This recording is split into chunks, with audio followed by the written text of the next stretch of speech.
anymore because of we're war veterans. But you don't have to be a war veteran. It can happen any time that you're in the military. It doesn't have to be a war veteran. But these dogs know that, and they will save your lives.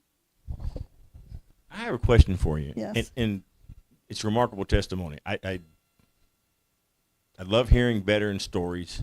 I don't necessarily like hearing the hardships but it happens. It's there. And it's there with every single one of us veterans. I was a veteran as well. Yes. And served in the Gulf War, but I didn't see the trauma that a lot of veterans seen in other wars, even in the Gulf War. I get that. But what I wanted to focus on was your dog, his impact on other people around you, and how that helps with fostering the attitude and the atmosphere that you require as a veteran. I think Does that make yeah, that question make sense? The more we are out in the public, Yeah. okay, the public is aware of what we do. Now, don't get me wrong.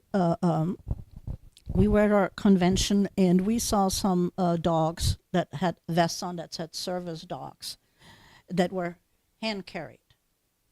Is it a service dog? I don't know. Okay, and some of that gives us a bad name because these are true service dogs. They are trained, they are certified, they are true service dogs. But the more we are out in the public, people get aware of it, what these dogs are for and what they do. Right. So when we go out at a community, whatever the VFW does at a community, they always make sure that Lennox is there, that I'm there with Lennox, which of course I don't go anywhere without him. He's with me 24 hours a day. And we talk about it. We get it out in the community, let them know that this is a vital part of a veteran's life that needs a dog. So, I think we have breaking news do we? about donations Are you kidding? matching. You know, that's something we need to cover. Live here, right here in Kyle, Texas. Donate 737-248-0373. 073. I'm sorry, I always say that. 0737 it's 737-248-0737. I'm not a very good host, am Well, I? come here. Yeah, just come on down. Come here. We have lunch and dinner. Bunch of people meet the dogs. 107 Veterans Drive. So from this very second, let me get this breaking go ahead. news in. From this very second all the way until we reach $7,000, we're starting at, with this goal, we're starting at zero, minusing the monies we've already gathered. From this moment, we're going to try to reach $7,000, and if we do, we have a donor who is going to match Wow. $7,000. So, to conceive that, let's say you donate $20. If you call us today and you say, I want to donate $20, and it's before the end of our telethon, it's going to mean $40. So you're actually giving 20, but you're actually contributing to 40. That's my Kentucky math again. So, in all said and done, if we raise $7,000, that turns into $14,000. Wow. Right. Wow. outstanding. So, What I want to say, if there are any VFW posts out there watching this broadcast, there's a challenge. My post, VFW post 12075, donated $500, and I challenge any VFW post within Texas or even outside of Texas that's watching this broadcast, please match it. Outdo us. 12075. We're out of Humboldt, Texas, which is right outside of Houston, Texas. So, on top of that, I just opened a company in April, and that company donated. We had the funds to donate, and I'm not going to tell you exactly how much it was, but it was $500,000. We did that after stretching our budget because I felt the need far more important to help veterans and get veterans these dogs Yes. than making a profit. Right. At this point in time, that's the way I feel, and I challenge any business out there. If you got any cash laying around, it doesn't matter how much it is because it all adds up. Small donations add up to big donations. Big donations are just that. They're big donations. Give either way if you can. I don't want to tax anybody. I don't want to burden anybody with a donation, but if you can, feel free. The money, all 100% of the monies are going to Yes. this charity. Yes. And we do have a silent auction out there. It's not too late. And again, it represents the state of Texas. Mm-hmm. This is Texas Veterans of Foreign Wars. And these dogs are going to Texas veterans. So each one runs around $3,500 to graduate. So that is what we're raising. We're trying to get for 7. We would love more. And not only today, this is a special day. We're trying to do this once a year, the second year. But even after the broadcast, this program's year round. It doesn't. Today's a special day. We like to do this for community. Have fun. Have you out to meet the dogs. We brought in Inga and Roy from USVSD. Who will have it here later. We'll have it here later. We got food outside cooking here for lunch. I think it's pulled pork, and then we'll have amazing dinner tonight. So it's come on out. It's not too late to sponsor an item. Bring by an auction item. If we don't get to it today, we'll get to it during the week.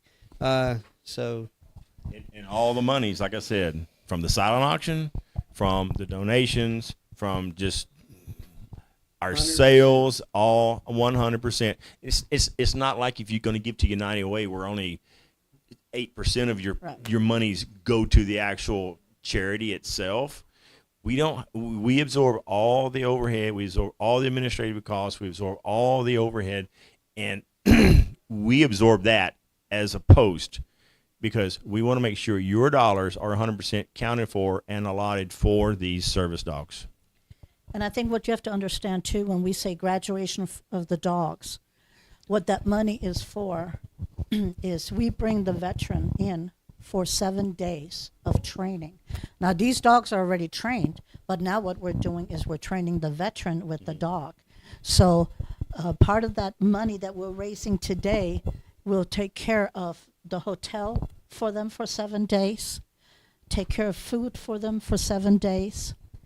The veteran will get a kennel. They will get dog food.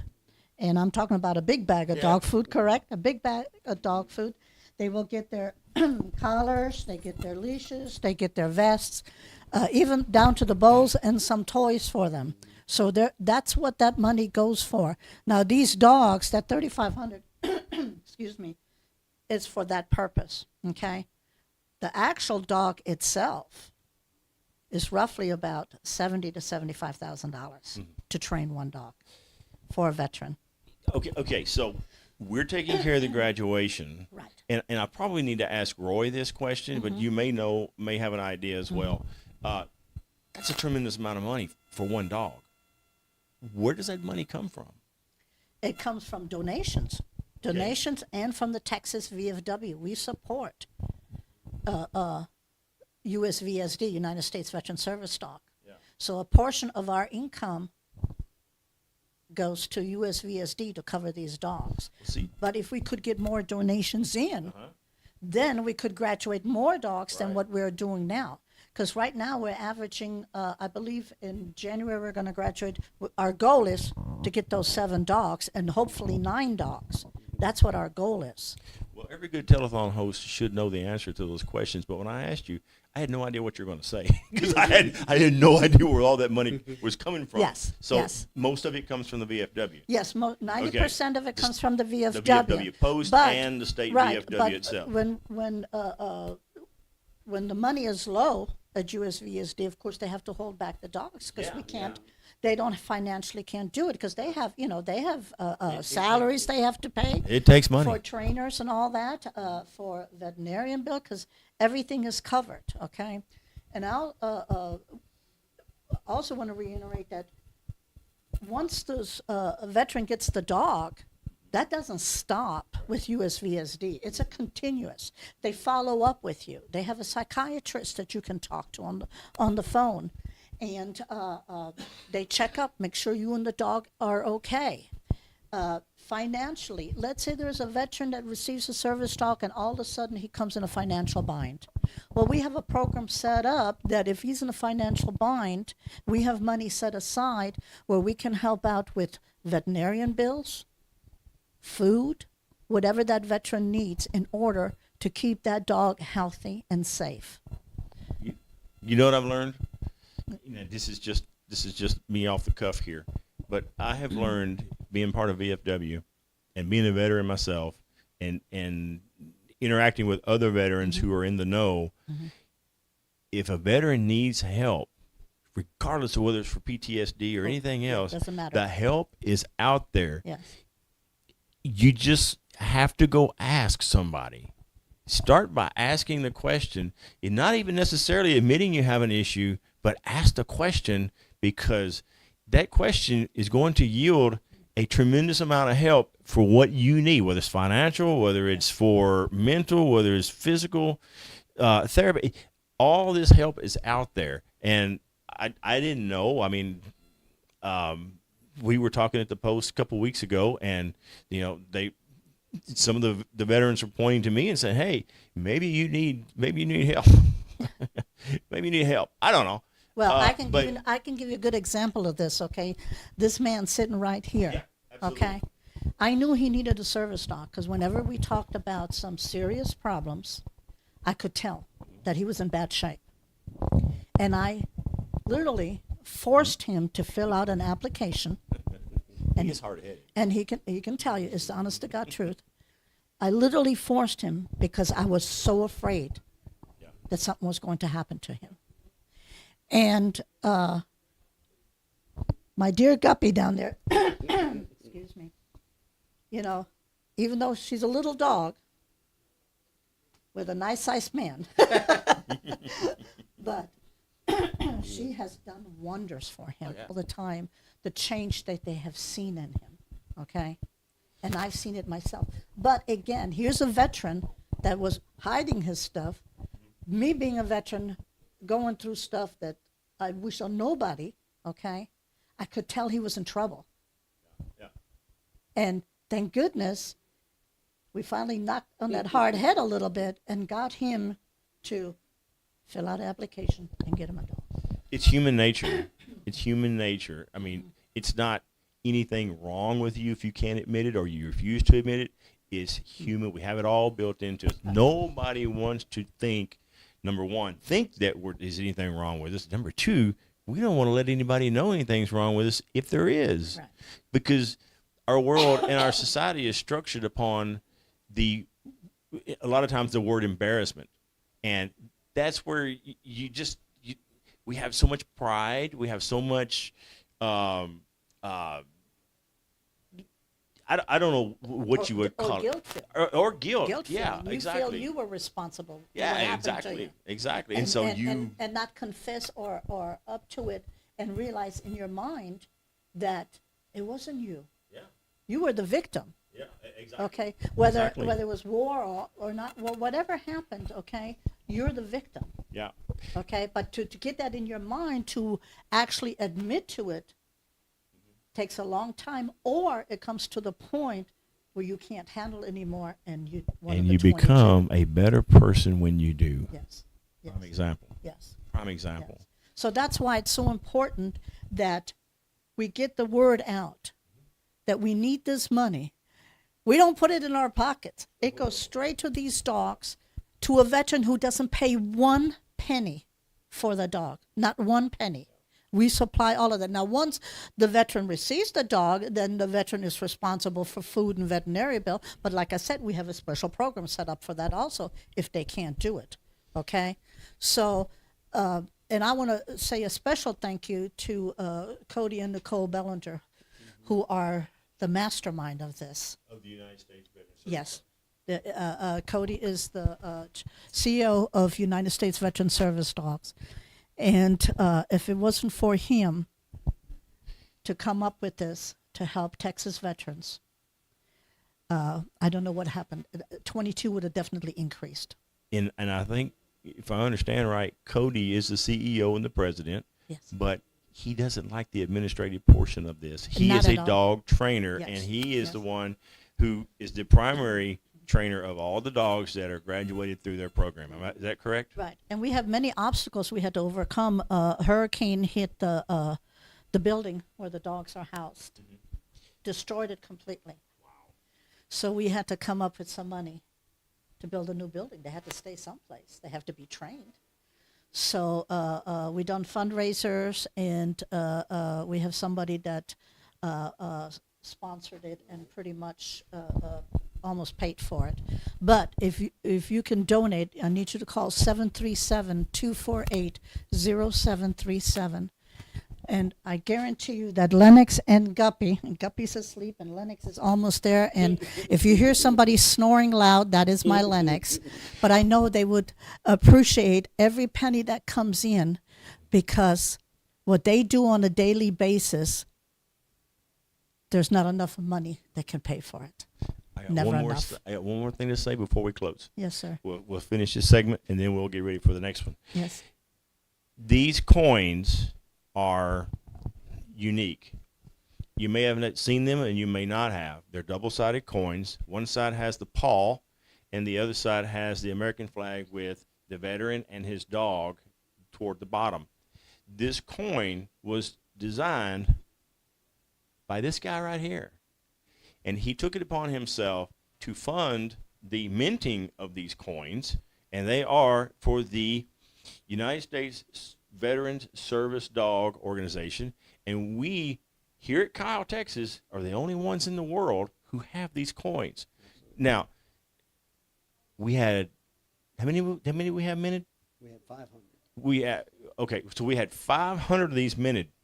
Luckily, I have one, and I carry it with me just about everywhere I go. If you come to our post today and you make a donation, we're going to give you one of these coins. And that's exclusively what they were built for and minted by, for the reason so we could use that as a fundraising. And I know you can't see it, but when you get here, you'll be able to see them. We use these for fundraising, and we've done pretty good with them. We've broken even on our expense, which most of it came out of his pocket, and I think the other part came out of the VFW's pocket, and I don't think we're giving that back, are we? So every penny that's earned with these coins for the donations, again, goes to the dogs. So come by. 104, right? 104 Veterans. 107. 107. We have different addresses. 107 Veterans Drive here in Kyle, Texas. And come by, come see us, and let's have some fun. Come fill your tummy, and a note too, the front is full. So if you're able to go around, drive around to James Atkins Pool, Greg Clark Park, there's plenty of parking back there. The back gate's open. Just come through there. If you find a spot, you'll see the big blue bus. If there's a spot, take it. If not, please don't give up. Drive around, come through the back gate. If you're handicapped, call us, call the number. We'll have some veterans come out and help you. If you can't get out or find, call the number, 737, 737-248-0737. If you can't find a spot, we will walk down there and get your donation, wherever you're at. If you're at Vaqueros, we'll walk to Vaqueros and pick it up. as long as you know you're there, we'll go. Yeah, it's so just let us know. We'll have somebody. We'll meet you. We'll get the donations again. Our permanent post, our VFW post number is 512-686-8501. Yeah. So after today, you can call that number. It'll ring one of us. 512-686-8501. If you don't Actually, make it's it today, 8503. Huh? The number you gave me was 8503. so Okay, that's the number I've been giving out. No, Nobody couldn't get a hold of us. Well, while they're discussing that, I just want to Yeah. give you the slogan from United States Veteran Service Dog, and it's on every vest of the dog. And the slogan is, "Helping veterans find their new normal," and that's exactly what it is. Absolutely. Helping a veteran find their new normal. And So now that please donate. We know our host can't write down or take direction. It's 8501.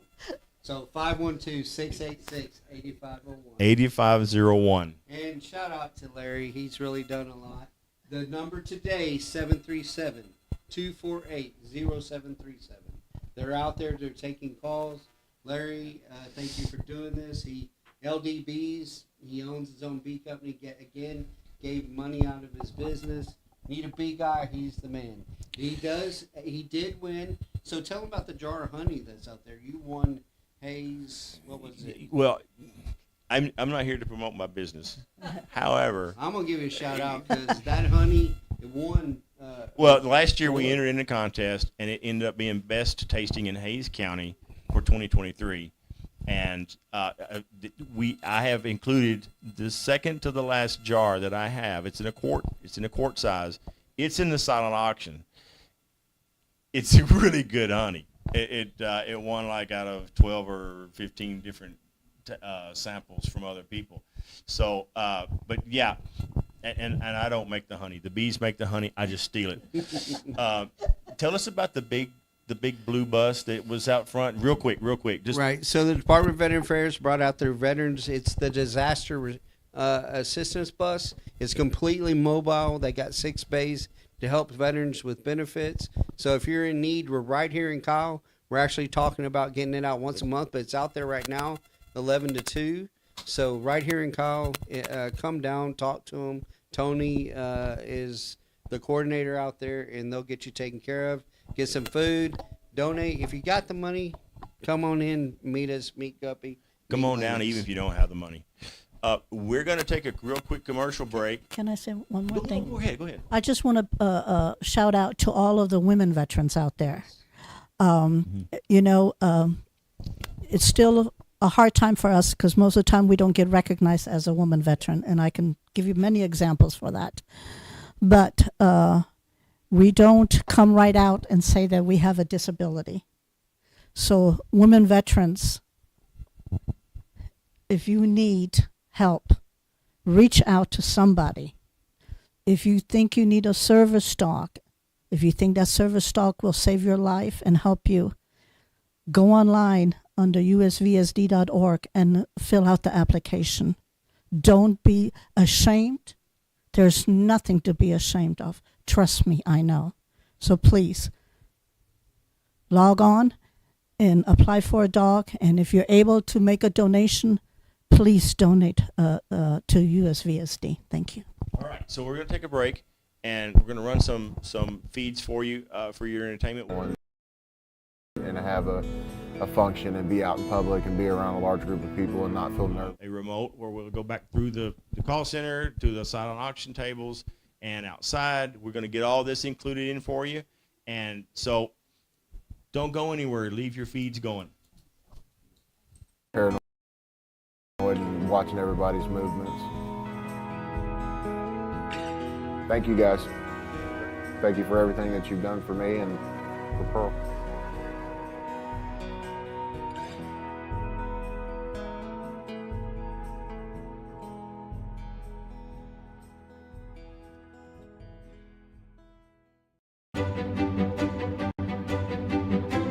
Hi, I'm Levy. I met Both eyes for me. Her name's Levy. Can you say Levy? He's been in a war zone 10 times.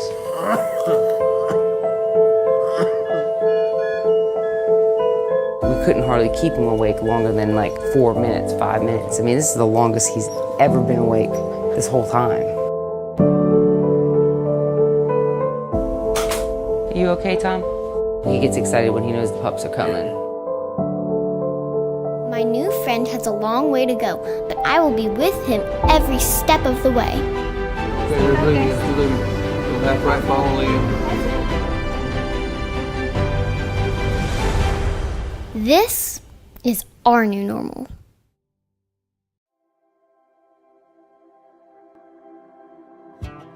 Skip came to us about 7 months ago from Ridgeview Retrievers. We got him down here, we started training with him.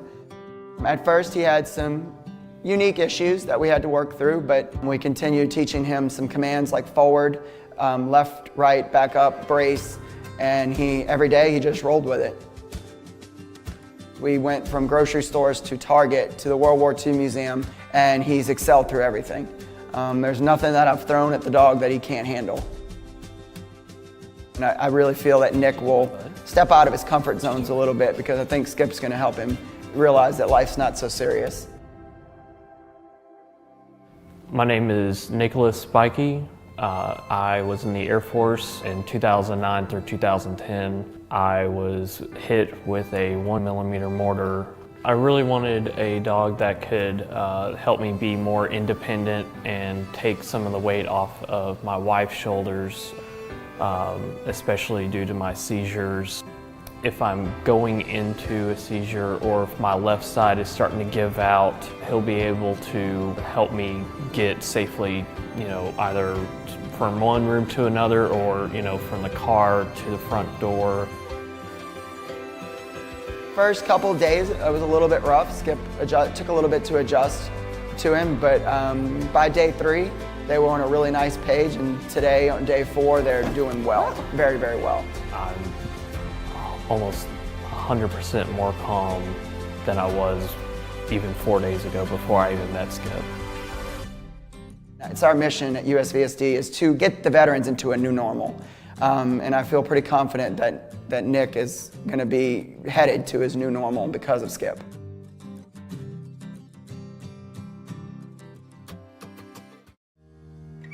Triton was born and bred in our program. We kept 3 puppies out of that litter, Triton, Sebastian, and Athena. Triton went on at 8 weeks of age to our UAB puppy raising program at the University of Alabama in Birmingham.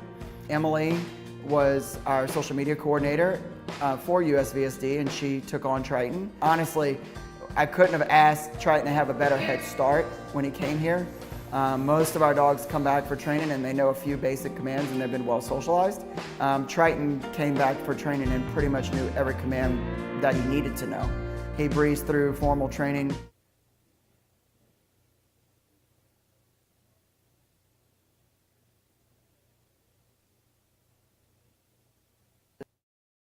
Advanced mobility stuff with pushing buttons and opening doors. Triton is trained in mobility work, hearing response work, and also he's trained for PTSD. Not every dog can do that. We needed a dog with a high energy and high personality to be able to do that, and Triton has it.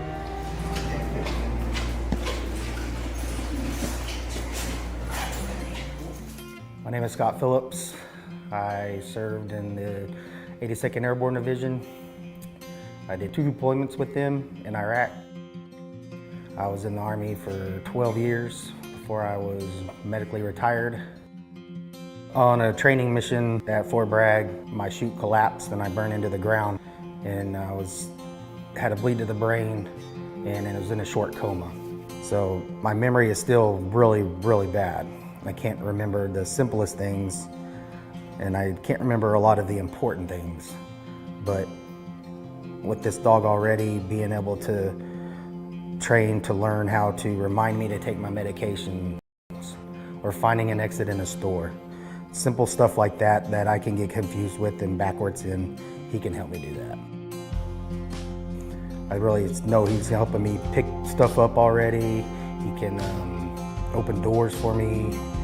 He's been able to really just keep me a lot more calm, more than what I expected it to be. I could have never done half the stuff we did this week without the help of him.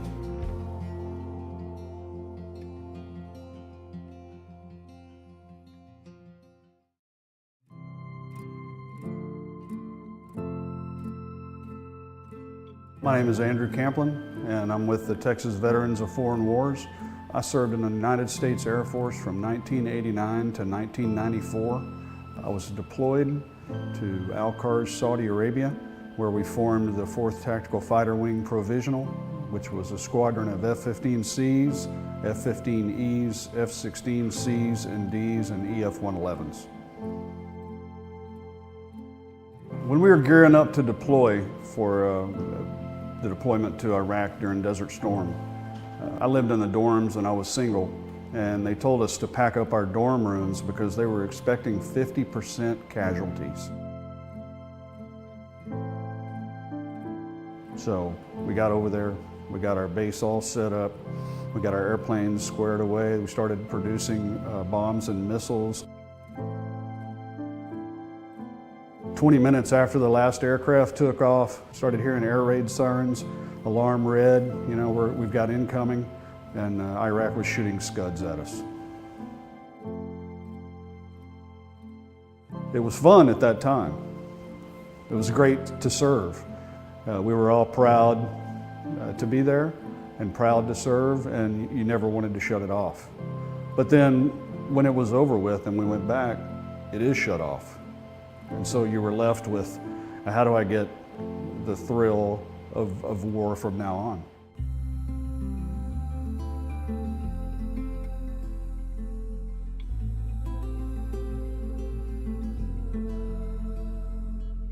I remember being at the state convention this past year, and I remember United States Veteran Service dogs being there, and Cody and the trainers and the staff and all the dogs. The event started going while I was in the room. You know, I had a million things to do, but I stopped and was paying attention to what was going on in the room. And I got this warm feeling all over my body. And both eyes started tearing up, and tears were falling down my cheeks. And I left the room, and I thought, here's my solution. I've got to fill out an application and see if this works.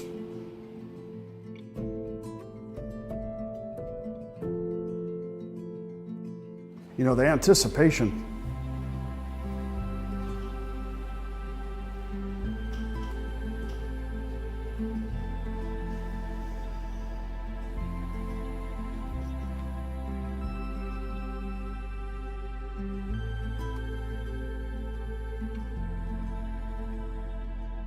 I've waited so many years, and I've ignored other things, and I didn't want to go down the path of the VA, which seems to be a dead-end path.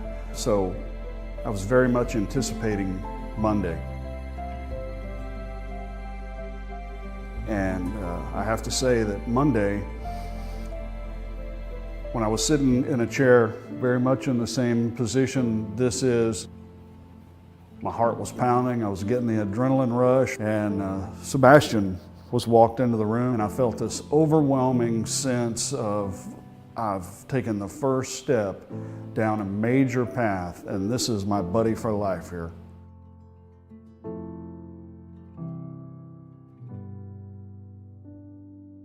I want to say thank you to United States Veteran Service dogs. The first time, the VFW caught me when I was falling. And this time, United States Veteran Service dogs caught me. And just like the VFW,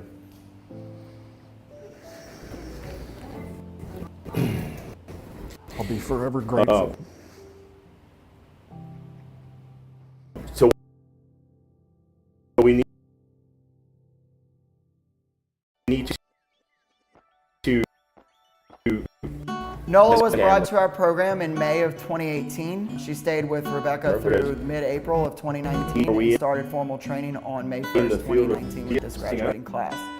Nola is probably quite possibly everything we could ask for in the temperament for a service dog.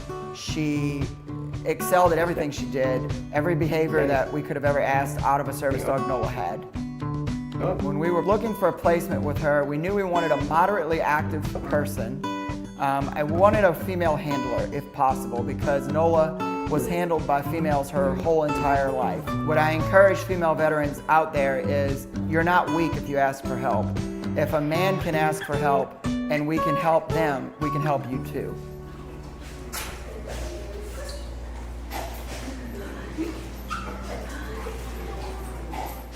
My name is Brittany Talley. I retired from the U.S. Army as a sergeant. I deployed with the 1st Cav Division to Afghanistan in 2016.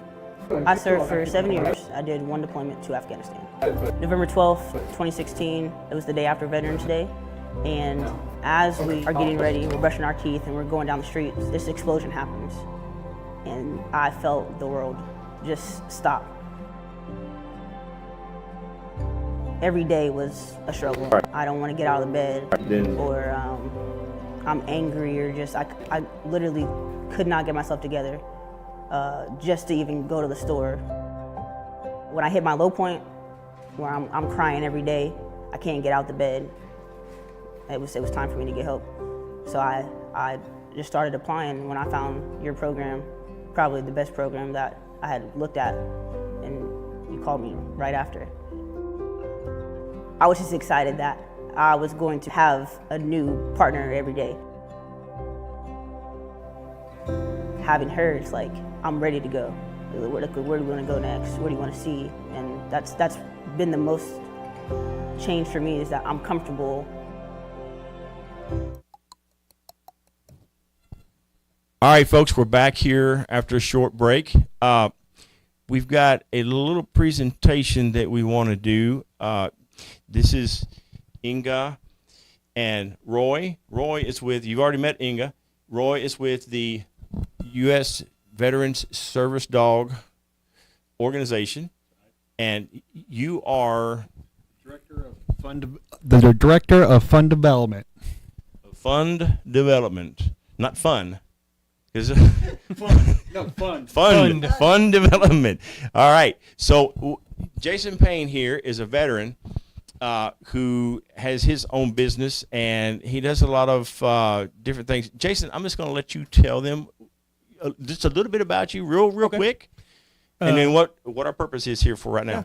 Well, my name's Jason Payne. Of course, I'm the one of the trustees here at the Kyle VFW 12058, and I also do like a little side business to help me keep busy as a retiree. I kind of got to keep my hands, idle hands, the devil playground. So what I do is I do a lot of instructing. I do civilian style emergency response training, CPR, AED. I'm a BLS, CLS, ALS instructor through Health and Safety Institute, which is a national organization. I also do like a couple of T-shirts, make some T-shirts and engraving stuff and everything. And that's kind of what I've been getting into now, is doing plaques and stuff like that for people and everything. So bringing us to present day and this moment, what caused you to come in here and drag these two people back in for the interview? Very simple. It's that I know that this is the second year that Kyle has done the VFW or the USVSD telethon, and it's a very important thing because, as me, for one, being a survivor of PTSD, and as I say that, like anything that we do, we all know that it's a daily battle, constantly going through it, and it's just such an uplifting to see people willing to come out and provide services to give veterans back their freedom. Basically, the way I see it is, y'all have created a system to provide freedom back to those that provided you your freedom in your time of need without them ever knowing you, and you are doing the same in return. So that being said, I spent last night thinking of what I can do to show appreciation, because you can never be told how much veterans appreciate you, just in one aspect. But I felt like, this time it wouldn't be bad for me to represent several of the veterans here in Kyle and in Texas and make y'all a kind of special little plaque to be able to give to y'all. And so I made these last night, and it says on it, an appreciation for the contributions you provide to veterans. And it has the USVSD emblem on the bottom, and it's been laser engraved. And so I have one for each of you. Thank you so much. So, and I looked at these a few minutes ago, and the detail on these is intricate. Good job. Good job. I took the picture off of the Facebook page and I ran it through my program, and Let me see if we can get a little it closer has view of that. multiple, and you can see I have I don't know if you can see that or not. I but have a it's brighter one, a larger um, one. This was my test from last night. Beautiful, actually. So really beautiful, and the detail inside here is just. So yeah, I used even the little picture stars that was are used for prominent. the It's amazing. coin and the poker chips, and so I made that for y'all because I know it's not a 1 day a year job to be involved in this. It's a constant every day. You have your personal lives and everything. It's just a small token of appreciation that one veteran can try to bestow, and thanks for all the other veterans out there that are receiving the care, past, present, and future from y'all doing what y'all do. So, thank y'all very much. I really do appreciate this. What we get up and do with this organization every day is to show our support for veterans and to call on other people to help us support veterans, and to see the appreciation come back on a 180 degree back at us is just something that we do cherish and do appreciate, and just thank you. Thank you all very much. Thank you all.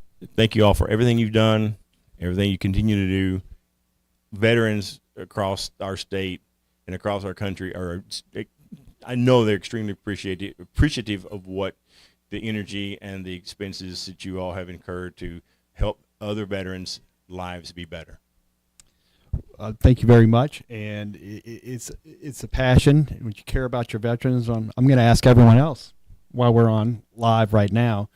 Every little bit helps us provide more dogs to veterans, and everyone here can give a testament of what these dogs do to help people get back with their families, maybe get back to work, or just be able to get up. Or I've had veterans talk to how they can barely walk into a large crowd, or like a train station where they're worried about their sex, worried about what's around.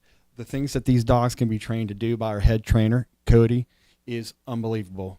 A lot of people not familiar think they're emotional support animals or something that someone just wants to get on an airplane. It's not so. These are highly task-trained dogs that go through a rigorous training that costs a lot of money, and every bit helps. And we just appreciate this recognition. We really do. I'll just appreciate it. Thank you. Thank you. And we're going to get you in later. You're going to be able to help our veterans explore more of what your company your foundation is doing for the veterans and the dogs that are assigned to those veterans. So absolutely. I'll be here all day. Yes, absolutely. So all right. Anytime you need me. This organization was established in 2018 for the first time when I was state commander. We had our first graduation, actually. It was 2019, January 2019. And that was when we had our first graduation. And we have come a long way since then. I think we graduated 3 dogs at that time for the whole year. Wow. But you got to start somewhere. And you did. And we're over 60 going into last year, and we're heading into 70 this year. Sweet. Wow. All right. Yeah. Thank you all. I appreciate it so much. And we will see you again. Thank you, Larry. Jason, thanks, man. Thank you. We're going to go to commercial real quick, and we'll be right back with a new interviewee. Applying, do it. It's the most beneficial thing. There's nothing out there that's going to stick to your hip and be as loyal to you as one of these dogs is. There's nothing out there that's going to make you comfortable. Not one person, not a drink or a drug is going to give you the love and affection that you need and the security that you need, and being able to live life again.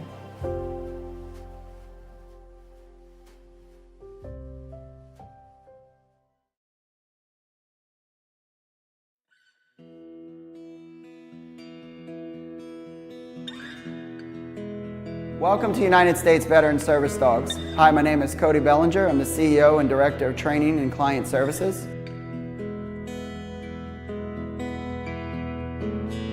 We'd like to introduce y'all to Polaris. Polaris is a Golden Retriever Labrador cross. She came into our program in May of 2018. She had a really in tune ability to sense anxiety levels and be in tune with her person. We looked through our application list, we found Buddy. Buddy is a veteran of both the Navy and the Army.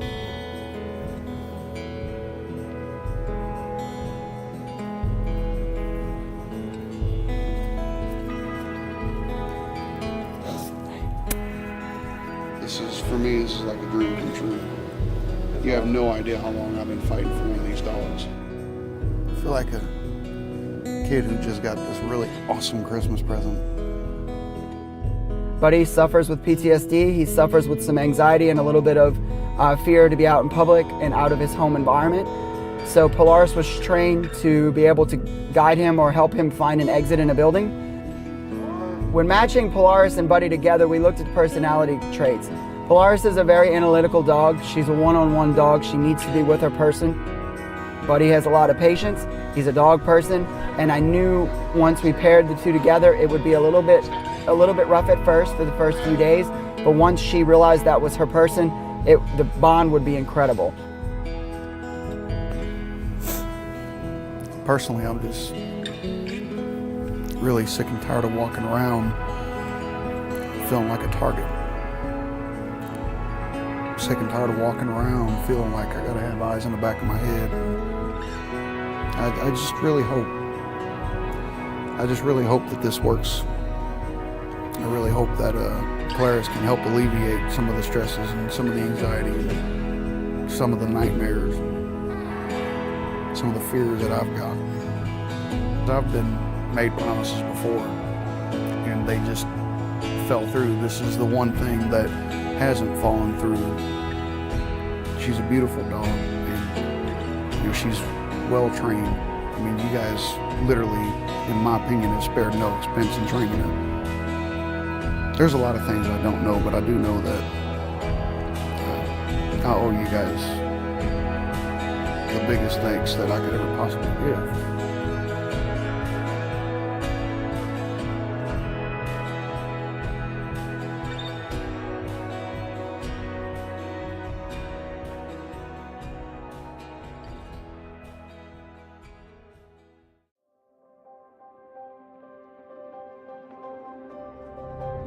Abe came to us in November of 2018. When matching him, we looked for someone that had a moderate to low mobility need because Abe can handle that, but we knew that his ideal job was PTSD. We did training sessions with him through World War II Museum to Walmart, practicing picking up items for mobility purposes, opening doors, closing doors. One of the things Abe excelled at from the beginning was the PTSD. He's got this natural ability to understand that people need him. It's what he loved to do, it's what he was born to do. As far as personalities goes, Abe is definitely a dog that's one-on-one with his person, wants to be with his person, but can also share in that off time with his family. So with children involved, we wanted a dog that could do both. Yes, the dog needs to work with Chris, but also when it's at home and off duty, needs to be able to socialize with his children and family as well. My name is Chris Rogers. I was in the United States Navy for 10.5 years. I was deployed on USS Carl Vinson, USS Abraham Lincoln, both to the Persian Gulf. Originally, I didn't think PTSD dogs were real. I thought, but after seeing how good they've done for people, I now see the good that they could do for me. And I believe that the dogs are there to help you. That's what they're trained to do. That's what their job is. And you just have to let them do their job and be willing to accept the help.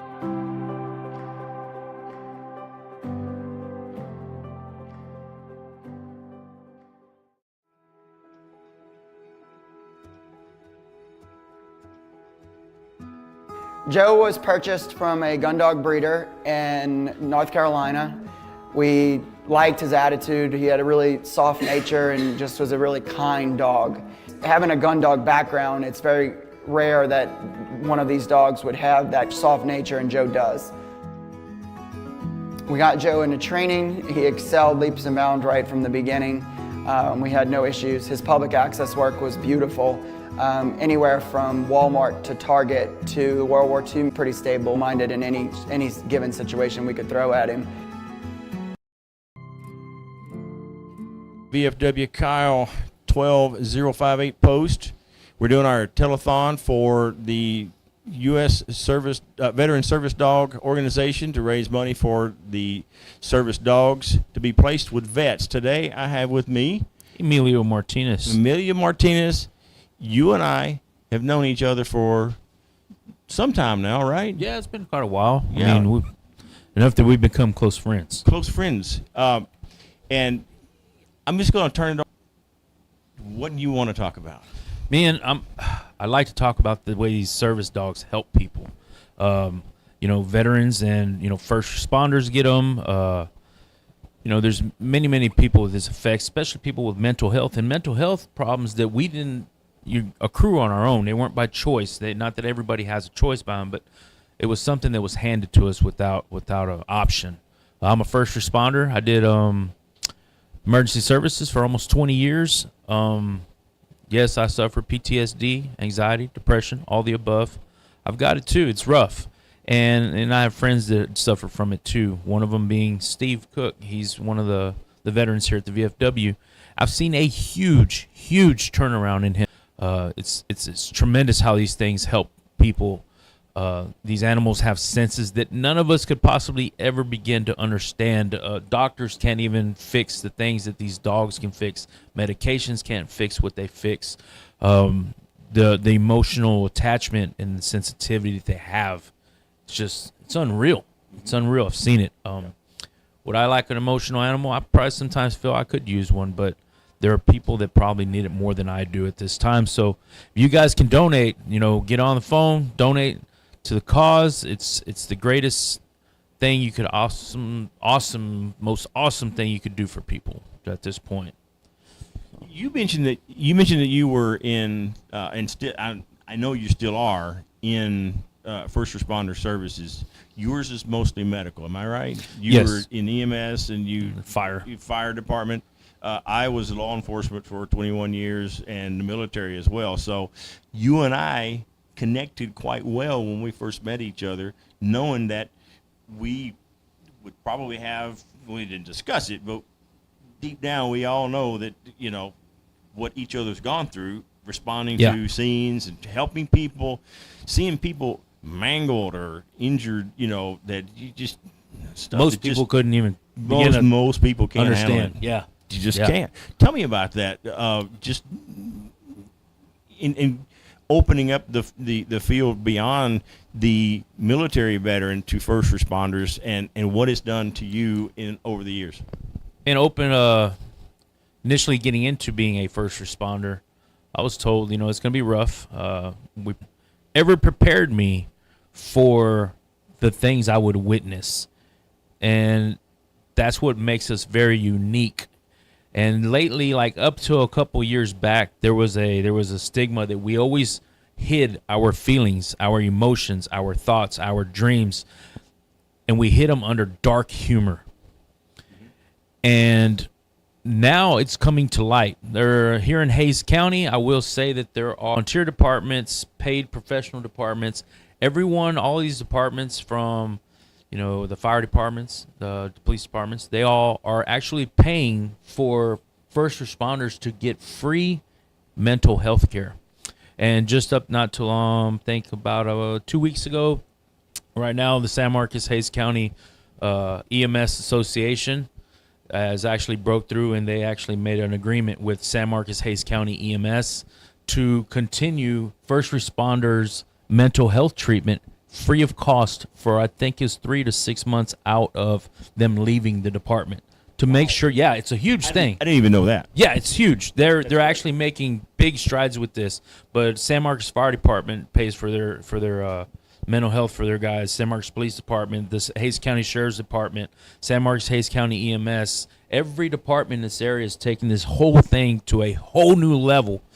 Will we ever get dogs for our guys? Sometimes we would like a station animal, just something to hug onto and love on, maybe after a bad call. We can't guarantee that. It'd be something cool to see in the future, I know there are new ADA policies out there in effect, so my understanding, you will be able to bring your service dog with you at some point to your shifts on duty and stuff.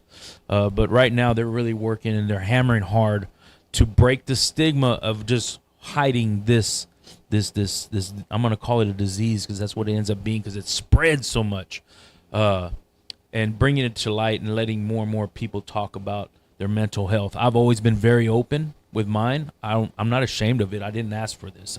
I got it. This is something that just doesn't it doesn't go away. I think you can agree with me on that. It does not go away. We have breaking news, y'all. Here's Guppy. We have an announcement. Breaking news. Come on, Guppy. Phone number to donate. We need to shriek. Okay, y'all can talk. Okay, my bad. I'm sorry. Oh, I had breaking news. We had breaking news there. Well, okay, so coming full circle, we've got about 4 minutes. Coming full circle, back to veterans. You work with a lot of first responders. How many of them do you know of that are veterans?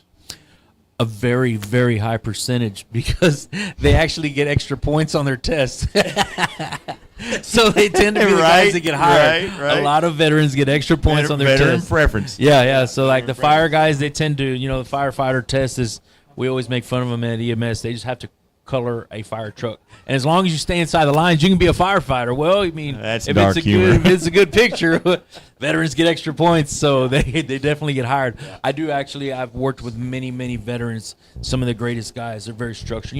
It follows you. What you've learned in the military follows you where you go. A lot of those skills and stuff. So yeah, I've worked with many veterans, and they're just as. And how many do you know? And this is again, I'm asking a question that I don't know the answer to specifically. How many of those veterans do you know have PTSD or other issues resulting from their military service? 100%.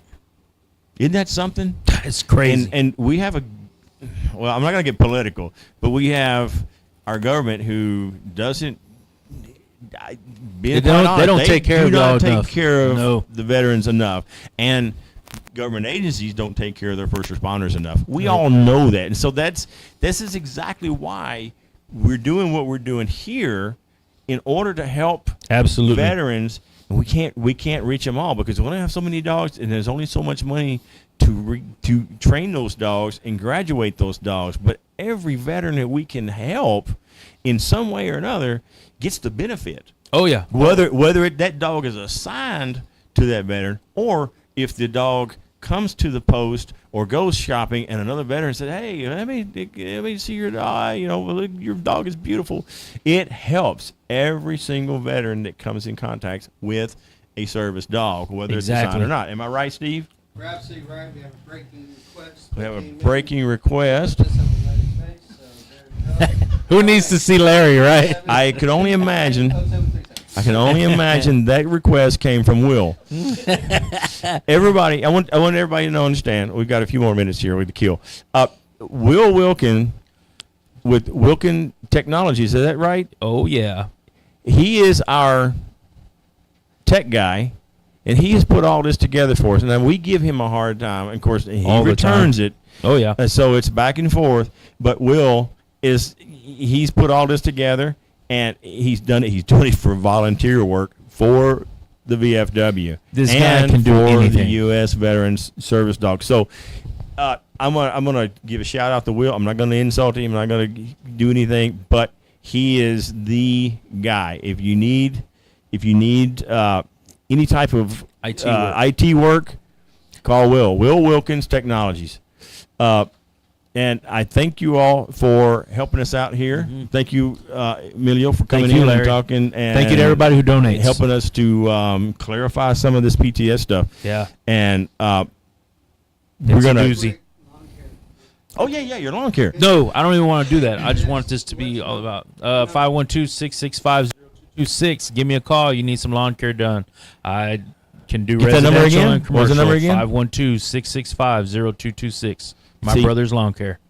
That's a true that is a true helper right there. He is helping without any benefit from anybody else. But we want to promote your service because you do really good lawn care service. I'll be delivering bulk water here pretty soon. Thanks, Emilio. Appreciate your help, man. We're not even keep talking. We're going to live transition. All right, we are going to live transition into the next interviewee. And just give me a second while we're waiting. I'm going to take a solo attempt at keeping you entertained. No, I'm not going to sing. I'm not going to tell any jokes because I won't have time. We have our next guest. Hello, sir. How you doing, sir? I haven't prepped you, but I want you to take that microphone right there. And when you talk, I want you to speak directly into it so everybody can hear you because we're having some issues. Oh, it's on already. So if you, sir? So let me know when to begin.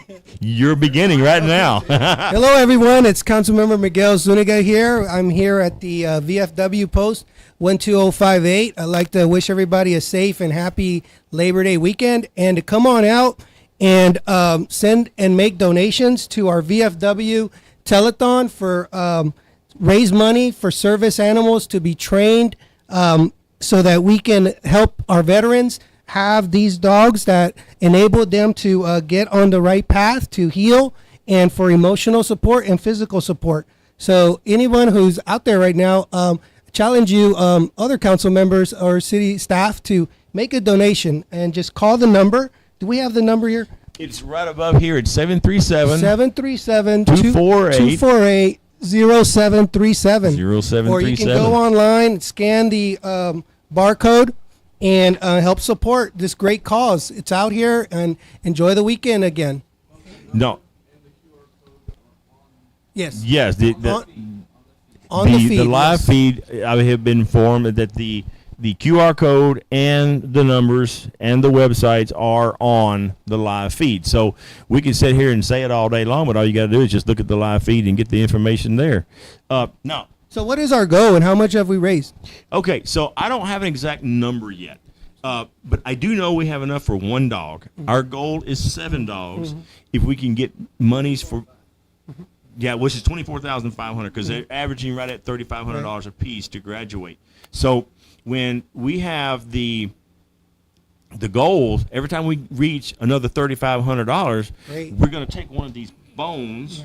This is sponsored, Awesome. and we're going to take one of those bones, and we're going to paste it or tape it onto the next sponsor board. And let's tell them about these challenge coins. These are $20 coins. Any amount is appreciated, and they're also great to have. You know where those coins came from, and he specifically designed these coins and we're using them for a donation for fundraising. Right. So if you get in person, so that means. Get out and come up here and visit us. Get a free plate for lunch or dinner. Right. Enjoy the. Do we have the music set up yet? Not yet. They got great food out here. Yes. But it's coming. So come out and fellowship with the veterans. Fellowship with our call takers when they're on break. Talk to the folks who are cooking and preparing the food. Yes. It's a really good experience. So now.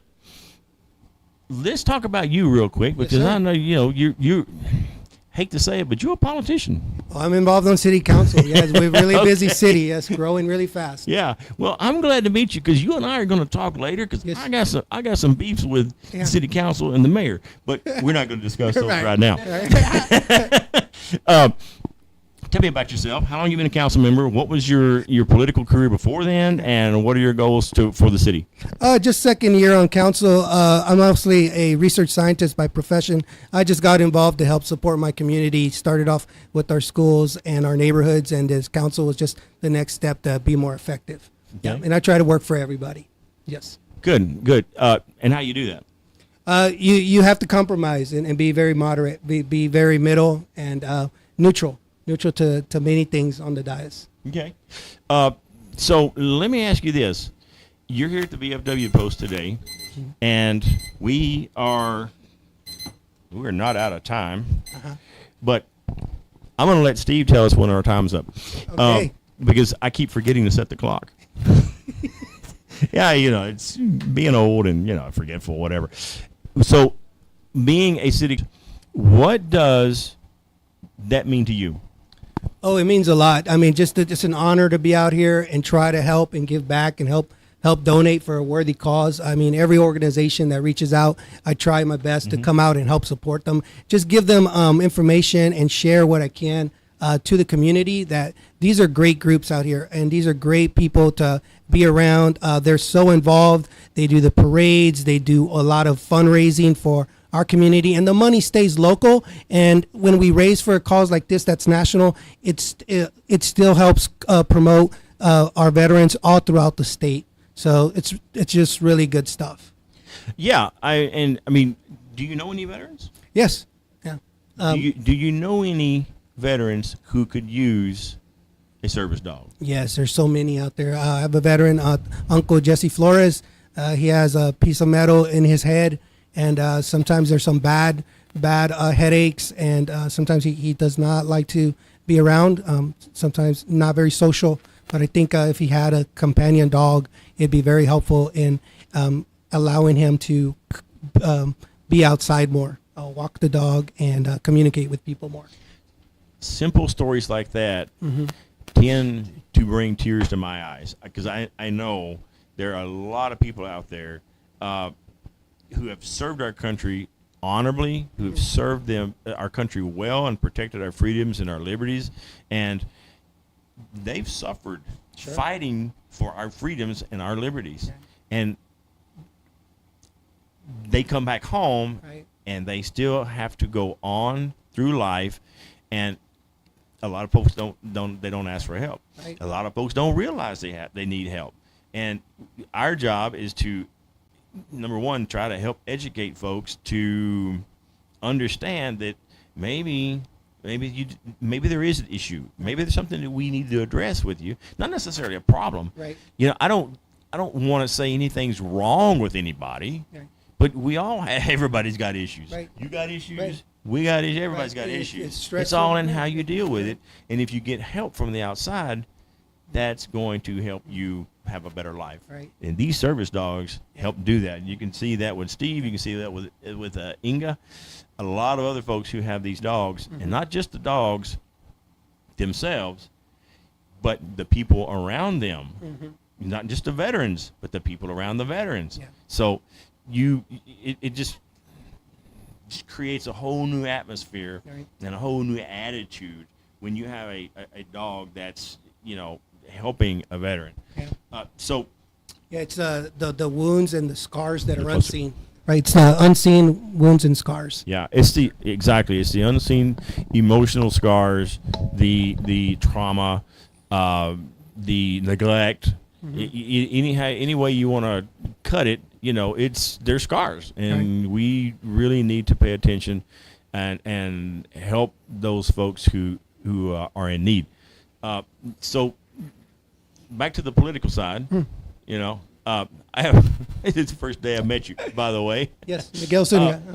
And so what are your goals for the council? We have about 3 minutes. Tell me what your goals for the council are, what the city goals are, and how we're going to make Kyle and our city area a better place to live. Yeah, we need to stay on top of the infrastructure still. There's a lot of roads that will be built through the city and the county.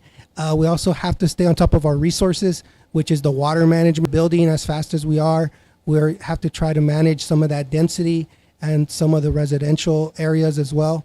And those are the biggest pressing issues right now. It's just the population and the resources. So those are the things that in this budget we're going to be pushing out with our largest city budget this year, and it will have a large CIP with many projects for the next 5 years. So there's going to be a lot of things that will change in the city of Kyle. And I'm not going to get political, but I'm going to make one observation. If you start to eat an elephant as a political entity, you got to do it one bite at a time. Sure. You got to be able to digest it before you take that next bite.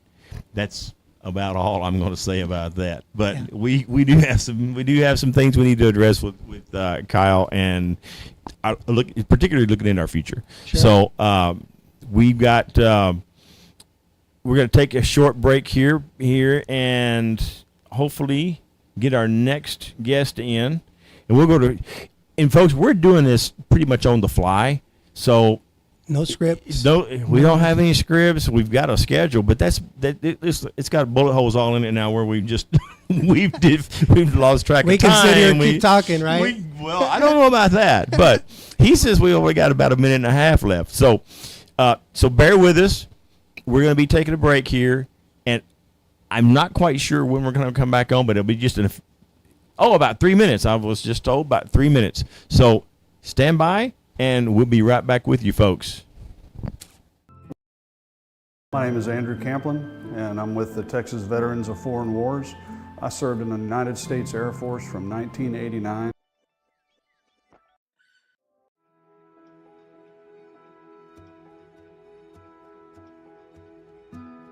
Joe was purchased from a gun dog breeder in North Carolina. We liked his attitude. He had a really soft nature and just was a really kind dog. Having a gun dog background, it's very rare that one of these dogs would have that soft nature, and Joe does. We got Joe into training. He excelled leaps and bounds right from the beginning. We had no issues. His public access work was beautiful. Anywhere from Walmart to Target to the World War II Museum, where we trained frequently. He proved that nothing really rattles him, and he's pretty stable-minded in any given situation we could throw at him.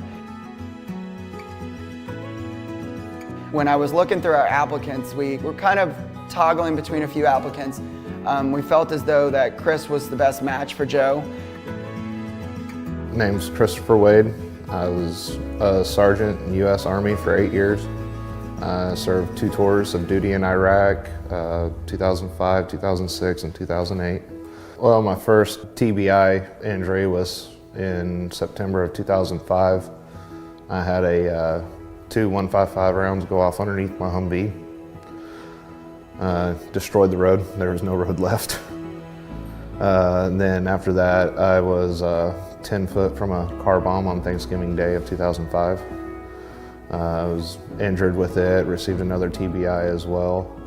I fought real hard for all these years, just dealing with going out in public around crowds, try to avoid people in general.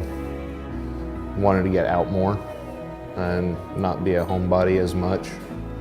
Well, it's like when we were out at Best Buy the other day and someone turned the sound system on that the previous person apparently had left the volume all the way up. I did not jump near as hard, and Joe was in between me and the sound. So it helped mitigate me jumping as well as my agitation with the person as well. Our goal with a placement like this is to get that dog to pull him back into a sense of calm or reality instead of being hyper-focused or hyper-vigilant about everything. And just to say, hey buddy, I got your back, you're okay, everything is okay, and it's gonna be okay. And I think within 4 days, Chris and Joe have gotten on a great page, and I think we expect great things from this team in the future.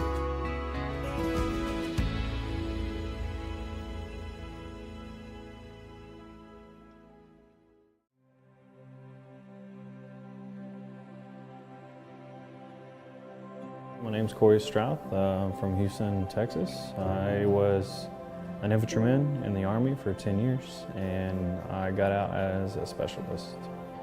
So 3.5 years ago, I started turning the fingers to myself and saying, you know what? My life's about to start to turn around.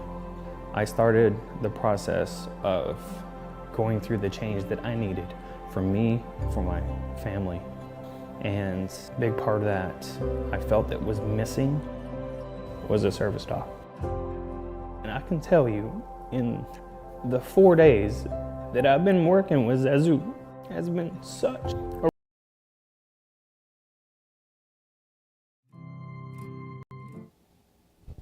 All right, folks, we're live back here with you today here at Kyle VFW Post 12058.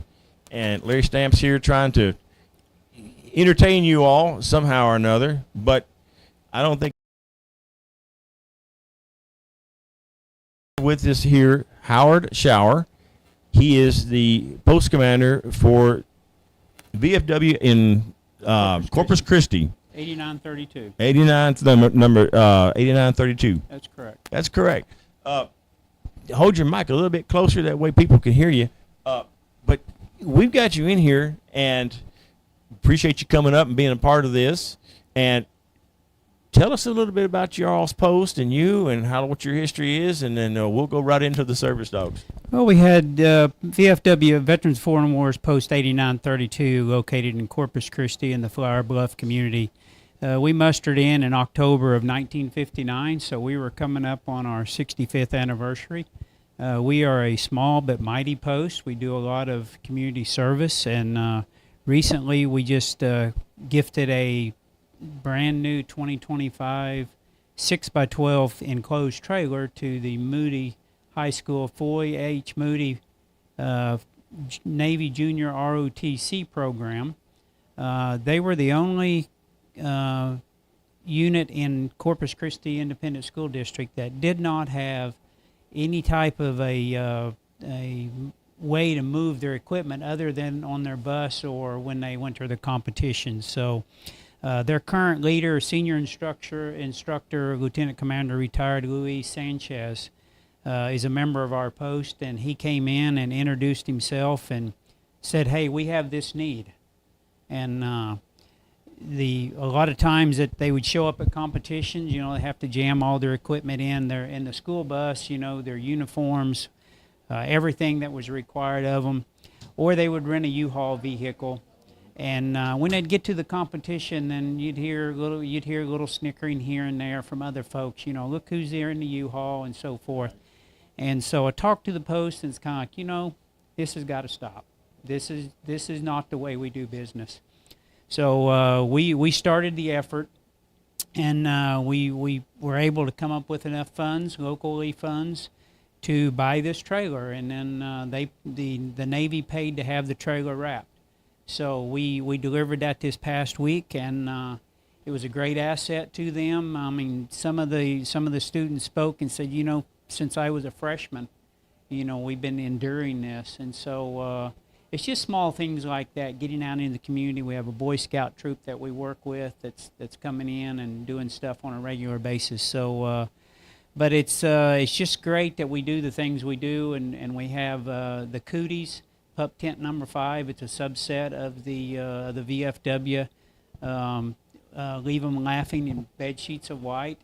They were been in existence since 1916, so right after the Spanish flu epidemic. So, but they do a lot of. It's the lighter side of the VFW, where they've really resurrected. Evelyn and Bill and Davey have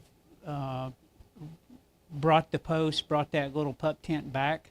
They're very active in the community. They do a lot of things for assisted veterans. Veterans live in assisted facilities and unassisted. And this last week, we had a scooter that was donated to the post, and a mobility scooter, and they had a need, and a gentleman down at one of the facilities, Korean War veteran, retired police officer, who had difficulty getting from his room down to the cafeteria for his meals. And so we delivered that to him, and Evelyn and Bill took that in, and he was just elated. He was beyond thankful of just being able to, that just a small thing, something that small, that will enable him to get out of his room and in a reasonable way to get down to the meals, but also be able to get outside. So we helped him on it, or they helped him on the scooter, and he was able to move around the room, went down the hall, went around, and so but just the smile on his face was worth it all, wasn't it? Was worth it all. Yes, very much so. But the real reason we're here is to talk about the United States Service Veterans Dogs. Evelyn and I had the opportunity about a little over a year and a half ago, to foster a service dog that came through the program. Pierce, a big golden. His owner was deployed to Poland, and Inga, who you met earlier, put the message out that, you know, that Gilbert would be deploying to Poland, and he was afraid he was going to lose Pierce. And so they put it out to, you know, statewide message. Is there anybody available? And happened to be that Gilbert lived in Corpus. And so I reached out to Inga and said, yeah, we'd like to do that. We'd like to take care of Pierce. So we kept Pierce for 7-8 months, and very well.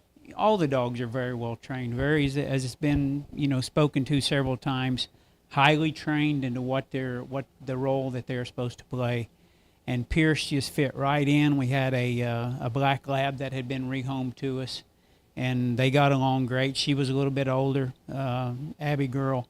And Pierce, just the way he treated with her and got along, and, you know, and I would take Pierce to work with me, and Evan would take Pierce out. You know, we just basically seamless from the support of Gilbert to support of us, and we kept him busy. You know, he would know when he put, you know, during the day when he's at home, you know, he just gets to be a regular animal, regular dog, but he knew. When he suited up, when he dressed up with his vest, he was working. They know what they're doing. We could take him out, take him to a restaurant, and we did this on a regular basis. We would take him out and to put him through the paces, you know, just nothing special, just his regular everyday. Go to the restaurant, go to Home Depot, go to Lowe's, go to Walmart. Do those things that service dogs are required to do in support of their veteran. And Pierce, just a great animal, you know. Pierce was not your all's dog. No. But what did he do to everybody who was around him when he was either working or when he wasn't working? He was he really calmed me and helped me because, you know, some things of the past and even that came to light here in the last short time. But just his ability to lower your heart rate, and he knew when there was something going on. Yep. Take him to our patriotic events down at Sherrill Park. He was part of that. He would go in, you know, and he would sit there, and he knew when, you know, the national anthem or whatnot, he would sit there and he would be patient and he would look around and you know, and if he knew, especially me and sometimes with Evelyn, if some things were creeping in, he would come get next to you, or he'd get up, he'd put his head on your knee. Pay attention to me. So he's attentive not only to his owner, but he's attentive to everybody around. Yes. When he's unvested. When he's unvested and even vested. Even vested. He did his job. Yeah, and all these dogs are trained by the best, and we're so fortunate to be associated with the United States Veteran Service Dogs, and we are just we all have developed this passion to help this organization so that they can reach more veterans, and it takes money to do that. And I was just told a few minutes ago that the number and the QR code is not behind me, but it's now above me when you see the live feed. So take a look and grab those venues for communicating with us and call in and donate, or do it on the QR code. So, which is down here on this side. And Will told me wrong before. The number is above and the QR code is down here, even though I can't see. Now, we have breaking news coming to you live from Kyle, Texas. We have breaking news of a new sponsor. So I'm going to let Will put our camera back together so that I can go out and we can hang a bone, because we have enough to sponsor another dog. So do we have Steve, do we have a running number of where we're at? I'm sure people out there are going to want to know. Okay, folks, you're really helping. We just got word. We are $300 away from having a full sponsorship for the third dog. So $300 extra will get us that third dog. We can hang another bone. We can hang 2 bones at once if we go out there with that third sponsor. So call in, let us get your information, pledge that money to us. We can, and you'll have to bring me that phone. No, bring it here. I told you folks, we are live. So I've got to help Will understand the logistics of technology. And yeah, well, I wouldn't give it to you. I'd give it to Herman Munster before I'd give it to you. Folks out there, and while you're listening to us, please get online and go to the number above us or the QR code and reach down there. I don't care if it's $25, $50, or $100. Every dollar that you send in will help a veteran find their new normal, and that's what it's about. My niece in, I believe it's White Plains. If I'm wrong, Cassie, I'm sorry. But the city, she lives in Tennessee. She's even donated. We are reaching so far out to even to parts of the United States that we didn't even know were, even watching us. Right. So she has given us, I don't know what the donation is, but she has donated to our cause. Thank you, Cassie. And I want to thank every single person out there, whether you're a veteran or not. Thank you so much for donating. And if it was $5, I thank you. If it was $50, I thank you. If it's $500, we really appreciate everything everybody's doing, because without you helping us, we could not do what we're going to do with these dogs and putting them with veterans who need them. That's correct. So let me get my phone. We're going to go out and are we on this one? Okay. We're going to take 2. We might have that $300 before we get out here. All right. So now we're going, and I apologize for the closeness of the feed here, but again, we have our call takers. Thank you all for helping. Oh my goodness, this is incredible.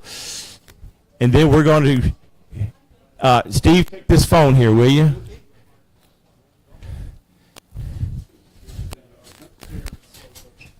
And would you do me a favor? I know you're a guest here. Could you run and get the tape out of the office? I sure will. Thank you.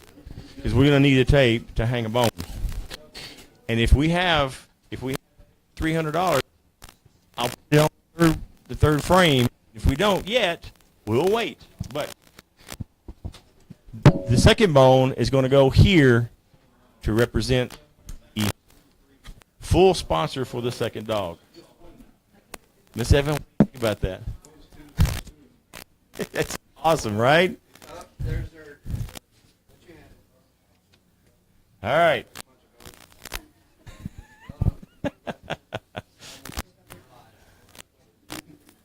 She's one of our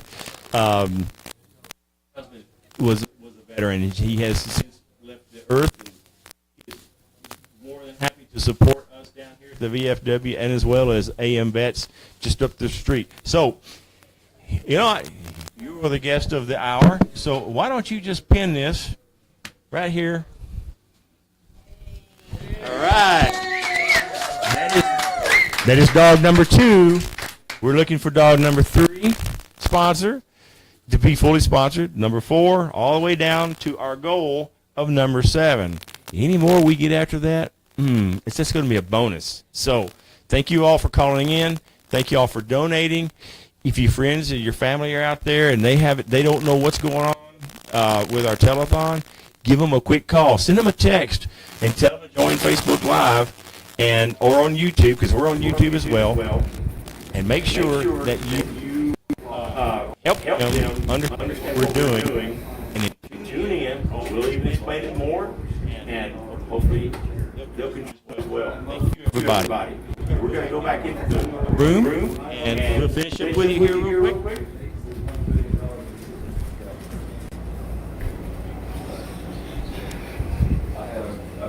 All right, we're back. Be careful there. We have 2 minutes, we're told. So give us a closing comment, and we will.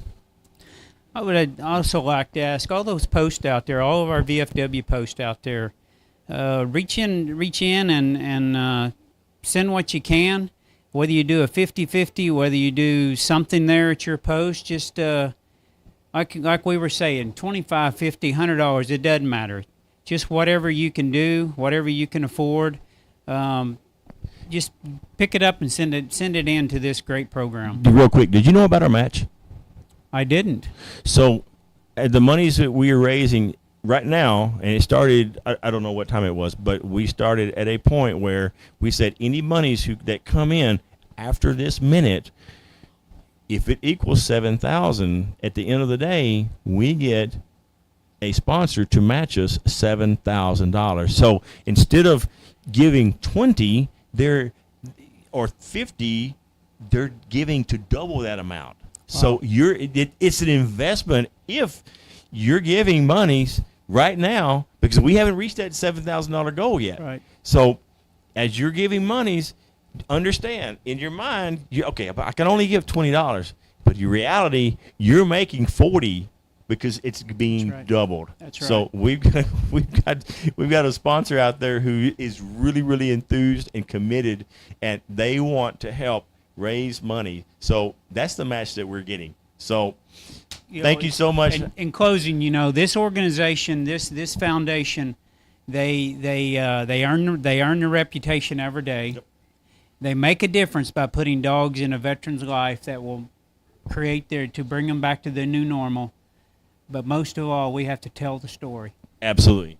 And that's part of what we're doing today. Exactly. Again, Howard, thanks so much. My pleasure to meet you. Happy to back be here. anytime. You're always welcome. Thank you. And if you want to get Steve for me here real quick, we'll see if we can figure out who our next guest is. You staying live? Yeah, we can. Still live. We're ready. Bring them on in. Hayes County Veteran Service Officer. We are doing the match. So remember, the monies that you're giving is going to be matched dollar for dollar up until the point of $7,000. So continue to give, and we will make this happen. Larry Stamps. Larry, Jude Prather, Veteran Service Officer with Hayes County, and also a lifelong member of VFW Post 3413 down there in San Marcos. Awesome. Yeah. Glad to have you, man. You're part of the big bus outside. No? So that's the Austin Vet Center. Okay. And I can tell you what we do. So I'm the Hayes County Veteran Service Office.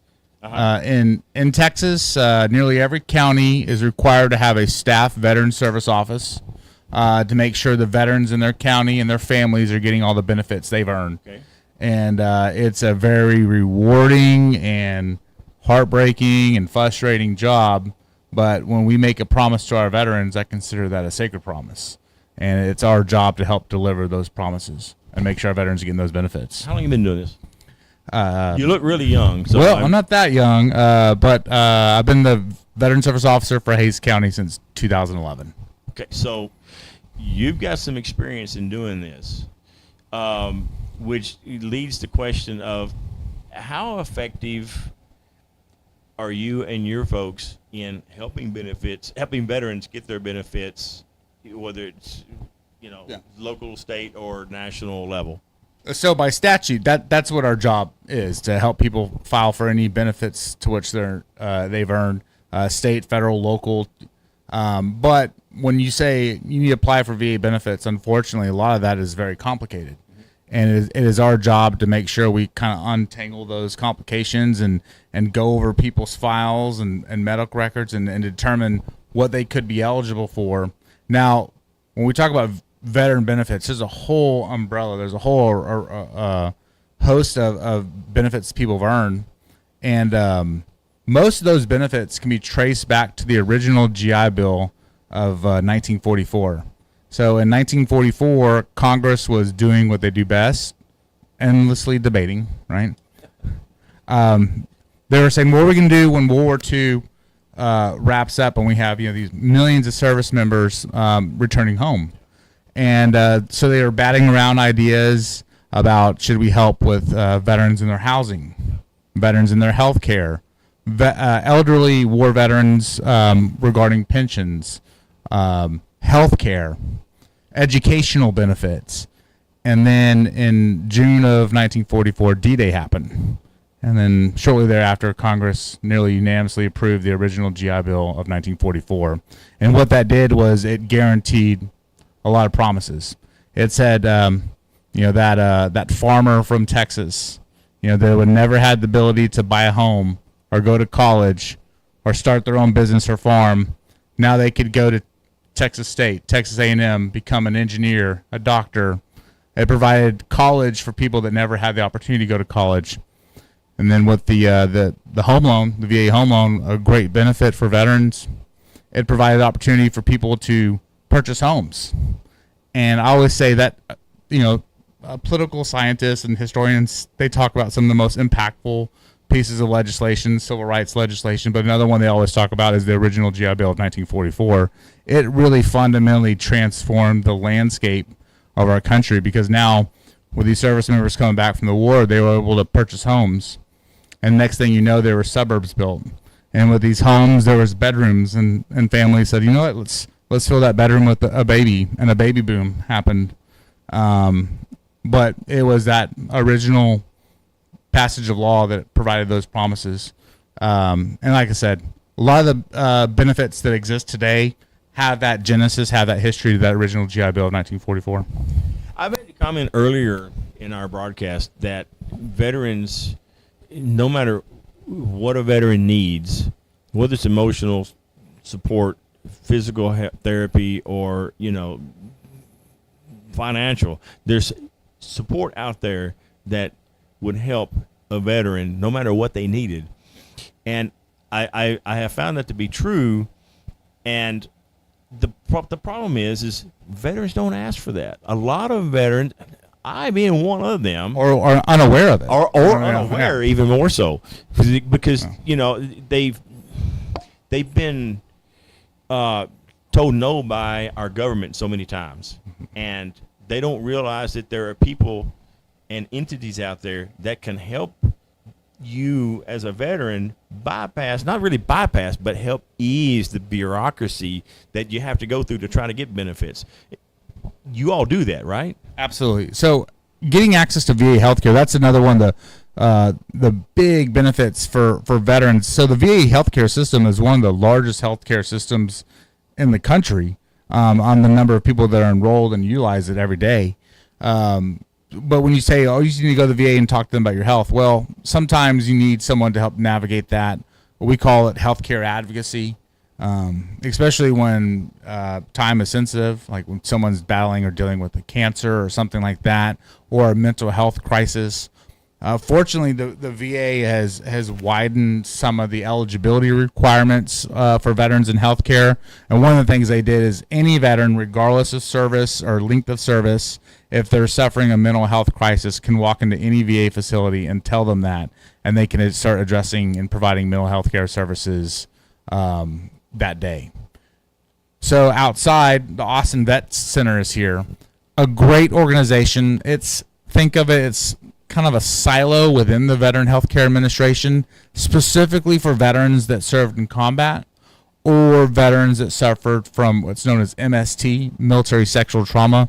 So think of it as like an enhanced mental health care center within the VA healthcare system to really address our combat veterans and our veterans that suffered from MST to make sure they're getting those healthcare services.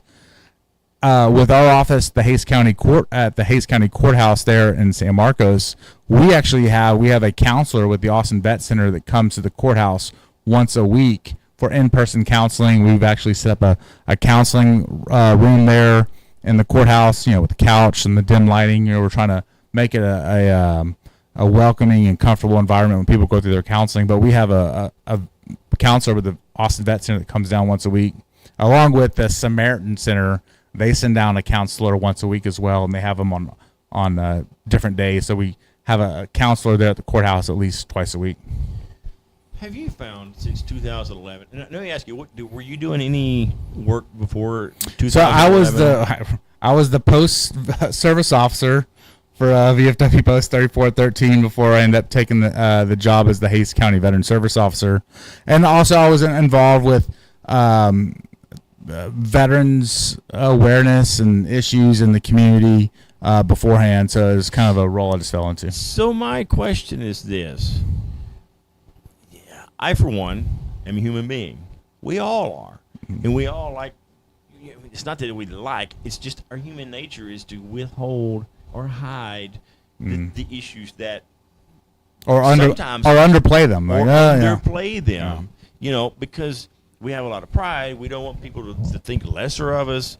But coming from an agency standpoint and a helpmeet standpoint, have you seen the public perception of mental issues, particularly in veterans, absolutely, be more accepted? Oh, yeah, absolutely. And understood and Absolutely. not thought of as, Yeah. that guy's. Yeah, so I was in the infantry, I was in the Army, and I served in the mid 2000s. Did a combat deployment over Iraq. But I could remember when mental health wasn't really an issue that you would talk to your sergeant, chain of command about. It was something frowned upon. You just dealt with it and moved on. Fortunately, we have learned that is not a way to address mental health. You know, throughout human history, soldiers have dealt with the horrors of war. And, in World War II, actually, more people were admitted to field hospitals for battle fatigue, which was basically the clinical term for PTSD then, than any other health issue. And there was Frank Coppola.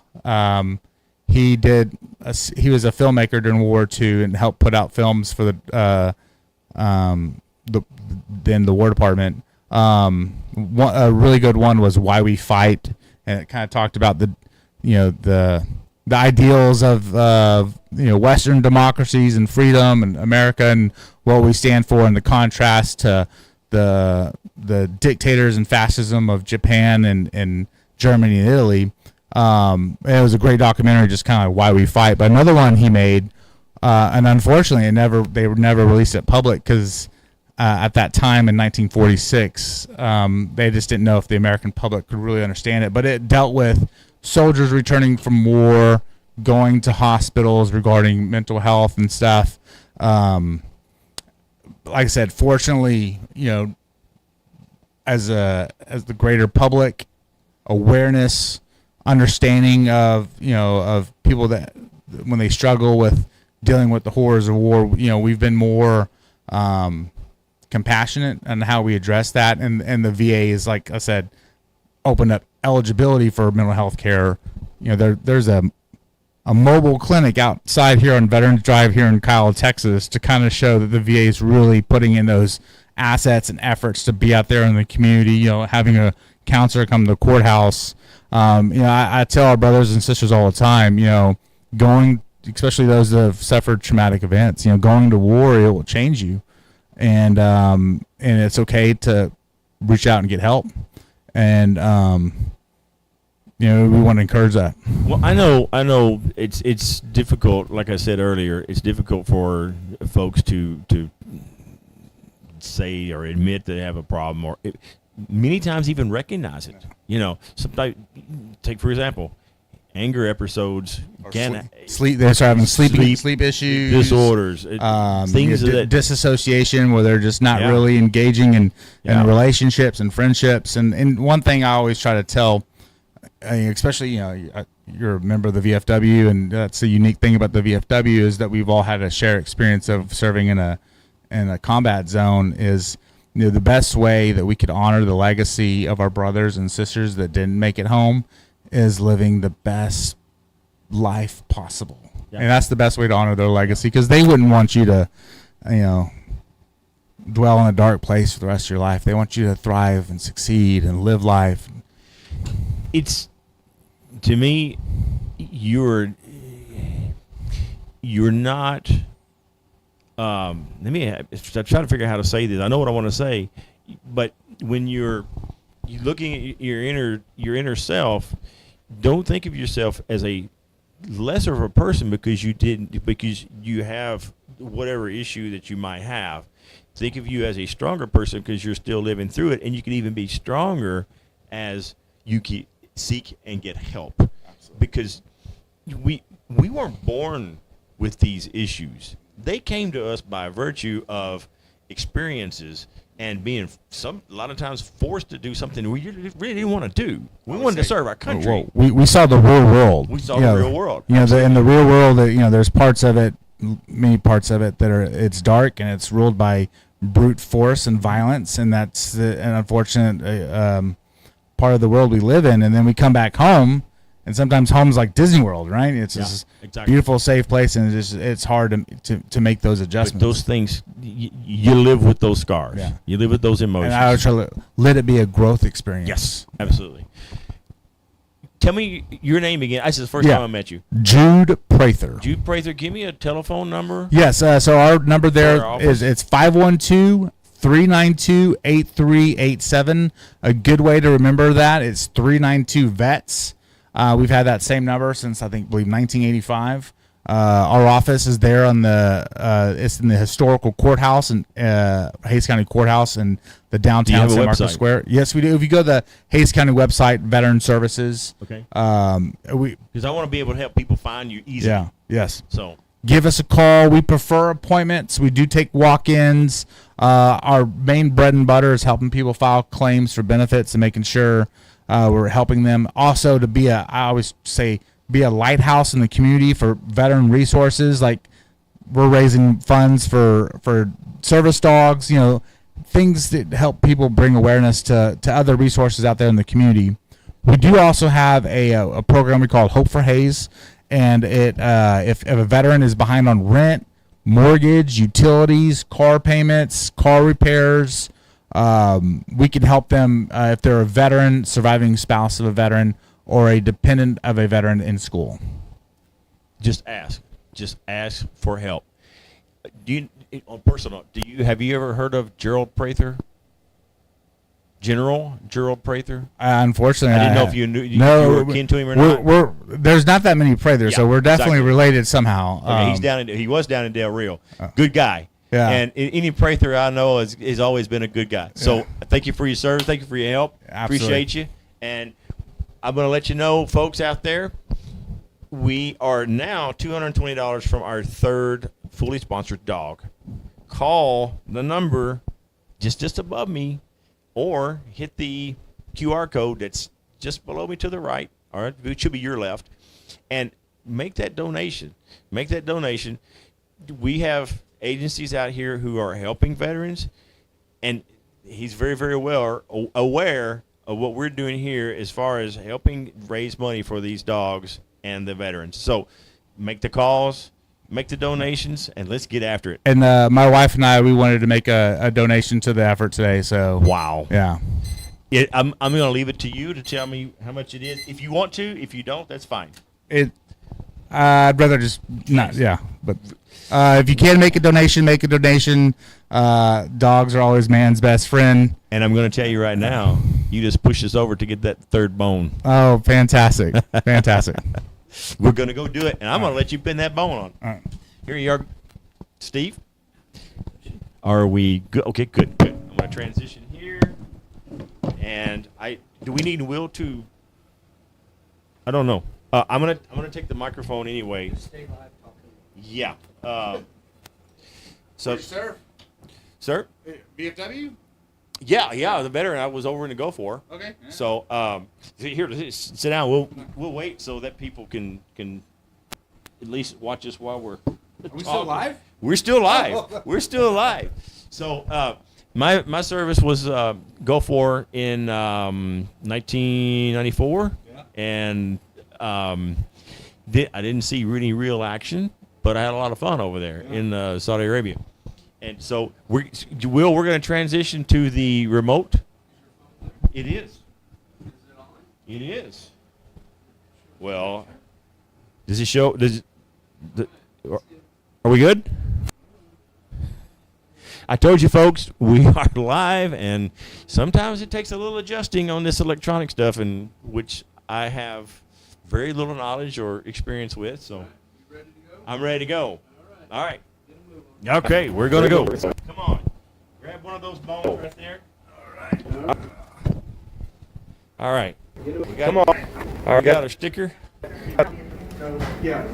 Ladies and gentlemen, we have a full third sponsor now, and we're going to go pin the bone onto the plaque over here. All right. Here, I'm going to Steve go ahead, because I'm not doing very good at videotaping here. So, as I explained before, we have these plaques here, and each frame is a service dog sponsorship.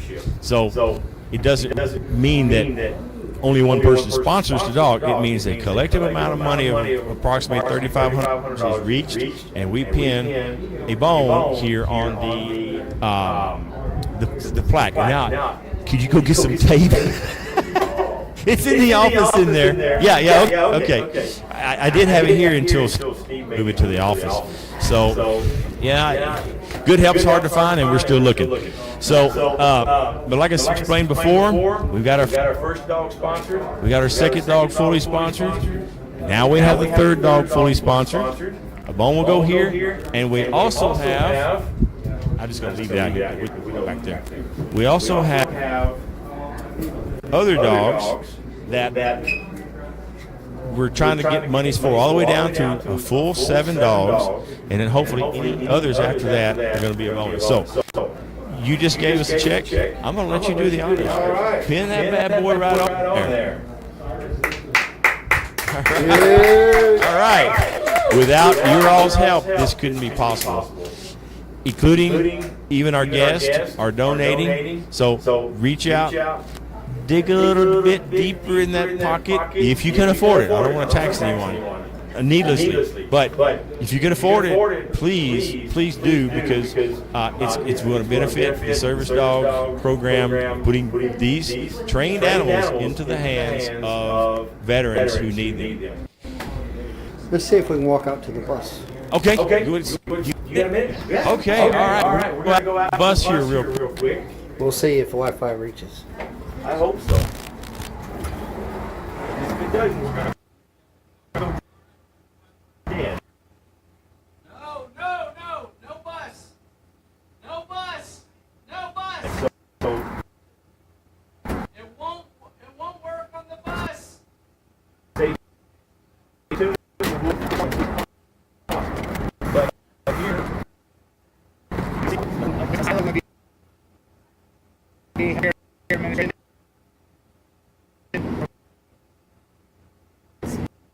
Mental health service for veterans.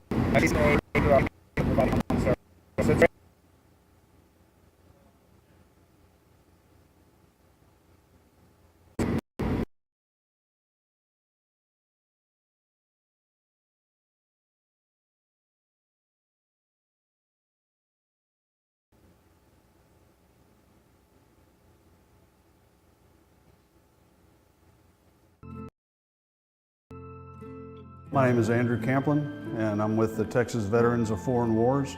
I served in the United States Air Force from 1989 to 1994. I was deployed to Al-Kharj, Saudi Arabia, where we formed the 4th Tactical Fighter Wing Provisional, which was a squadron of F-50s and Ds and EF-111s. When we were gearing up to deploy for the deployment to Iraq during Desert Storm, I lived in the dorms and I was single, and they told us to pack up our dorm rooms because they were expecting 50% casualties. So we got over there, we got our base all set up, we got our airplanes squared away, we started producing bombs and missiles.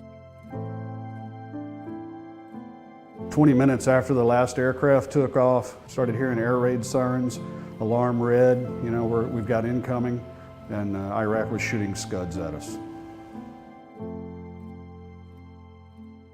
It was fun at that time. It was great to serve. We were all proud to be there and proud to serve, and you never wanted to shut it off.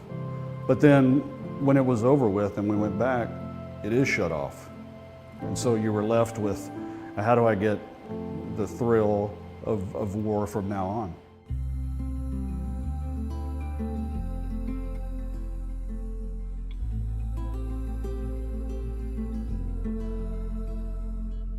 I remember being at the state convention this past year, and I remember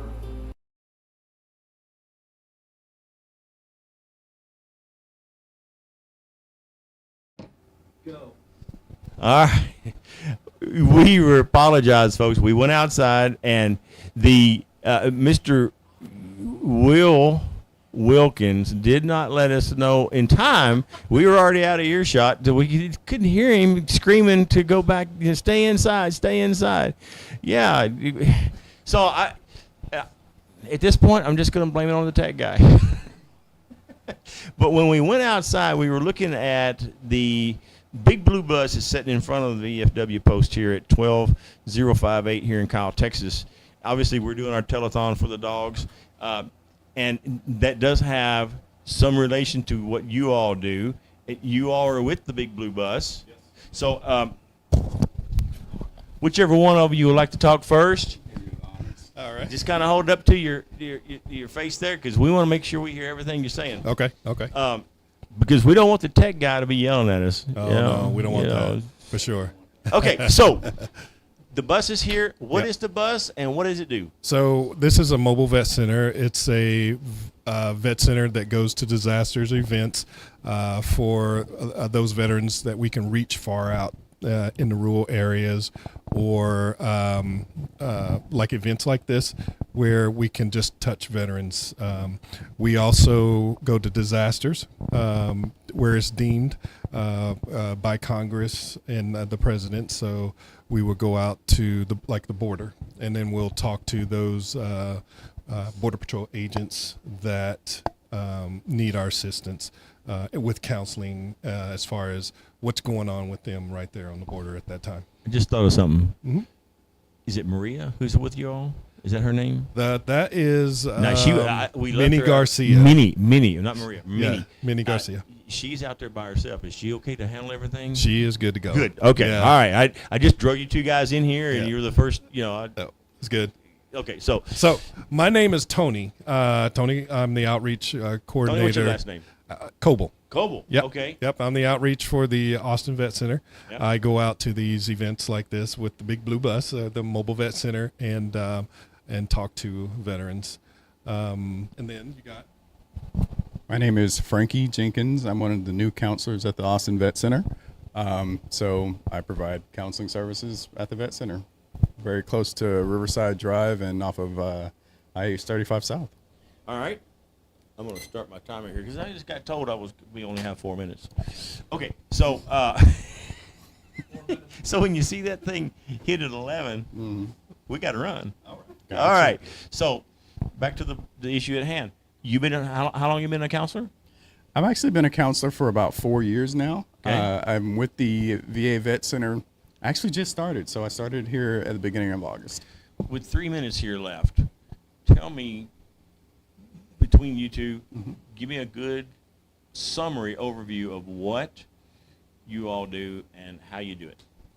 Okay, so we offer counseling services to our veterans that have been in any combat zone. So that would be from the Vietnam area or the GWAT area, Global War on Terrorism. We also offer bereavement counseling. We offer MST, military sexual trauma counseling. And we also offer counseling for any veteran or service member that is using their educational benefits. So any chapter, so chapter 31, chapter 33, whatever you're using, you can come to us for services while you're using it. Phenomenal. And I've said it before today, veterans have a wealth of resources and services available to them that maybe or maybe not know about. Yeah. And so if do you all know outside of your expertise of what other services are available for veterans? And let's say, for example, I as a veteran come to you and say, hey, my car broke down. I need a transmission. And I don't have money for it. Can you help me? Are you able to help or point that person in the right direction? Yes. So my job is to not only go out into the community, my job is to get those partners such as Texas Veteran Commission or any other entity like the VFWs to partner with us for veterans that need assistance with, say, like homeless. They're homeless. They will call me, and then I will direct them to one of our partners that I have on my list in order to help them with with whatever situation is going on with them. So they will call me, and I'll give out those resources to them. And just so we're on the right page with our veterans out there. I mean, there's a lot of people out there who are watching who aren't veterans, who maybe have veterans as friends or neighbors or relatives. How can we reach these veterans who, by human instinct, don't want anybody to let anyone know that they have an issue or something that they need help with? Yeah. How do we do that? So you can call us at the Austin Vet Center at 512-416-1314, and one of our staff members will do what is called an intake sheet. It's just a short information sheet on that veteran, and we'll give that to our director, who is Lisa Fowler, and she will look it over, make sure everything's good to go, and then she will pass that on to a counselor that will call them within a week or two to set up their first initial face-to-face appointment. If I was a relative of a veteran, can I still make that call and refer that veteran? You can call, and you can I will give you information, or one of the staff members will give you information, but the veteran actually has to call us themselves. Okay, that's what I thought.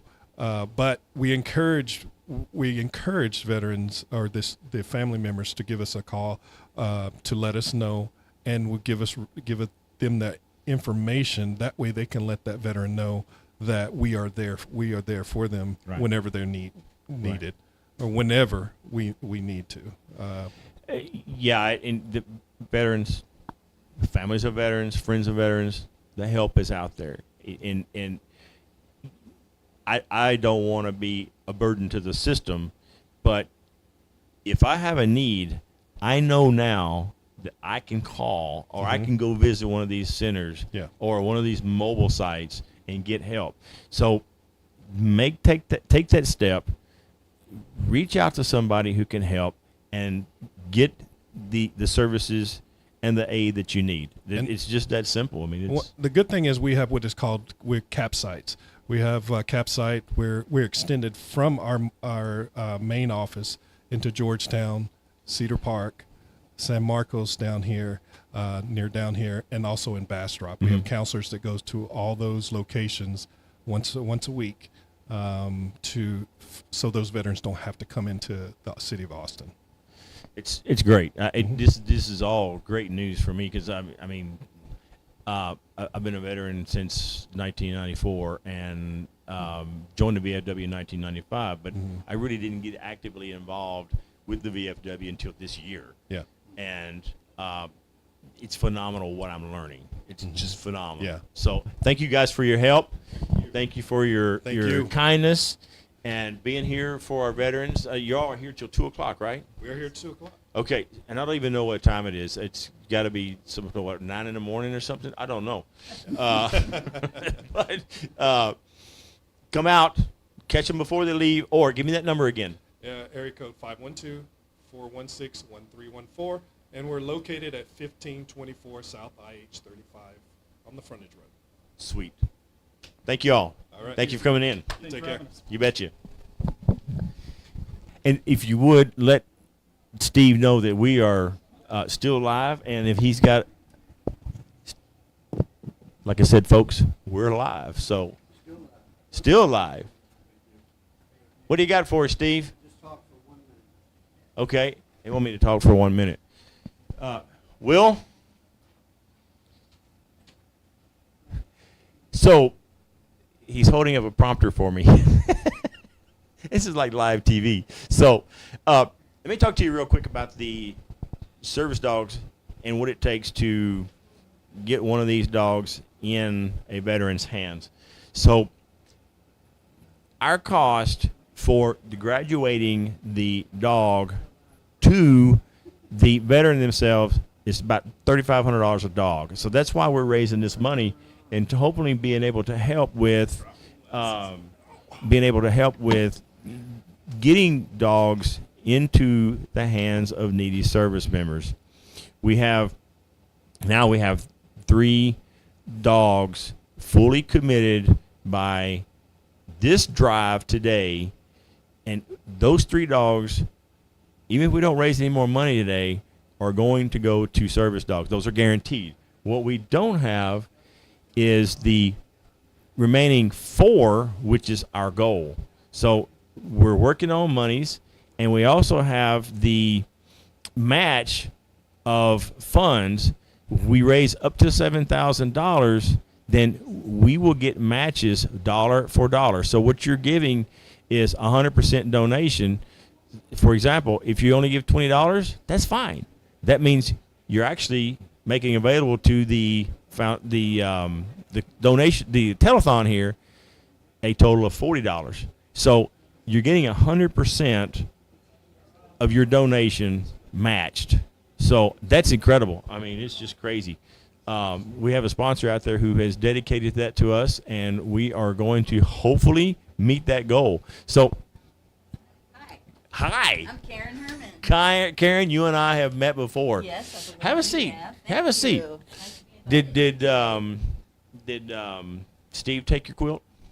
Well, I think he's trying to get a helper so we can Oh, have 2 people okay. to hold it up so Okay. it'll look nice and pretty. It's so good to see you again. Thank you. Introduce yourself and tell us. And let me give you this microphone. Introduce Ooh, yourself and tell us my about own mic. the Quilts of cause, Valor. the Quilts of Valor that you are part of, and what it means to veterans. Well, it sure does mean a lot to all of us. We love being part of Quilts of Valor. Our local group is Buda and Kyle Freedom Quilters, and we come here once a month at the Kyle VFW to sew. We set up all our machines in the room next door, and then we have our meeting here at that time where we kind of coordinate what we're doing. We love making quilts for veterans. I don't know if you can see this or not, but I did do this little picture here that shows how you request a quilt. And you have to do it online. The old days of paper and pencil are no more. So you have to get on the main organization's website. A veteran can request a quilt themselves, or a family member can request one for a veteran. But you have to know, like, what branch of service, what were the years that they served. And all those questions are in the website. Yes, and it only takes about 10 minutes. Yeah. So don't be intimidated by the computer part of things. And then once that veteran's name comes up on the list, then we call and say, hey, your quilt's ready. Can you come to this award presentation? We've had at least 2 or 3 here, I think, Steve, where you've hosted us to be able to give a bunch of quilts to veterans, and so it's really special to us. I was present for one of those presentations, and it's just really, really awesome. It's really awesome. And to see the veterans' face when they are presented the quilt, it's just. And let me add, if I'm correct, no 2 quilts are the same. That's right. They do not look alike. They're all red, white, and blue. Not always. Not always? Traditionally, most of them are. But actually, I've done one recently with eagles on it, and it's kind of like green and stuff. It's not a red, white, and blue. Oh, we have a quilt here that you all did. Yes, it is. This is just an example of one of the ones. I'm going to. You want me to move too? I'm going to. No, you're fine. You're fine. I'm just going to pull this camera back if I can, and I want you to show you what they have done. This is obviously you can see, but there's an American flag here, and then there's a blue eagle with the stars on the wings here, coming down with the claws, with the talons. Thing is just phenomenal. And how do you all do these? Are they machine or handmade? Most of the days they're always machine made on the sewing machine, and most of us are only making, say, the quilt top And then we have 2 quilters that do all the fancy stitching and stuff like Now, that when you that say- binds it all together. When you say machine made, it's still all done by hand, right? Well, Except for not sewing needle machines. and thread. Now, Yeah. one of the girls, Lenore, she does do needle and thread, but most of us are using the sewing machine. Sewing machines. Yes. So, but they're not mass produced. They're No individually way. produced. Not like and Walmart. Yeah. yeah. I've had a couple of those quilts. But these quilts are phenomenal. They're thick. They're very, very intricately sewed, and they are. I mean, you can. It just. I can't describe it to you adequately. You would have to see it yourself up close, because and they're just awesome. So how long does it take to make a quilt? That kind of varies. Some of us are more procrastinators than others. I hope I get this camera right. But usually it's a few months to kind of put the top together. And then we have to kind of put those quilt tops in line to our quilters that do they call it the long arm machine stitching that binds the 3 layers together. But we feel like it's our way to say thank you for your service, because it's really amazing what veterans have done, in order for the United States to stay as safe as we can. How big is your organization? We have about 12 to 14 active ladies. A couple of them are younger than myself, and they still work, so they don't come to our meetings on a Thursday. But a lot of them sew on off times, at home. So we have 12 to 14 very regular members, and we have a handful that'll come to the award presentations to help give out the quilts. I am going to toot the Kyle VFW's horn here, because before, I guess, 4 months ago, before you all got here, y'all were moving from house to house and garage to garage doing this, right? We More were or at the less? old building downtown by the railroad tracks. Yeah. That's kind of like where I started, roughly 5 years ago or something like that, with the other group leader, Teresa Moreno. And so that's where, I think when she started our group, we moved into the old building down there. I may be wrong. I may have heard it wrong, but I thought you guys were having some difficulty securing the place before you got here. Well, a lot of times people do it at home on their own time, but it's really cool to be able to come together as a group and to be able to sew and have fun. You now have your own space here. Yes, we do. Thank you very much. We've got our That's own what I was alluding to. I'm sorry.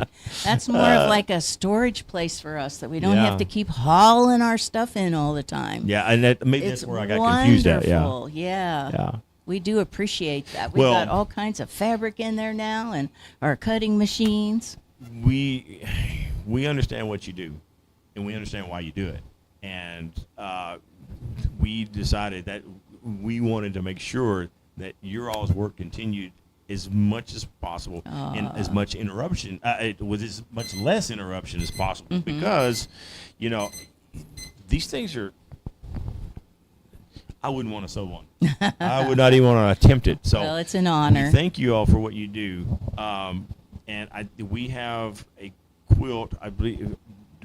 Is that one quilt? in the silent auction I saw. Yeah, there's a little silent bit of auction peek at quilt. it. That is we're going to go out here in a few minutes, and I'm going to show you the silent auction room. But we have one of your all's quilts on silent auction, and if I can, I am going to win that bad boy. Well, open our office door, or I can open it for you, and you can take a peek in there today too. Okay, if you if guys we get want. a chance, we will. Okay. How long are you going to be here? As long as you want me to. All right. Thank you for having me today to be able to tell about Quilts of Valor. Thank you for taking the time to come in and helping us with this. Don't forget our number to call for these Veterans Service Dog is above me, and the QR code is down below me. All you have to do is just make that call, make that scan, give us the monies that you can afford, and we are going to put these dogs in the hands of service veterans who are in dire need of these service dogs. We love Guppy too. Oh my goodness, she is such a doll. Get excited when we see her. Oh yeah, oh yeah. Thank All you right. again.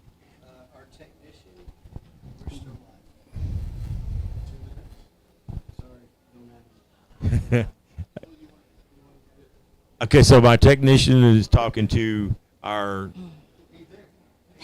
quartermaster. No, I'm still good. Hi there. I will wear you Thank down you for sometime or inviting another. me. But yeah. Well, we're still live, and you get to hear all the conversations behind the scenes, and you get to hear some of the mistakes that we made, and will continue to make. And I am pleased to be joined by Mr. Chris Calkin here, former a present veteran, brother, and you are the commander of the AM Vets here in Kyle, Texas. Am I right? Yes, sir. There's your. Yes, sir. There you go. Now we can hear you. 10-4, 10-4. All right. So, just a little history about us with VFW and AM Vets. We're improvising, so Michael. Yep, we're good. All right. Well, okay. Well, thank you very much. Since we were so interrupted. No worries. AM Vets is a organization kind of similar to the VFW. Am I right? Yes, sir. And yes, sir. we have come to find that you all at AM Vets have the same goals as we at the VFW do. Yes, sir. Pretty much, right? Yes, sir. So we decided that since we were brothers in arms Yes, sir. and had the same goals, that we will work together in helping our community and helping our vets. Am I right? That's 100% true. 100%. Tell us about that, will you? As AMVETS, we reach out to the community a lot. We do events to help the community. Our first and foremost is to take care of our post so veterans can come in and take care of themselves. A lot of people say that veterans can't take care of themselves. They're not able or capable. Veterans are. They just need that little helping hand to get to the next step. Yeah. And a lot of people put veterans in slots that they don't need to be in.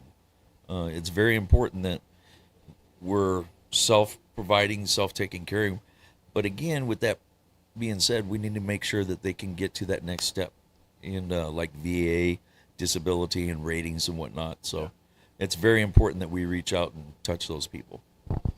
I'm finding, and I made a comment earlier, that I've been a member of the VFW since 1995, I think. But I didn't really get actively involved in it until this year. And I'm finding that a lot of veterans who have issues aren't coming forward for whatever reason. And does AM Vets make an effort to reach out to those veterans who maybe are in shut-ins or, locked away or, maybe need help and they don't actually ask for it? Yes, and with that, Mr. Larry, is we've actually reached out to people that you're saying they can't come out of their houses. And that's important because those veterans, they're closed in, shut in, and whatnot, and we want to make a pathway for those individuals to come and experience what we have. So we actually take people to the VA and make sure that they get their appointments on time. We take care of those individuals, and it's very important that we do take care of those individuals because each person out there that's a veteran, we want to make sure that we reach and can help. A lot of people just kind of blow it off, but those people served our country. Those people made us to where we can sit today and discuss this. Yeah, and that's the thing.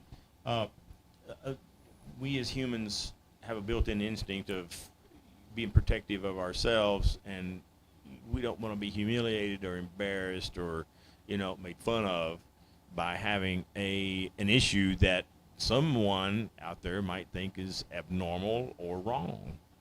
And we have the tendency not to seek help because of those factors, of being looked at differently, being judged, if you will.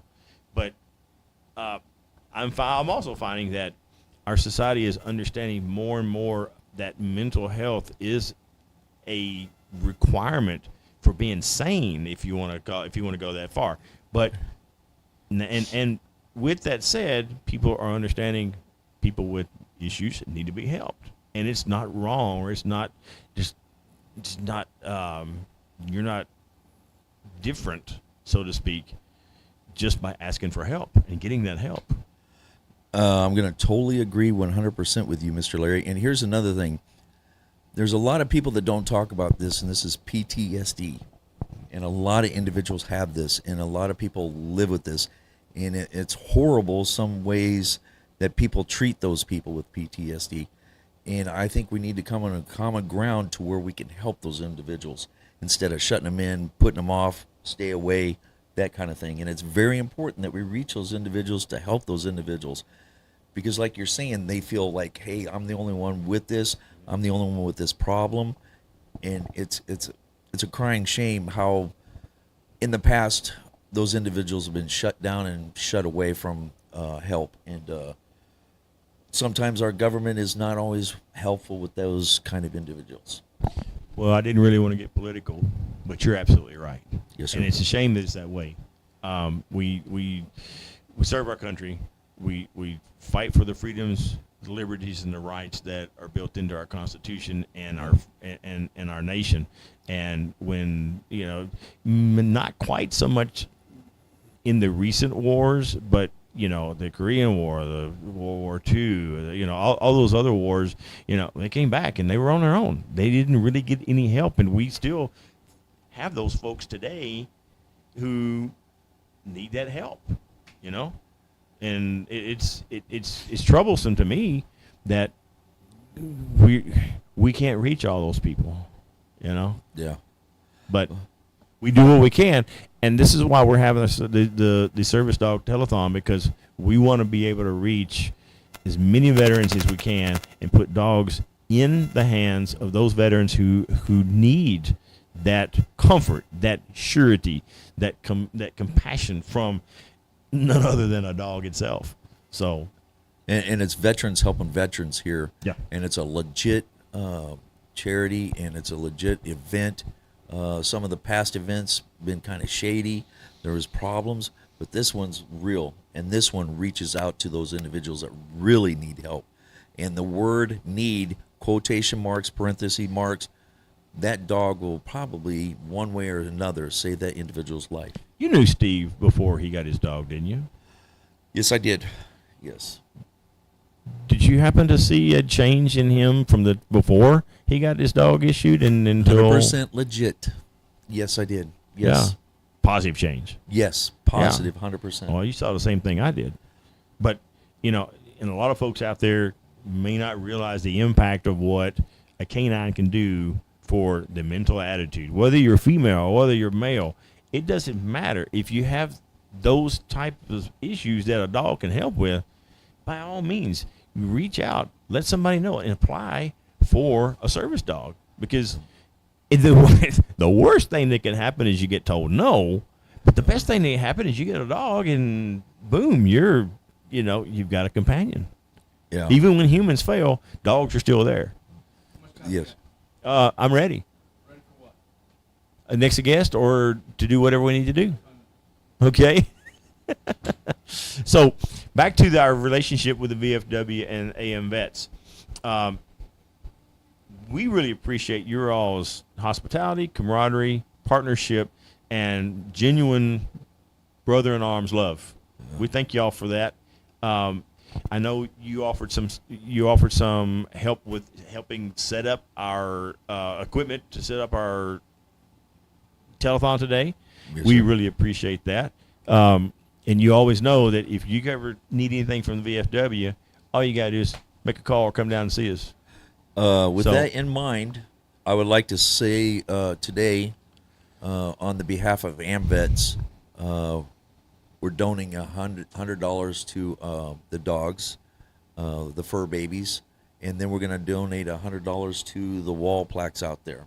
So there's two different things. We want to make sure that VFW knows that we're here for them, and what little we can do, we're here to help that little bit. You know that $100 that you just donated to the service dog is now $200. Woo! We have a match up to $7,000 going on right now. So if you or I donate, till we reach $7,000, it's doubled. So you just gave a $200 donation. That is awesome, and again, it's for that need. It's for that need, family and friends. That dog will take care of somebody's life one day and be there for them. And when a human being, as Larry said, might not be around. So, Chris, our number to call for the Service Dog Foundation donation is right up here. Can you see it? Look close. It's right up here.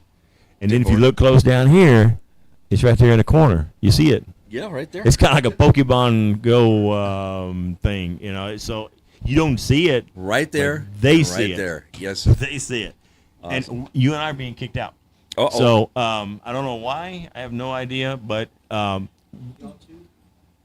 we're going to go out. Good deal. Good deal. We're going to take a break. And Jason and Miss Barbara is going to talk and keep y'all entertained. Donate. Donate. While I have y'all there, though, I would like to have you come here real quick. Okay. You have been a big instrumental part about this whole USVSD telethon, both years now and stuff, putting the hoofwork in. Anybody that's ever seen any of the pamphlets out there has come from you, and all the donations have come from you. And so what I'd like to do is, that's not it, is present you as well with a plaque for all your assistance that you've done. And sorry that's like that. I had to rush home and do it real quick because it didn't come out like I wanted it to. So, but yeah, for all the, just show our appreciation for all the work that y'all have done, you and your family and stuff. Wow. A little wooden plaque as well. I don't know if you can see that or not, but again, Thank the you. detail on Jason's engraving is really sharp, really, really sharp. Congratulations, Steve. All right. All right. We're gonna get out of here. Oh, there you go. That's for you. All right. Go ahead. Oh, okay. I was like, did I need to give you something? Come sit close to me. We'll be buddies. So I'm taking over for Larry here. My name is Jason Payne. I'm the trustee here at one of the trustees, I should say, third year trustee at the Kyle VFW Post 12058 here in Kyle, Texas, off of Veterans Drive. And we're doing our telethon today for the United States Veterans Dog Service Dog program, where these dogs come out and we graduate dogs, and it costs money to graduate them. So we raise all this money. So these dogs that are trained for veterans and be able to provide them with the freedom that be able to go out in public and stuff. And today we have with us Miss Barbara from the AMVETS Post 115 Auxiliary. Excuse me, lost my train of thought there. So, if you would please, ma'am. Yes, my name is Barbara Colarusso. I am the president of the Ladies Auxiliary for the American Veterans Post 115. We're right down the road a piece. I am a transplant, as you can tell. I'm here 46 years. I consider myself a Texan. The Ladies Auxiliary was formed 2 years ago. We brought to Kyle, Texas, the wall that heals, the Vietnam wall that heals. In order to do that, they needed an auxiliary. I created the auxiliary. We now have 22 members, growing all the time. If you're out there and you're a mother, a sister, a spouse of someone who is a veteran or who has passed away and was a veteran, please get in touch with me. We have an organization that supports veterans. Today I'm here supporting this most wonderful cause. I've seen it with my own eyes.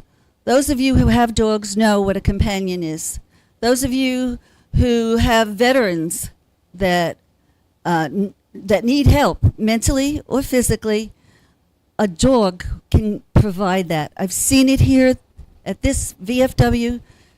Her name is Guppy, and she has changed the life of the veteran here at the post.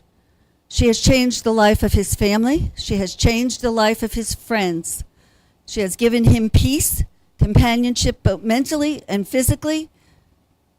And yes, to train this puppy from a simple little companion to a real service dog. Not a service dog that wears a vest and has no training. This is a real service dog. The service dogs have been trained from a puppy, and they are given to a veteran. It costs $3,500. We send the veteran to a hotel. We feed him for 7 days while he bonds with his dog for life. It's life-changing. I can't begin to tell you what I've seen and how it's made me feel about this program.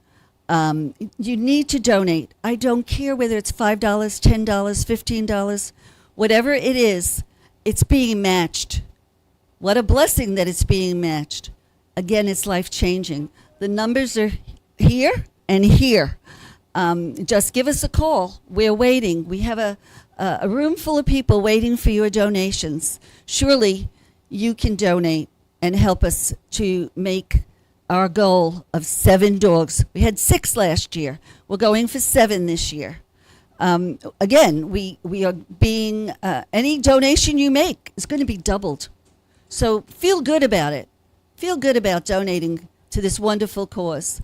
And if you want to come to the American Veterans and see what the Ladies Auxiliary is about, we're there every Saturday from 8 to 10. I'd love to sign you up. Yes, if you have a pulse, I will recruit you. Anyway, again, donate, please. Most definitely. And you said you're with the Ladies Auxiliary, and, here in Kyle, the Veterans of Foreign Wars and the AMVETS post are working pretty close together. How does that seem to be working out around the veterans? Working out great. Every Saturday we're there providing a free breakfast for veterans and their families. It's a family organization over at American Veterans. If your husband has passed away, you can still come. You don't have to be a veteran. If your brother, your father, come. Be with other people that have a like purpose. And the VFW comes to our breakfast. And in turn, we come to their breakfast. They meet every Friday morning from 8 to 10. And we share the love of community service for our veterans. Ms. Barber, do you have any events coming up that with the Ladies Auxiliary or AMVETS? Yes, that you should say that. First of all, on September 10 at the Senior Center, those of you who are seniors may belong to the Kyle Senior Center, CAS. We will be doing a program for those of you who can't get to Heroes Park on 9/11, where the veterans will be doing a program, and it's wonderful. I was there last year. The program is just wonderful, and I recommend that you go to the 9/11 Heroes Park Veterans Program. But for those of you who go to CAS, there's a big group of us seniors. We'll be doing a program on September 10, which is the senior lunch on a Tuesday. We're doing a little program. We request that you wear red, white, and blue for our fallen people, first responders. We are always about not only our veterans, but also our first responders. And we lost many of them in 9/11. Also, we will be doing a rummage sale for our operating expenses. We send a couple of ladies, including me, to Tyler, Texas, with this accent. And it's been great. They train me to know what our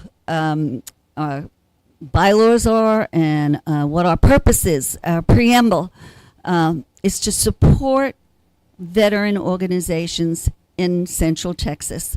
and I'm the historian and the human resource public person with this accent. Again, I'm here 46 years. It's not going anywhere. You kind of get used to it after a while. And we will be getting together for a rummage sale at the Post, which is at 400 Veterans Drive, right down the road a piece. It's like 2 doors down from the post office to the right, and 2 doors down left from the VFW hall. And please come. The Lehman High School will be having a dog washing program, and we will be doing a rummage sale. You can come get your dog washed, and then you can buy something from our garage sale. We have lots of great stuff. That happens on the 14th of September, from 8 to 12, 14th of September, right here down the road a piece at 400 Veterans Drive, the American Veterans Post.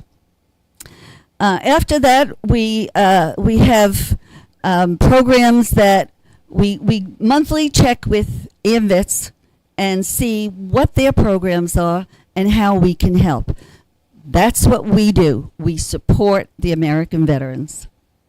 That's outstanding. And it's you being a member of all this, it's probably been, you have a veteran in your life that you've been with and everything to get involved in all this. And I'm sure, because I know with me, being a part of these organizations is so impactful and getting me to the level that I can be at, because like all veterans, I'm surviving PTSD constantly.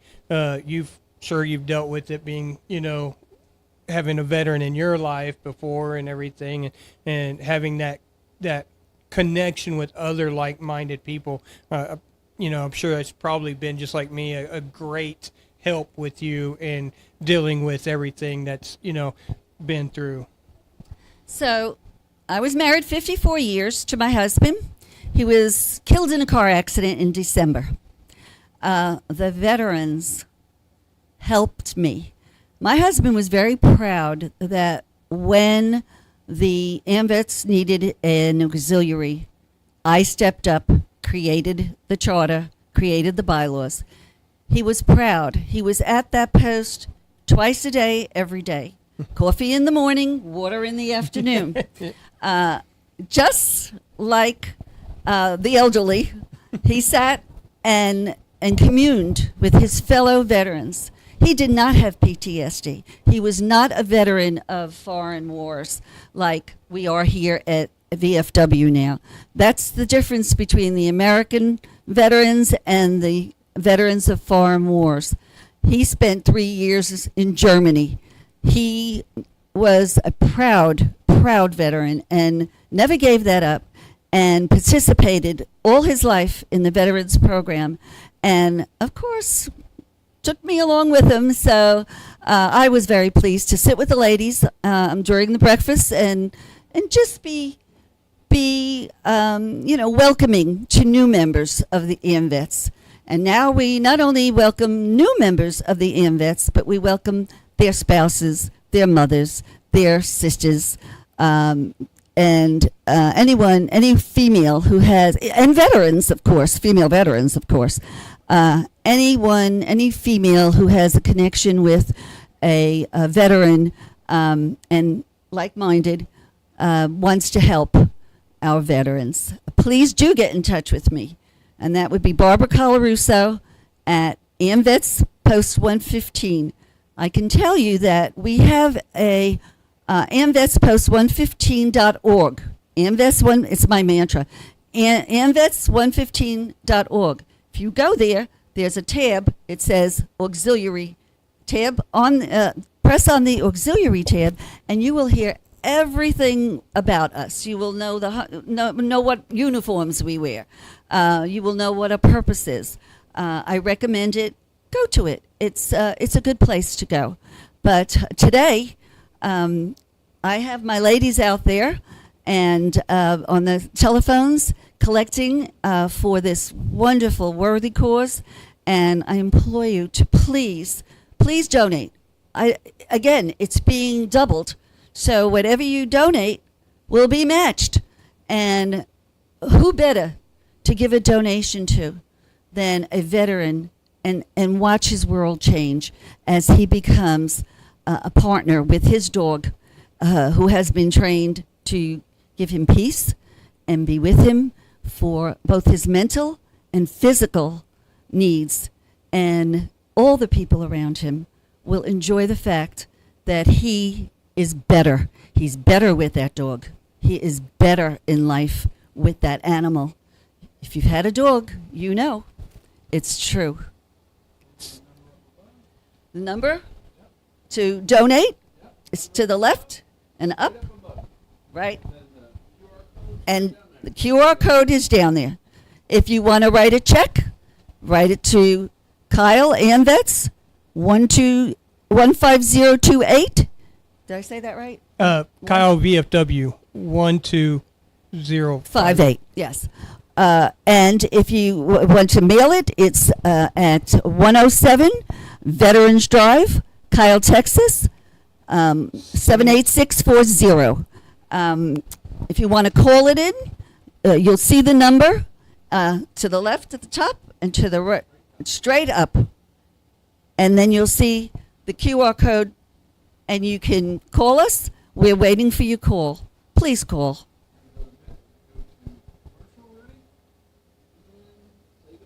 Bye.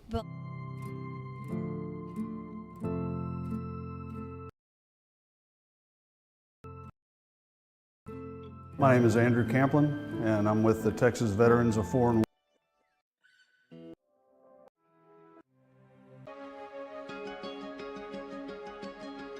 Oakley was donated to our program as an 8-week-old puppy from a breeder out of Oklahoma. We knew when pairing Oakley, he needed to have someone that needed a dog to ground them. Oakley is such a low-key dog that doesn't respond or react to anything. It was vital for his success to put him with a veteran that needed to be grounded and brought back to a sense of calm.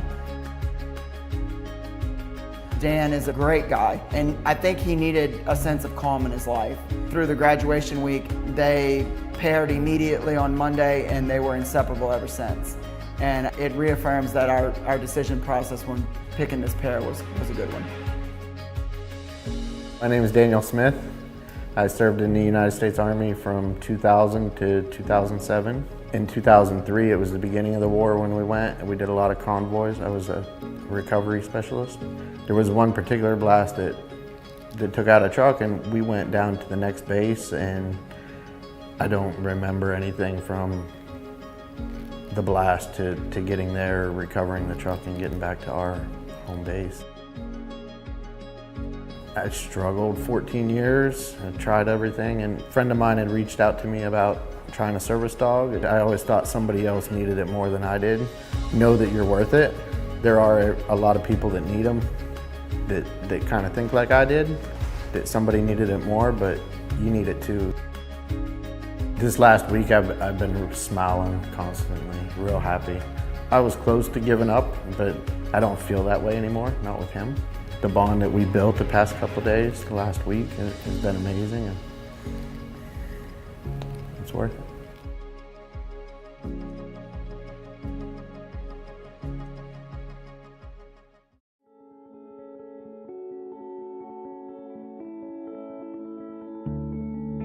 It was always in my head that I wanted to be in the armed forces.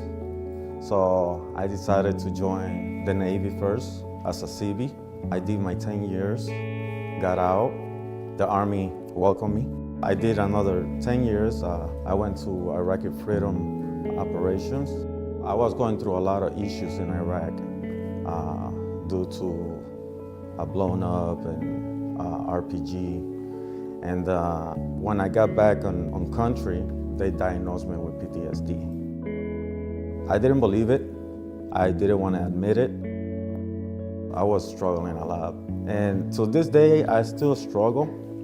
And my wife always told me, why don't you apply for a service dog? And I wasn't really into it, into the idea. But I realized that nothing was working. Group therapy, even acupuncture, nothing worked. And actually my wife was the one that applied for me.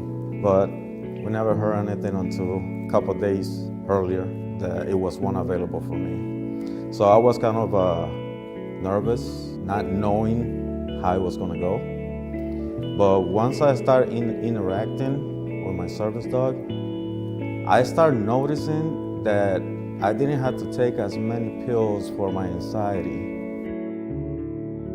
When you have PTSD, you don't go outside the box and try to explore new stuff or something that is available for you to help you in the long run. The resources are there, we just gotta search for them.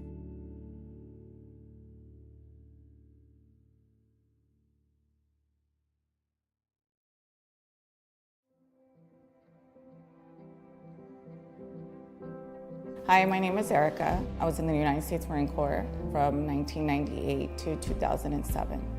Having MS has been extremely hard for me to accept. I had a relapse about 2 years ago where I was completely paralyzed from my right side. And I was in a very, very dark place for a long time where I didn't want to leave the house, I couldn't work.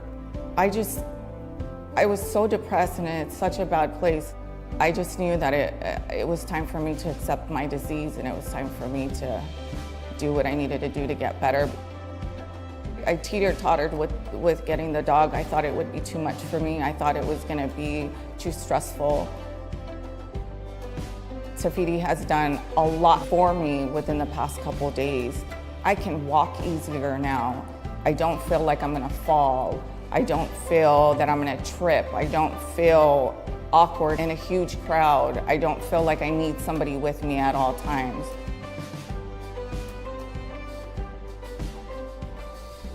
Tafiti means a lot to me. I fell in love with her for the first time I saw her.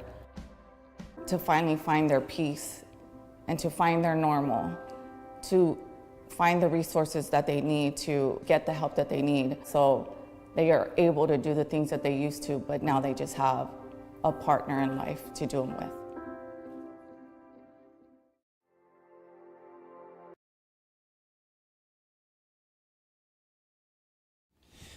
Well, everybody, welcome back to our live portion again of the Kyle Veterans of Foreign Wars U.S. Service Veterans Dog Organization Telethon. Today, we are working on earning money or collecting money or getting donations, however you want to say it, to be able to graduate dogs to these worthy veterans of that deserve these dogs. If you have ever had an animal in your life, you know that these dogs are important to bring you up and help your spirits. And you know, a lot of us have seen this, especially with Guppy and Steve Cook around here, how much it's changed his life, being able to have his companion there with him when he comes around. Today, it's my great honor to introduce our most great potentate of the shrine here in Austin, James Heineman. Yeah, well, I was going to have you introduce yourself, Yeah. But yes, James Heineman, the potentate of the shrine here. Yes, the potentate is the president. That's yeah. Just a fancy name. The people that the Masons that got together wanted to do some fun stuff, so they came up with this Middle East theme, and basically it's just to have fun. And then later on we came up with the children's hospitals system, and that was, well, the Shriners was actually started in 1872, and it was actually established. They started putting it together in 1871. So, and the first Shriner was the Mecca Shriners. I believe that was in New York, long time ago. Mm-hmm. And the Shriners they're a brotherhood like the Masons. You have to be a master Mason to be a Shriner, and we follow pretty much the same stuff. We engage in ongoing growth and education to provide care for our children and families in need. And we really like to stress the family in our organization, because if it wasn't for them, it'd be useless to meet. You know. Oh, most definitely. Wives would not have it. No, they would not. And a lot of times it's the wives that get their husband to join organizations like ours. Mhm. They see what good we can do and the fun we have together throughout the year. Of course, our philanthropy is Shriners Children's, Mhm. and it was established in 1922 when the big polio outbreak was going on, and from the time they organized the Shriners, 50 years later was when they finally decided to do a philanthropy, and because of the polio, that's the direction they went, and from there we've got the Burns Hospital. Our main thing is Burns Hospital, orthopedics, Spinal. yeah, and cleft palate and cleft lip, and we take in children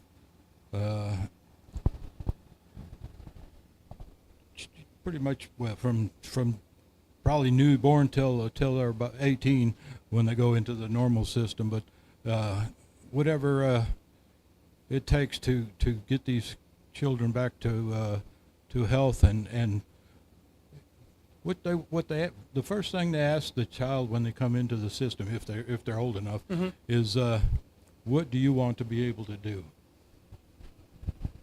And from there, that's how they decide which direction to head on their treatment, and it's amazing to see these kids. They're just happy. They're confident. That's a big thing. They raise their confidence, and this is what I found when I've met Shriners children out in the real world. You know, not in the hospital. These are Shriners children that are adults now, and the first thing they tell them is they gave us the confidence, and from there they just grow and grow and grow, and it's when a Shriner meets a Shriner child, it's amazing. It's kind of like a family from the start all the way through the rest of their life. Huh? These adults come up to you and thank you and hug you, and they talk about what their time was like in the hospital system. It's really amazing, and it's fun. Yeah. Just to be around them. I bet. Sounds fun and heartbreaking and heart wrenching Yeah. and lifting all in the same episode. All right. Just real quick while we're getting our thoughts right now, we want to remember that please donate at the number that's above us. All right. You can see it right above our heads, and then right here to the right, down corner, you're going to see that there's a QR code. Anytime through this whole time when you see up on our screen, please look at the number. Call that number. We have people ready to answer phone calls the whole time through this. Call that number. We're willing to take your donations. These donations go directly to being able to supply these, graduation of these dogs to these veterans. If you're tech savvy, which I don't think either one of us really are that good, but there's that dang QR code over there by his right knee. Hit on that QR code, and you can sit there and get a direct link into the donation. All right. Sorry, please go ahead and continue. No problem. Like I said, the Shriners Children's Healthcare System specializes in burns care, orthopedic, and cleft palate and cleft lip, and we do that no matter what the ability of the parents to pay the bill. The parents don't get a bill. If they have insurance, yes, the system takes the insurance. Right. But that's nothing is sent to the parents. So once they're go through the process, they're approved. It's the parents' worry is other than being there with their child. That's it. That's it. They a lot of the hospitals will have a like a McDonald house. Right. They stay there so they can be close to their children, and all this is done with no cost to the parents. It's amazing.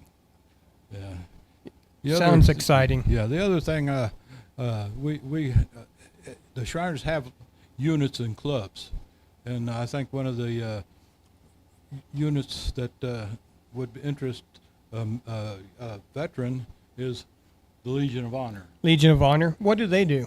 They have monthly meetings where they talk about things they're going to be doing in the future. They have competitions like flag presentations, honor guard, several different things. And our unit in Austin is very serious about this.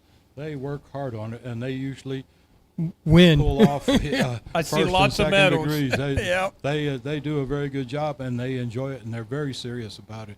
And if you're a veteran and a Master Mason and wish to become a Shriner, it's an easy process. You can get online, beashrinernow.com, and fill out the petition, and somebody will contact you. Once you get in, we have all these units. They'll all be trying to get you to join them, but if you're a veteran, Legion of Honor would be the one that would really interest you. Also, if you get on there, even if you're not a Master Mason, if you get on that website, is there somebody that will contact you and help you with the process of being able to work your way up to that? Yes, the website is designed really good. You fill out a questionnaire, of course, and if you're not a Master Mason, it will send you the right direction to join the Masons in your area. To actually get you to the Grand Lodge in your area, and eventually to a lodge that's local to where you live. And again, it's an easy process. Of course, it takes a little time to make your Master Mason's degree, but it's all fun. As we all know, anything worth doing is worth doing over a period of time and learning. That's right. And yep. And today, right now, we need to make sure that we call this number up here. Get on this number, call. People are standing by to take your phone calls, take your credit cards, learn do the donations right here by his right knee. We've got a QR code for tech savvy, so just open your scanner up on your phone or your camera, show it against there, point it towards there. It'll give you the direct link to the website, and on that website, it'll give you all you need to know to be able to contact us and get some money to us to be able to get these dogs graduated and into the lives of these worthy veterans that are in need of these dogs. Again, these dogs to graduate cost $3,500 per dog. That's $3,500, $3,500 that takes to graduate these dogs. And this money is not charged to the veteran. This is all money that goes to graduating these dogs, providing that veteran a place to stay, and getting him that needed connection time with these animals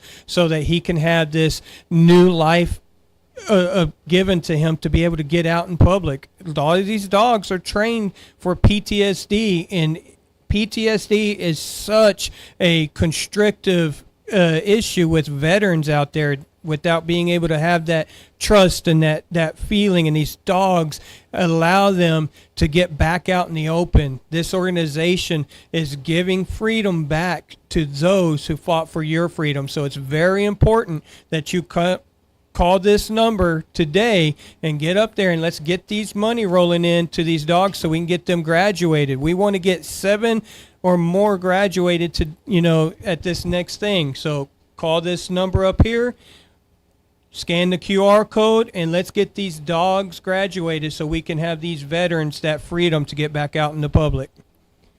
All right. I would like to thank you. Certainly welcome. It was my honor to have you here. And again, what is that website for them to go to if they want to get beashrinernow.com. beashrinernow.com, or is it .org? It's .com. .com, my bad. Or beashrinernow.com. Yeah, again, this is James Heineman, the potentate of the Shrine for Austin. Thank you. You're welcome. Well, I didn't read it, but a little bit. Yeah. So I found one guy, Glenn McGraw, who also had a service dog. So after talking with him for a while, I was like, hey man, I'm ditching the pills and I want to try a dog. So I put in an application after talking to the gentleman at the Midwinter VFW conference. He said, put it in and I'll go from there. Introducing Nita into our family, what this means for us is me being more comfortable. During the car rides back and forth, I'm just like, the dog's okay, I'm okay. I just keep saying that to myself. The dog's okay, I'm okay. Even at the museum and everywhere we've been, like she knows what she's doing, and I can trust in her. I can not lower my guard, but pay attention to her instead of paying attention to everything else. I know she'll tell me when something's wrong. What I really want to say to all the Marines is pills aren't the only answer. Talk to someone with a service dog like I did and explore that route, because life is a whole lot better for me already, and I've only been with this dog for less than a week. Let's see what it's going to do in a year.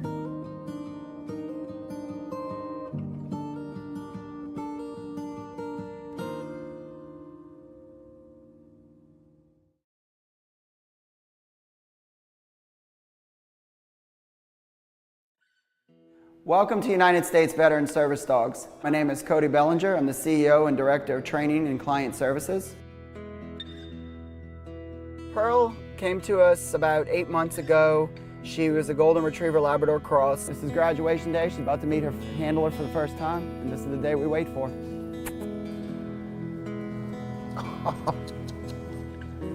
Well, hello.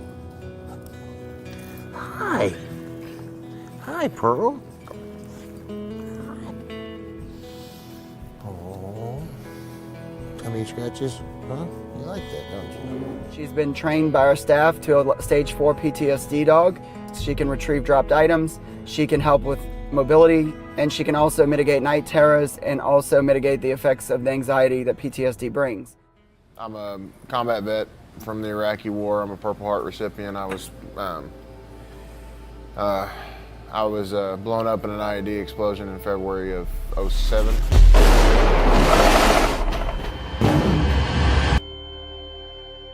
It caused me to have a TBI, a fractured skull. For us, it'll never really be a normal life, but to be able to be out in public and not have to be hypervigilant, not have to always feel like I've got to watch my back, and then sleep, and I don't sleep, so hopefully she'll help me where I can get a good night's sleep and get through the night where I haven't been for about 10 years now. Here, this one here is the 1st Cav Division in the United States Army. It used to be a cavalry division, all horse mounted. It's not anymore now, it's all mechanized. There's a saying that goes with the patch. People say it differently, but it was the horse that was never ridden, the line that was never crossed, and the territory that was never taken. And the reason why this is significant for me is I deployed with the 1st Cav Division. So I also carry this patch with me every day on my arm. As you can see, it's in the shape, Pearl, sit. It's in the shape of a rack. I keep it with me everywhere I go. So that's what the patch signifies. I'd like to get back to where I used to be, where I could sleep and be normal and have a function and be out in public and be around a large group of people and not feel nervous, or not really nervous, but just paranoid and watching everybody's movements. Thank you guys. Thank you for everything that you've done for me and for Pearl.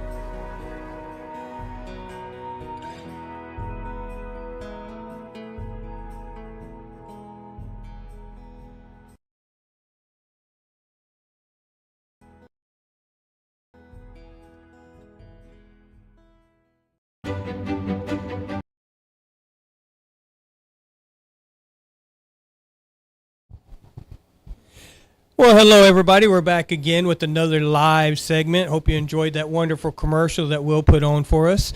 We're here with Cynthia Bentley from AMVETS. We are also here doing this telethon for the United States Veteran Service Dog. This is our telethon to bring money. It costs $3,500 to graduate these dogs. That's money that we have to spend to bring our veterans in and give them this well worth, ability to come back out, giving them the freedom, to come back out and that they earned to get back out in the public. The number, if you want to donate, is going to be right above our heads here. Call this number we have people ready to take your phone call and to get you able to donate money so we can get these dogs graduated. If you're tech savvy, usually I'm not, I don't know who all is around here, but you open up your little scanner thing on your phone or whatever, and right here by her knee is going to be a QR code. If you can just go ahead and scan that, you give you a link to be able to access and donate money that way. So we have our phone number up here. Give that a ring or contact on the QR code right over here. Now, if you would, ma'am, please give a formal introduction of yourself and you know, give us a little history of you and your connection with veterans and what you're doing here today and whatever you want to tell us. My name is Cynthia Bentley. I am a life member of AMVET Post 115 here in Kyle, Texas. I am also the Sergeant at Arms, so I keep order at the meetings. You know, you have to come through me and do what you're supposed to do. But one of the things that we do here in Kyle, Texas with our AMVET Post 115 Ladies Auxiliary, we support our veterans. We make breakfast for them in the mornings so they can have a hot meal. You know, many of our veterans don't have hot meals. We help them with that. And they may also need some security socks. They may need some shoes. They may need some support just to talk to someone. So we give them that kind of support. And we are here to serve our veterans who are so deserving. You know, the freedom that we have today is because of our military. Many countries, they dictate on what to say, what to do, and how to do it. But here in the United States, we have that freedom because of our veterans. And what we want to do today is raise funds for our veterans for service dogs. Many of our veterans come back from the military and they have to be reintroduced to our way of living. Because in the military, you know, it's very stringent. There's rules and regulations. And sometimes they have a little problems with that when they come out. So they need a little support from us. And the service dogs that we are raising funds for today, and the numbers right here, or either the QR code is right there. We use those funds to get those service dogs for our veterans in order for them to feel secure, to feel safe, to know that those dogs were given to them because we care about them. We give them thanks for the service that they have provided us so that we can live as free citizens in today's world. Have you had any connection with seeing how these service dogs affect veterans? Yes. My niece was in the war, and her Humvee was exploded. She was thrown out of the Humvee. And she does have some problems, you know, with loud noise, darkness, things like that. And she does have a cute little service dog that notice when she's feeling kind of irritable, that service dog can come to her and ease her. And this is my experience with the service dogs on how important they are for our veterans. Has it given her capabilities of getting back out slowly into the public and stuff? Or? Yes, she is doing pretty good now. She is working, and she's working for the federal government. But that helped her to ease her way of being reintroduced back into the way, what we call a normal life. We can't stress more than what, you know, you see the testimony here today of firsthand knowledge. All of us at the VFW post here in Kyle, we see Guppy walking around here, the cute little black lab that actually was brought up on this US VSD program and given to our quartermaster, Stephen Cook. And you could just see the changes that's happening, you know, his life, as well as like you've seen in your own personal endeavors with any service dog out there. It's so important to get these dogs out. And if we can, just get on this phone right here, call.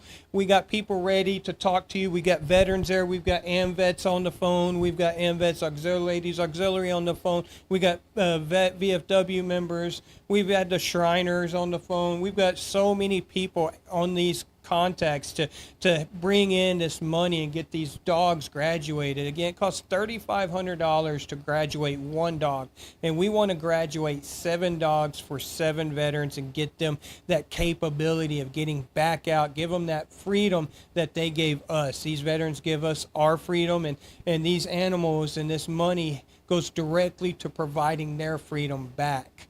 It's so important. Remember, call the number. Let's get on those QR code. Let's get those monies rolling in so we can get these dogs graduated. What else have you noticed going on in y'all's post for helping veterans out lately?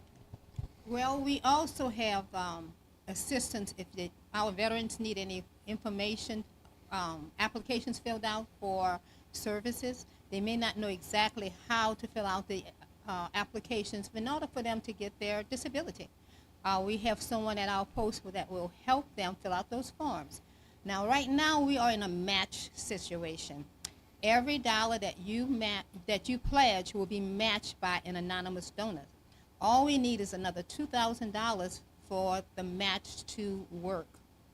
So please call in the number above or either the QR code, and every dollar that you pledge will be matched by an anonymous donor. And we can't, show enough appreciation to these donors that have come through and anonymously given the, preemptive to say, I'm going to match for this time, every dollar to be able so we could get these dogs graduated. It was such an honor. Is there anything else you would like to put out there about what y'all got going on? Well, the veterans, VFW, and AMVET also give out back to our community. They don't just expect for them to receive, but they give back to our community. They give back to our community with school supplies, Christmas toys, coats for kids, books, free books for our children to read during summertime. So we are also giving back to our community. Our veterans are very important. Our veterans go to the schools with us and read to the children. They tell their stories on how it feels to be in the military. And they also listen to the children, because so many of our children have parents that have been deployed. And sometimes the children need to tell their stories. And our veterans are there to listen and to comfort them in their way of giving back to our children.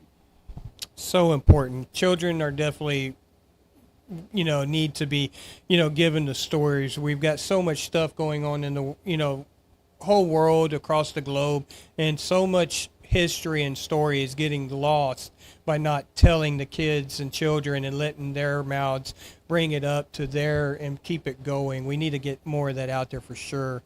I know that y'all have had some events that have come up. Miss Barbara told us some stuff about events y'all have going on. Just a reminder that we have the AMVETS Ladies Auxiliary as well as AMVETS Post 115 here with us today. Today we are at the Kyle VFW Post 12058, which is off of at 107 Veterans Drive. The AMVETS post is just right down the road from us. Little hop and skip, you get over there. And y'all's address is 407. There you see, close enough. 4 blocks away there. There you go. 407 Veterans. All right. It's very important. If you're a veteran, come out, hang out. We have breakfast every Friday at Veterans Foreign Wars Post here in Kyle from 8 to 9, 8 to 10. We pretty much stay here until somebody leaves. So we're always here. We got coffee, we got water, we got food. We make sure that you don't have a weekend where you're not going to have at least a good hot breakfast. And of course, AMVETS has theirs on Saturday, 8 to 10 as well at 407 Veterans. So definitely come down, meet this gorgeous lady right here who is coming around and stuff, and be a part of this organizations. And please, please, please, I can't express enough. I am a survivor of PTSD. I know how important these animals are. You heard it from, off of, somebody in her family having a service dog that has helped her out. We've got Stephen Cook here. We've got other veterans here with service dogs. Please, this organization gives to Texas veterans, gives these service dogs. They raise them from youth, train them. These are not just a everyday, they just pick them up off the street and train them. These are bred, these are made, trained, not made, excuse my French on that one. These are bred and trained service dogs. Please contact the number up here. This number is very important. You get on this number and you make the call, and we have people ready. We have people ready to answer the call. I got sidetracked there. We have people on the phones ready for you. We've got a QR code down here. Get on that QR code and let's get it going. Let's get this money going. Let's get these donations going. It's so important. Okay, and a message to our veterans. We want you to know that we are here for you. You know, you might just want somebody to talk to. You might want somebody just to listen. And our veterans are here. Now, the AMVET post is open Monday through Friday from 9 a.m. until 12 noon. You can walk in at any time to talk to someone that's just like you, that's a veteran, to listen to you and to help you with those forms that you might need filled out. And right here at the VFW hall, you can come here during the week. Yes, if there's somebody here, you'll see the truck out front. Just come in. I almost guarantee you somebody's here. If not, they may have stepped out. There's a phone number. Call. We will get a veteran to you to get you somebody to talk to. And again, veterans, we're here for you. AMVETS, VFW, we're here for you. Call us. Come see us. Come have breakfast with us. It's very important. The first step sometimes is just getting that food in your belly, getting that bread broke, and let's get that opening, get that fellowship going so we can talk and, just cut the bread open, break it, and eat it, And just remember, Jude Prater is our contact for Hayes County Veterans Administration. Remember that name, Jude Prater, at the county building on South Stagecoach. No, he's not on South Stagecoach. He's at the old courthouse. Yes. Right, he's at the old courthouse. So if you need someone and you don't have anyone here in Kyle, you can always contact Jude Prater at the old courthouse in San Marcos, Texas. Definitely. Please call this number. Let's get those donations rolling in.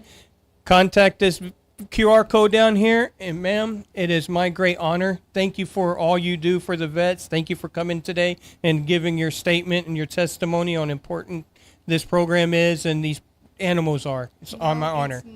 It's my honor. I come from a military background. My father, I have 5 brothers. Out of 5 brothers, 4 served.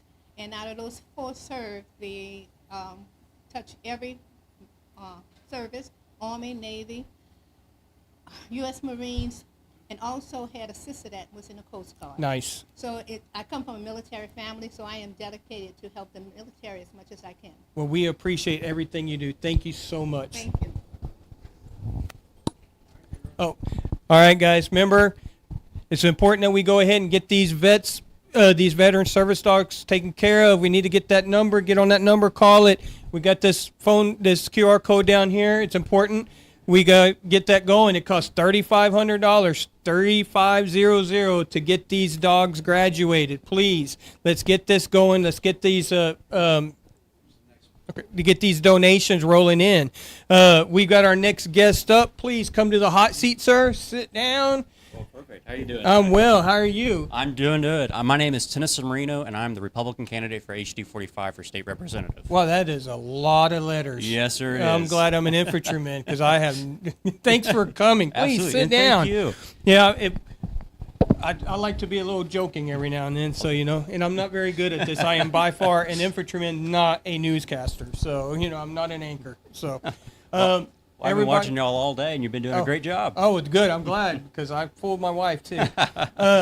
Everybody, remember real quick, phone number's up here. Contact this number. We've got veterans. We've got people. We've got everyday life of people out there ready to take your number down, your info, get your donation in.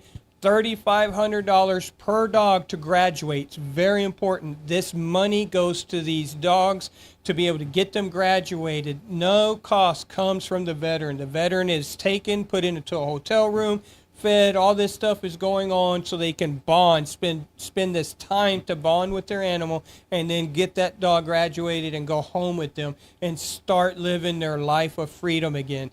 These, Lord help me speak. This organization provides these animals, these beautiful dogs, to veterans so that they can have their freedom back. They provide the freedom to the veteran that gave us freedom without hesitation. So let's not hesitate to contact this number and contact these beautiful people volunteering their time at the VFW and get taking donations. Or you can look at this QR code right here by his right knee. There's a QR code there for you. Scan that if you know how to work that system. I'm weird, I guess. That's fancy to me. Go ahead, scan that up, get on that link, donate that money. What brings you in here today, sir? Well, we're here today because we're raising money for our service dogs, and what a great way to contribute back to the community. You know, there's several ways to Most contribute. definitely. You can serve on the front lines, Yep. or we can serve the veterans here, and that's what we want to do today.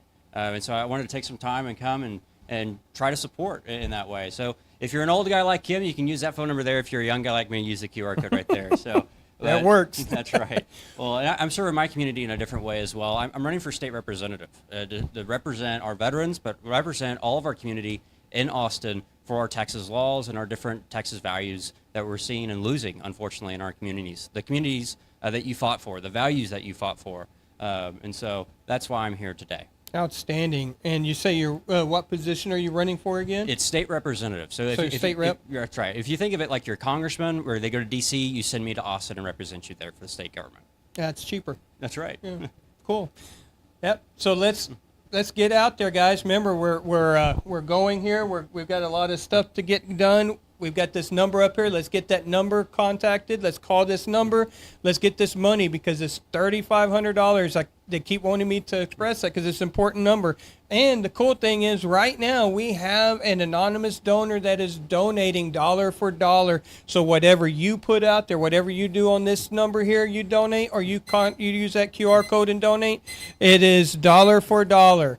All right. So please contact them and let's make that phone call and let's get this going so that we can get this money in and get that anonymous donor what they've set for. They're ready to donate dollar for you. So it's $3,500. If you donate, if you happen to do a $3,500, we've got these pretty cool things here. All right, we've got these sponsors and we have dog info up on our wall out there. When we hit the magic number, we take one of these bones and put it on that animal and or in that picture of that dog or that veteran that's looking for one to show that they are sponsored. Their dog is covered, so they will have their service dog taken care of. So it's pretty neat to know that you come in, your money is going to get them that animal. So remember, just contact this number up here or scan the QR code. Get these going, get this money out there, get this donation. It's so important. I know it's an honor for me to have so many supporters here as a veteran and a survivor of PTSD. It's I know we've seen it. We've heard testimonies of different people having, knowledge of their family members receiving a service dog or service animal, and that providing them with the capabilities of getting back out there. We see our brother Cook running around here. Steven, he's running around here like a madman. He's got that capability now because of this exact program.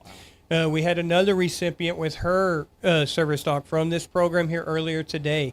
So it's very important. I don't know if you have you had any contact with any of these service dogs or anything? Have you seen them around here through your mumblings around here? I have. There's several dogs here today, and I also come from a family of veterans that served all the way back. We can trace our ancestors back to the Civil War. Yes. They went up and actually did what we would call hot air balloons today, the first use of aerial reconnaissance in combat. I'm very proud of that veteran heritage in my family. We've had family members who've used the dogs, and it does help. It is tremendous helpful to see the transformation of a family member who wouldn't leave their bedroom to someone who's the life they partied now. So please donate. Yep. Remember, number's up here. You get on that number, you call, somebody will answer you. They'll take your information, they'll get your donation, and you can donate anonymous, people. All right, if you want to be anonymous, that's fine. We're not trying to put your information out there if you don't want it. Not like it goes anywhere anyways, but to us knowledge. But just give it a call, and you can do it anonymous, or you can do it in response to someone else. You can donate for in the name of another veteran, in the name of somebody in your family, you can give that donation, and you can do it. It's $3,500 to donate, $3,500 to graduate these dogs. All right, that money goes directly to getting that veteran to stay and meet his, match, and to bond and to get going. So it's $3,500 per dog to graduate them. We want to do 7, at least 7 right now is what we're pushing for. Last year we got 6, and it was exciting. This year we want to push it up at least 1. If we can do more, that's great. Let's get on that number. Let's get that money going. And don't forget, it's a dollar for dollar donation. So if you think about it, you could be responsible for graduating 2 dogs if you just do that $3,500 donation. You could actually get a 2 for 1. It's amazing how these deals keep coming up. I mean, we're all about deals here in Texas. Let's get on here. Let's donate that money. Let's use that QR code, and let's get these dogs to their veterans. I know we talked about, you being a candidate representative for the state and everything. Do you have anything going on that you're working for right now that you're doing in the community? Well, we're doing events all across Hays County. So my district covers the eastern half of Hays County. That's San Marcos, Buda, Kyle, a little bit of Drifting Springs, and a little bit of the Wimberley Valley. And so we're doing meet and greets all across the way. We're door knocking in every neighborhood we can. We have signs going up. We're shaking the hands and kissing the baby. That my name is known by the community, and making sure that I know what's going on in the community. Different things like supporting the veterans organization, supporting parks, and supporting infrastructure is something that we learn while we're on the road. And so that's one of the many things that we do while we're out in town. Learning how your platform builds, right? That's right. Yeah, That's right. It's crazy when you start getting out there. Now, I know for me, seeing you knock on my door, I may have some questions about your candidacy. How do you overcome that? Well, we just tell the truth. The truth is, I'm a 24-year-old who should be in college right now. I actually dropped out of college so I could run for office because I saw what was happening in our communities. I saw that we were seeing fentanyl deaths in our middle schools. Yes. That the ones that are being impacted the most by inflation and the economy are the ones on fixed incomes, like our veterans, our older generations, and also the younger generations, like mine. The most underrepresented age group in our government is Generation Z. That's my generation. That's the ones who are actively serving right now in our military.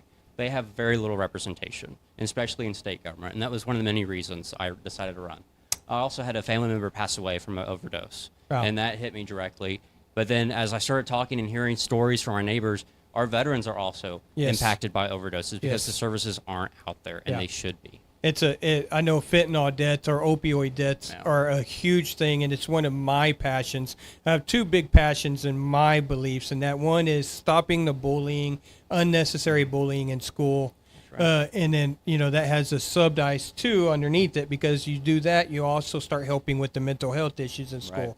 Now, that all being done, I also have a big issue with the opioids, so much that I've even started my own nonprofit to where I have Narcan, that anybody wants it, I have it available. I give it out free of charge, don't charge anybody. I train you on it, have everything. So it's a big deal for me, too. Very good. So, and yes, veterans, and I guess that's some of it, too, veterans overdosing on opioids is a big deal right now. And then some of it has to do with the fact that we're all on pain meds and could accidentally do it.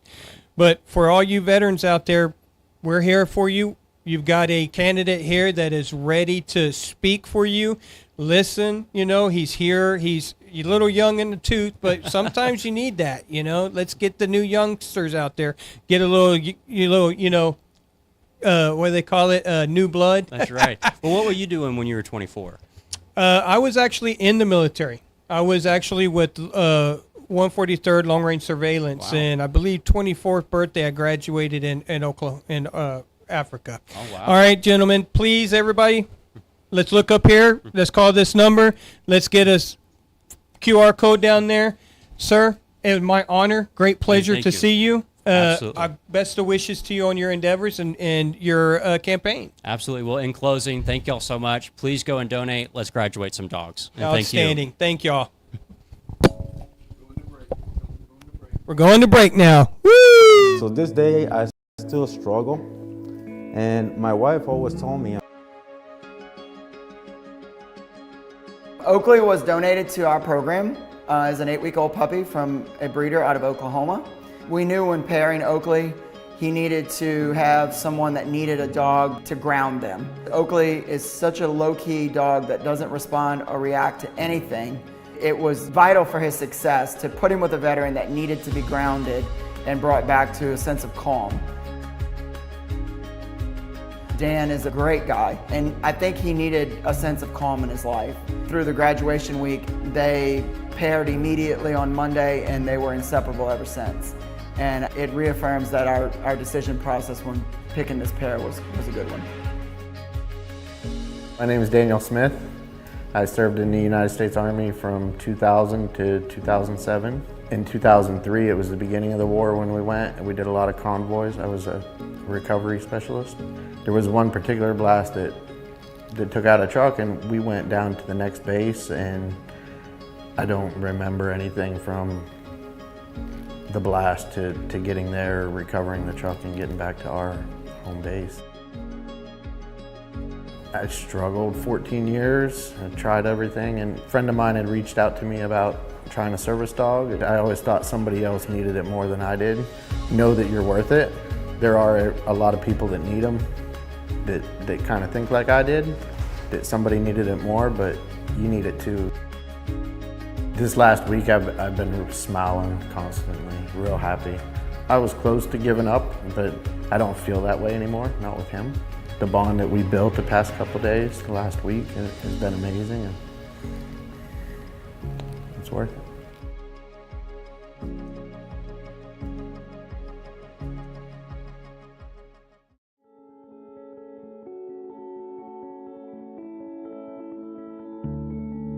It was always in my head that I wanted to be in the armed forces.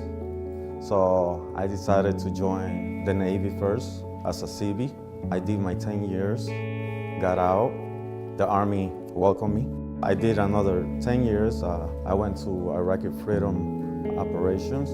I was going through a lot of issues in Iraq due to a blown up and RPG. And when I got back on country, they diagnosed me with PTSD. I didn't believe it. I didn't want to admit it. I was struggling a lot. And to this day, I still struggle. And my wife always told me, why don't you apply for a service dog? And I wasn't really into the idea. But I realized that nothing was working.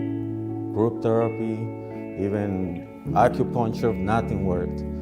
And actually my wife was the one that applied for me. But we never heard anything until a couple of days earlier that it was one available for me. So I was kind of nervous, not knowing how it was gonna go.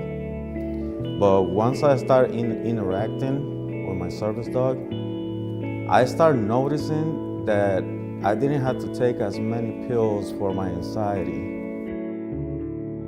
When you have PTSD, you don't go outside the box and try to explore new stuff or something that is available for you to help you in the long run. The resources are there. We just gotta search for them.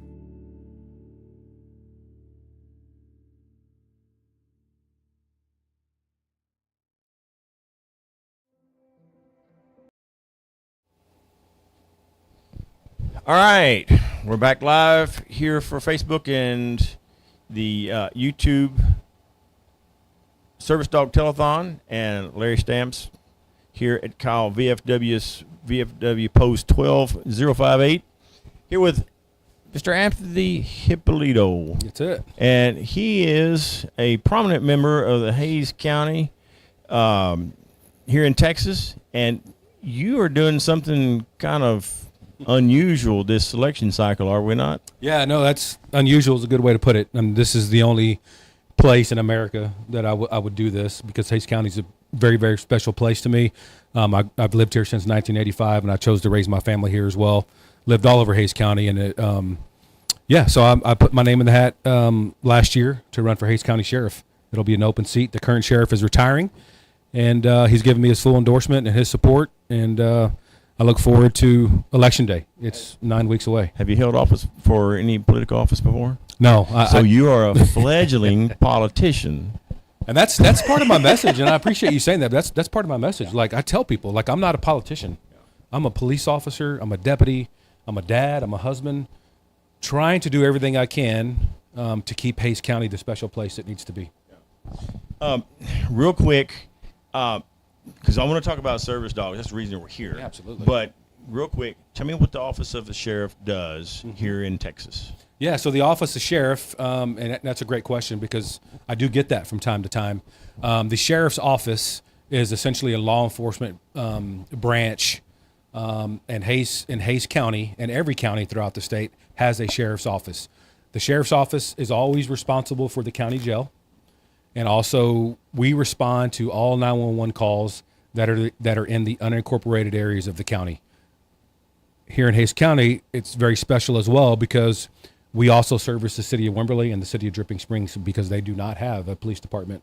So as the sheriff's office, if you call 911 in Wimberley or Dripping Springs or outside the city limits of Buda, Kyle, San Marcos, we're coming. So it's a letter of agreement to kind of set up with those municipalities that you all, the sheriff's office would provide the services. Correct. We have countywide jurisdiction, 680 square miles. Okay, since this is your first office running, I'm going to give you 28 seconds to tell me what your platform is and why you're running. Yeah, no, I appreciate that. I'll give you more than 28. But so yeah, like I said, I grew up here in Hays County, and I've chose to raise a family in Hays County. Public safety and being able to walk around in our neighborhoods is very, very important to me. So in order for that to happen, in order for us to keep Hays County the safe county it is, we have to work hard as the sheriff's office. We have to collaborate with our police departments here in the county. We have to collaborate with the community. And we have to ensure that we're all on the same page to keep what's going on in Austin to the north and keep what's going on in San Antonio to the south. We have a major highway that runs up and down I-35, up and down through Hays County. It's I-35, right? We're 3 hours from the Mexican border. So if you or the community knew what came up and down I-35 on a daily basis, it would be pretty sickening. So that's important to me, is establishing an amazing culture inside the sheriff's office, making it a more attractive place for deputies and law enforcement personnel to come, and creating a culture and focusing really on retention. We don't have a full-time recruiting unit right now, so that's another thing that I want to do. But retention to me is much more important because we have some amazing people that work at the sheriff's office.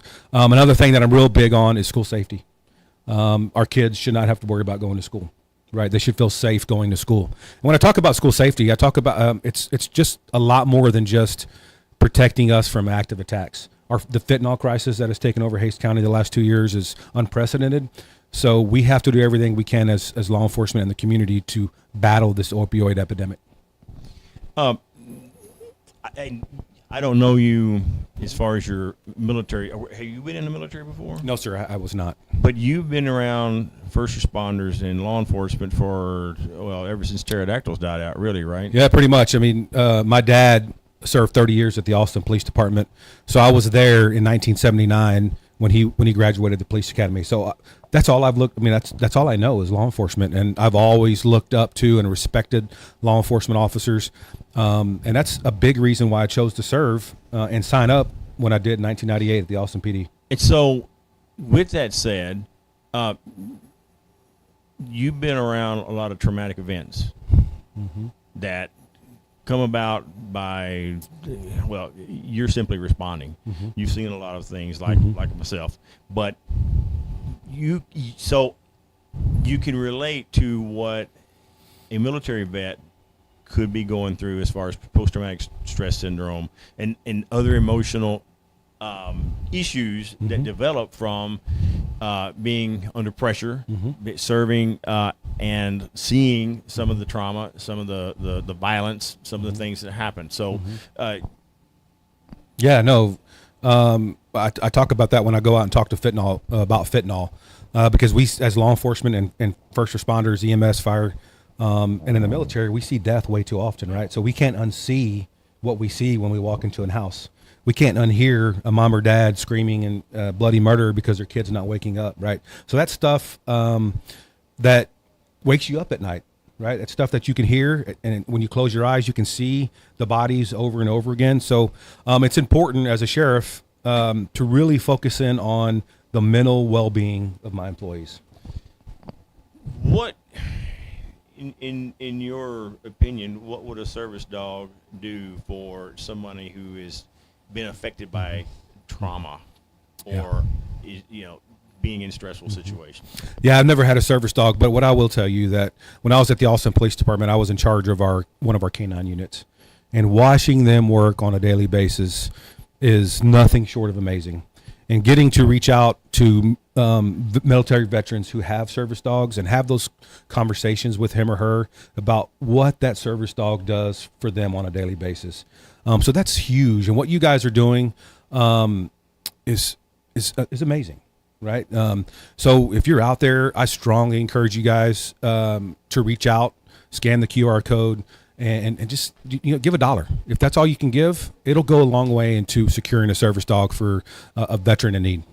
Let me remind folks out there that the number that you can call is right above us. You can see that number, right? I can.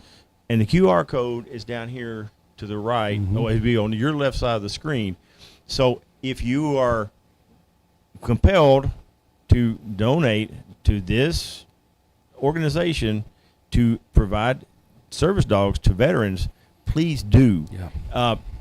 Something maybe you didn't know, but every donation that's being given right now is matched at 100%. Oh my gosh, up that's amazing. to $7,000. That is amazing. And so that means if somebody donates $20, it actually materializes instantly into $40. So in the end, if we can raise $7,000, we get $14,000. So that's why we're imploring people to call, to go online, to do what we got to do to get these dogs. We have a goal of putting 7 dogs through graduation into the hands of service veterans who need them. That is great. That is unbelievable. It would be awesome if we could get more, but our focus right now is 7 because we did 6 last year. Now we're trying to do 7. Sure. And so any help that they can give us is just going to be tremendous. And what's another thing special about Hays County is the community always steps up. They do. For families in need, for organizations in need. And that's another reason why I chose to raise a family here. And we need to keep Hays County the special place it is. So I appreciate all of you guys for doing the hard work to make this happen. It's a labor of love. For but, sure. It doesn't seem like labor because it's something that we believe passionately about. Passionate. And we know that it's for, people who are living who need help. Sure. And so, Anthony, I appreciate you coming in. No, I appreciate talking with us. I appreciate the opportunity. This is great. You bet you. We're gonna keep our ears and eyes to the election boards and see where things fall. Yep. And wish you all the best of luck. I appreciate it. Thanks for the opportunity to come out and speak. You bet you, man. Have a good day. All right, take care, buddy. All right, and we have the number still posted up there. It's 737. I believe it's. Am I right, Will? 248-0737. I got it memorized, man. See, I can't teach an old dog new tricks. Appreciate it. You betcha. Thanks, sir. There you are, sir. All right. I'm going to get my timer stopped here, and I'll get reset. Doggone it. See, they give me a manual one. Okay. I'll just watch Steve. There we go. I just met you a few minutes ago, didn't I? You did. Larry Stamps. Phil Muzzy. Glad to meet you, sir. Glad to meet you. Real quick before we get into the service dog aspect of our interview. Right. You popped in on us, introduced yourself, and you are here to run for show your support, number one, for service dogs. That's and put them in the hands of vets, but also you're running for political office. That's right. Hays County District Clerk. Have you been in politics before? I ran for school board once, but other than that, not in politics. So that means that you're still a little green behind the ears on politics, right? Sure. Well, that's not a bad thing. It's a good thing. Because we as the people can train people like you not to be bad politicians. That's right. That's right. So, with that said, give me a little bit about yourself, and let's get into our interview. Sure. 30 years of administrative leadership experience in the private sector and the public sector. And what I mean by that is 5 years in the military. Ended up owning some small businesses. What branch? Army. Yeah. Air Force, the only military out there. Well, go ahead. Right. No worries. I've been a teacher, a lead teacher. I've been a head coach. I opened up in a public charter school actually for students at residential treatment facilities. So I have a diverse background in leadership and business. What makes you want to run for office? Well, the last 2 years has been pretty rough for that office, and the person that was in that office was he resigned, and there's a lot of problems right now with the court system, and we're talking about the juries. We're talking about being in compliance with the state. So somebody needs to get in there. They need to rally the troops, and they need to get in compliance, and they need to push forward and have a culture of accountability in that office, and that's what I want to do. In your background as an Army soldier, right? Do you ever recall seeing or communicating with a veteran or a soldier, in-line soldier that was affected by trauma or PTSD? Absolutely. And what kind of help was offered to that individual or those individuals, if you remember? Well, I was in the mid-'90s, and there wasn't much help at all. Yeah. And, I think things have gotten better, but surely not at the level that it needs to be. Yeah. I don't know that it could ever be at the level that it needs to be. Right. But here today, and we have been up until this point, raising money for the United States Veteran Service Dog Organization that helps veterans obtain dogs that are trained in the art of providing comfort and safety and other things. Do you know of a veteran out there that could use such a dog? Off the top of my head, I don't, but I know there's a heck of a lot of folks out there that do need services like this. I bet you do know somebody who maybe hasn't exhibited the obvious signs because they're hiding that. Fair enough. Fair enough. That issue, right? Or those issues, and those are the folks that we're trying to reach as well. Because just because you don't have a service dog doesn't mean you can't have help. Absolutely. So, yeah, we are trying our best to, generate the interest and, moreover, generate the income, right, so that we can donate that money to the organization and get these dogs into the hands of service, into the hands of veterans who have served our country. Yeah. And we're trying to do that with the telephone number that's here. You see that number up there? It's there, I promise you. Got it. And then there's a QR code down here on next to the floor. That's also as well. We want folks to reach out and make a donation so that we can raise the funds it takes to put 7 dogs into the hands of 7 veterans. It's fantastic, noble, very noble. And so what we're doing is, even with that, there is a match that if we raise $7,000, and we started this earlier in the morning, about 30 minutes after the telethon started, and we had a person tell us, "You make $7,000, we'll give you $7,000." Fantastic. That's a 100% increase. Fantastic. So anybody who gives $20, $50, or $100 or whatever, it gets multiplied by 2, which means that's doubling your money. There you go. You can't do that. You can't even do that in Vegas. No, let's get the calls going in. That's it. That's it. So let me ask you something real quick. Yeah. What qualifications do you have specifically for the office that you're seeking? Policies, procedures, and systems. Okay. And what I mean by that is when an elected official comes in, half the office might leave. There is no processes, procedures, and systems for that person to be successful on day one, and that's what I want to do. That is my specialty. That is my gift. I want to go into that office because you have to have a succession plan. You are inevitably going to leave that office to another person, whether it's a Democrat or a Republican, doesn't matter. They need to be successful on day one, and that's what I want to bring to the table. Sounds really good. I wish we had more folks who are running for political office who are genuinely interested in improving that office and improving the citizens of the jurisdiction they're seeking their office in. Yes, sir. So I hats off to anybody who runs for office, as long as they have a interest for the people as opposed to the interest of their own selves. 100%. So, anything else you'd like to add? No, Muzzy.vote. Muzzy is my name. Yeah. That's what they called me in the Army, and that's what they still call me today. So Muzzy.vote, and I just encourage everybody to go vote regardless of political affiliation. Local politics affects you directly.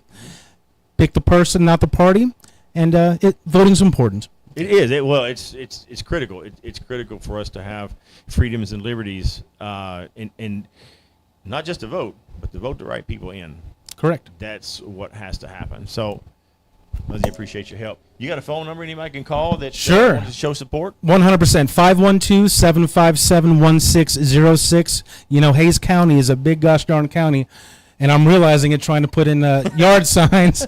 So if anybody would like a yard sign, I would be more than happy to drive and put it in. Any volunteers, anything you could do, God bless you. I appreciate it. My friend. Thank you so much. Thank you. Let's go to a commercial break here real quick, and we will pick it up here in about 3 to 5 minutes. How about that? 5 minutes.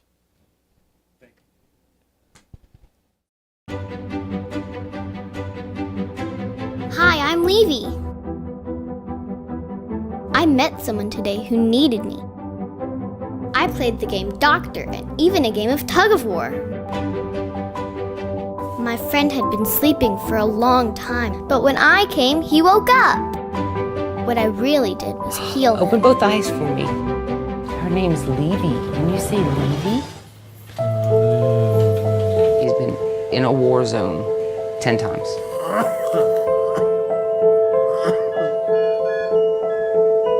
We couldn't hardly keep him awake longer than like 4 minutes, 5 minutes. I mean, this is the longest he's ever been awake this whole time. You okay, Tom? He gets excited when he knows the pups are coming. My new friend has a long way to go, but I will be with him every step of the way. Okay, everybody, left, right, follow you. This is our new normal.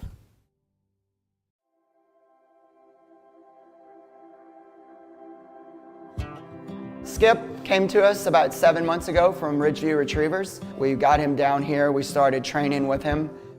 At first he had some unique issues that we had to work through, but we continued teaching him some commands like forward, left, right, back up, brace, and went from grocery stores to Target to the World War II Museum, and he's excelled through everything.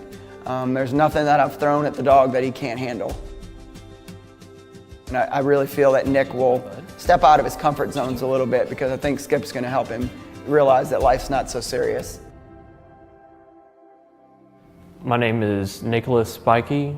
I was in the Air Force in 2009 through 2010. I was hit with a 122 millimeter mortar. I really wanted a dog that could help me be more independent and take some of the weight off of my wife's shoulders. Especially due to my seizures.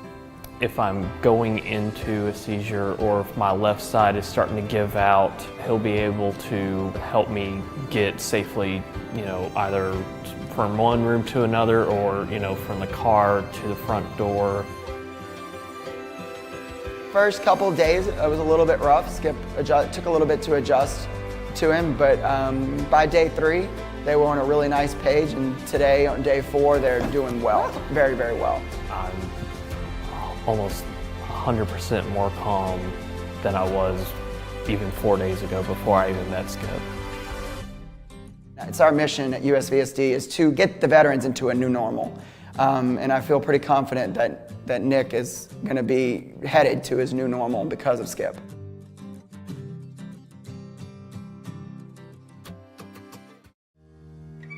Triton was born. All right, folks, we're coming back to you live. We're going to take you, like promised, into the silent auction room. We're going to show you a lot of the things. We're going to show you all the things that are available for silent auction. So I'm going to take the camera here, and we're going to march right down the hall. And can you hear it? With this mic, or did I take the microphone? You're good. Go ahead. All right.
No. Okay, so apparently, Mike. Focus on, the silent auction as a whole, because there's a lot of great items that have been. In case the people didn't hear earlier, Mike. Your name and organization? Chris Tyson with Tyson Fundraising. Okay. Fundraising based here. We work with about 400 charities all over Texas, including here locally. I've known, again, Steve Cook for over 20 years now. We've been neighbors, friends. And so he asked me to... Of neighborhood, huh? Bring some of our... When we first started, that we have on display, these really cool Invicta watches. Yeah, those are Invicta. You donated? Right. We supply. We are heavy into memorabilia. We're the guys who go to...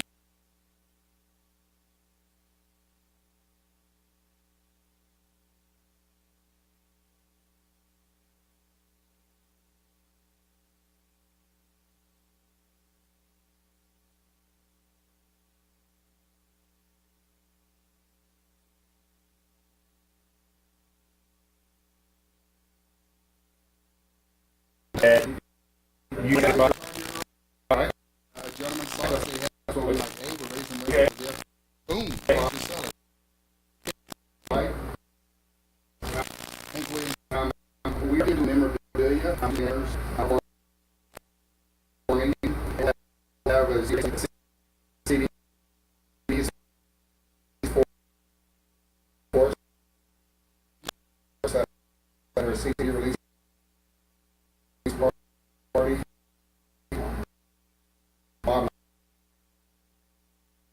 Lily, there's a lot of that. I'm going to tell them they're for fundraising for charity. Well, fans yeah, he is. And so, getting back to the audience specifically, we have some jewelry.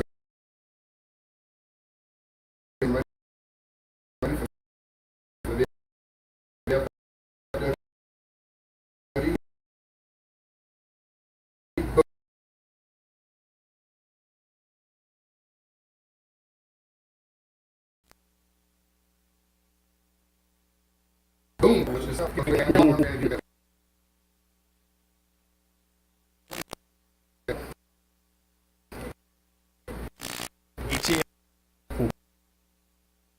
Thing here as well. Got some cool items.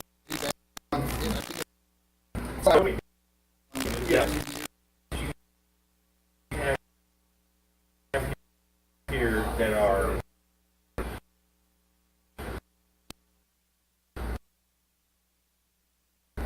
they're all thinking, right? Yes. Absolutely. Okay.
And then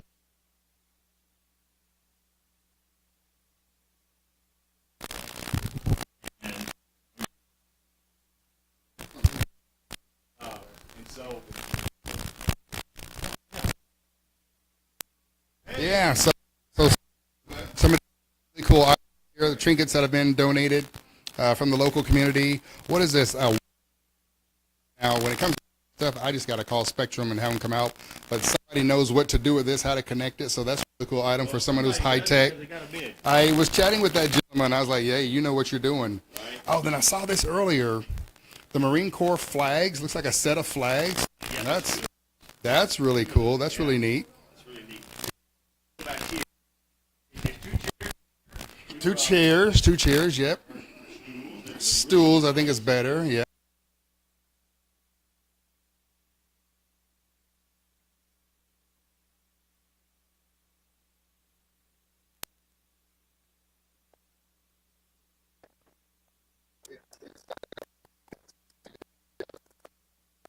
Here. the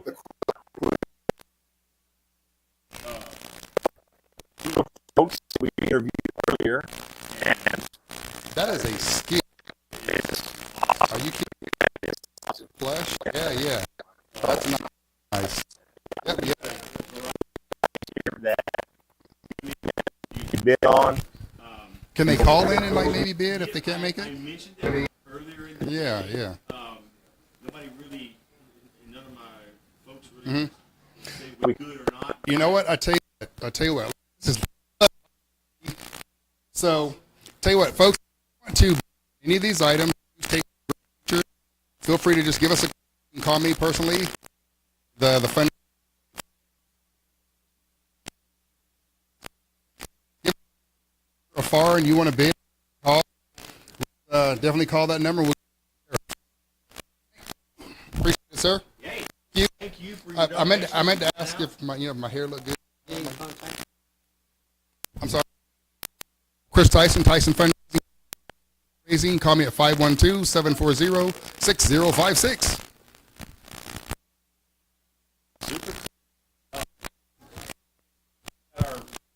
Response board. Only have all the money for $3 so far. We need help.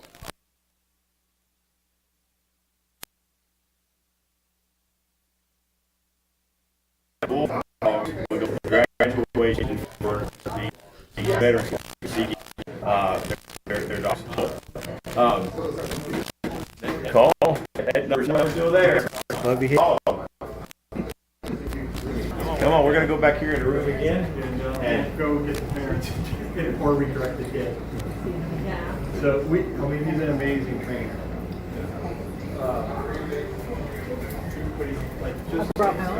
Look at you, young lady.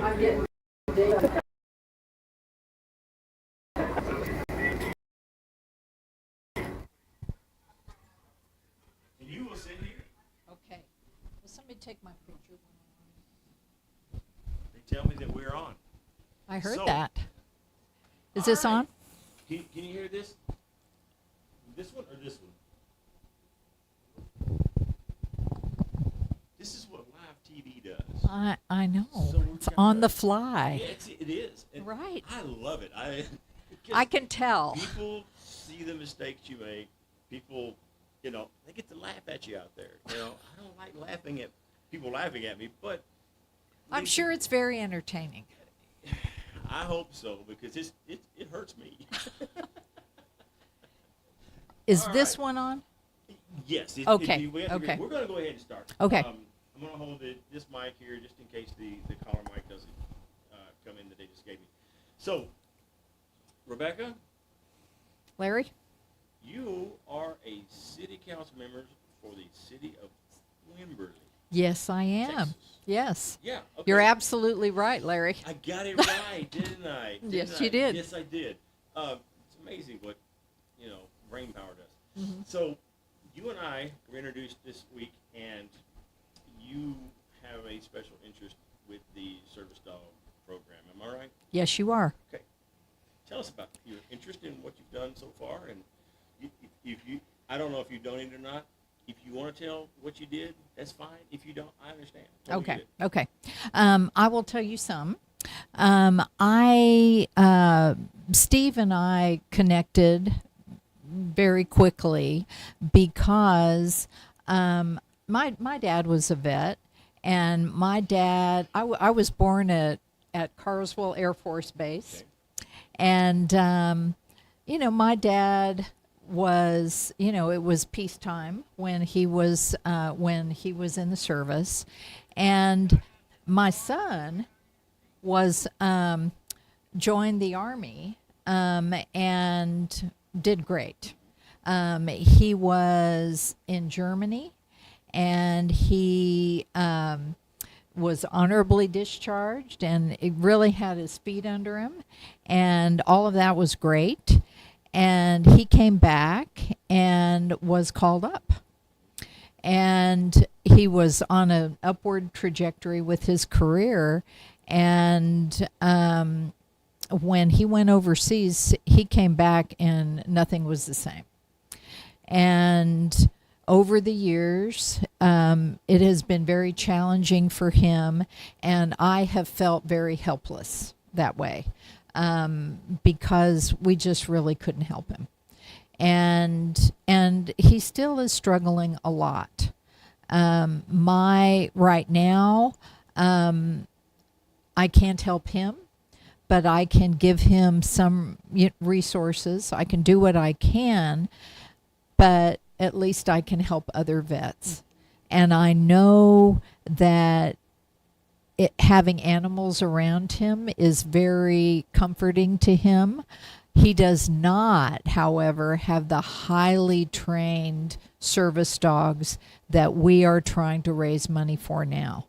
And I think that would help him tremendously, to help him have a better sense of emotionally what's going on with him. So that's how I connected here, and that is something that I am committed to going forward. You're having firsthand experience with a veteran that has, like better terms, issues. Yes. And they're not necessarily problems; they're issues. We all have issues, and so trying to deal in a family setting with that type of issue has got to be frustrating, and I think you and I had talked about that before. Mm-hmm. And it's even more frustrating is you as a mother who are trying to do all you can. Nothing's working. Nothing's working, and I've talked to several professionals, and they all say one thing, and that is you can't make anybody do anything. You have to, these are issues that people have to deal with themselves. They have to want the help. They have to recognize that they need the help. And you can be there when they make those decisions. And that is where I am right now. And I think with the service dog program, what we're talking about are people that have recognized that they need the help, and that their support system also recognizes that they need the help, and they're there to support them and get them on the list and make that happen for them. A service dog would not go to a veteran unless that veteran requested. Absolutely. And that is the key, because even if you're not admitting to or admitting that you have an issue, then you wouldn't be able to be helped by the service dog. No, and I was reading up a little bit on service animals, and a really interesting thing that I learned was that a service dog or a service animal is more effective than any other treatment by several percentage points. So it's like, a service member might be prescribed medication. They might be prescribed certain strategies and that kind of thing. But to get this service animal is a different ball game. And it's a different outcome. And a different outcome, for sure. Because not only is the service dog affecting that veteran, the service dog is affecting everybody around that veteran. The whole Absolutely. And I would say this too, that we know Guppy, and Guppy is here at the VFW and Kyle, and everybody loves Guppy. Now Guppy's retired, is my understanding. Right? No, I don't think so. I mean, no, okay. She is Yeah. full-fledged. Well, yes, but she's older. She's older. She is an older dog. Right. So forgive me on that. Because you're old doesn't mean you're retired. Okay. Where did I get that? I thought that's what Steve told me. Yeah. Well, But the bottom, Guppy, I think, has an effect on all of us. And to have those dogs out there, we have several outside as well. We have somebody in the next room, and I think they have an effect on everybody and the whole vibe in the area. So. And that's some of the things we talked about earlier today, was that how Guppy and all other service dogs affect not only the veteran but the people around the veteran or around the dog. Because when Steve takes the vest off of Guppy, particularly back here in the yard, we're allowed to play. And Guppy likes to play. Guppy likes to play with everybody. Yes.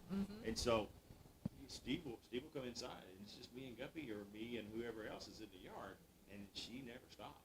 And we're her friends. And then when the vest goes back on, she's a completely different animal. She's at work. Oh yeah, she's working. Right. It's kind of like us. When we go to work, we're kind of somewhat different than we are at home.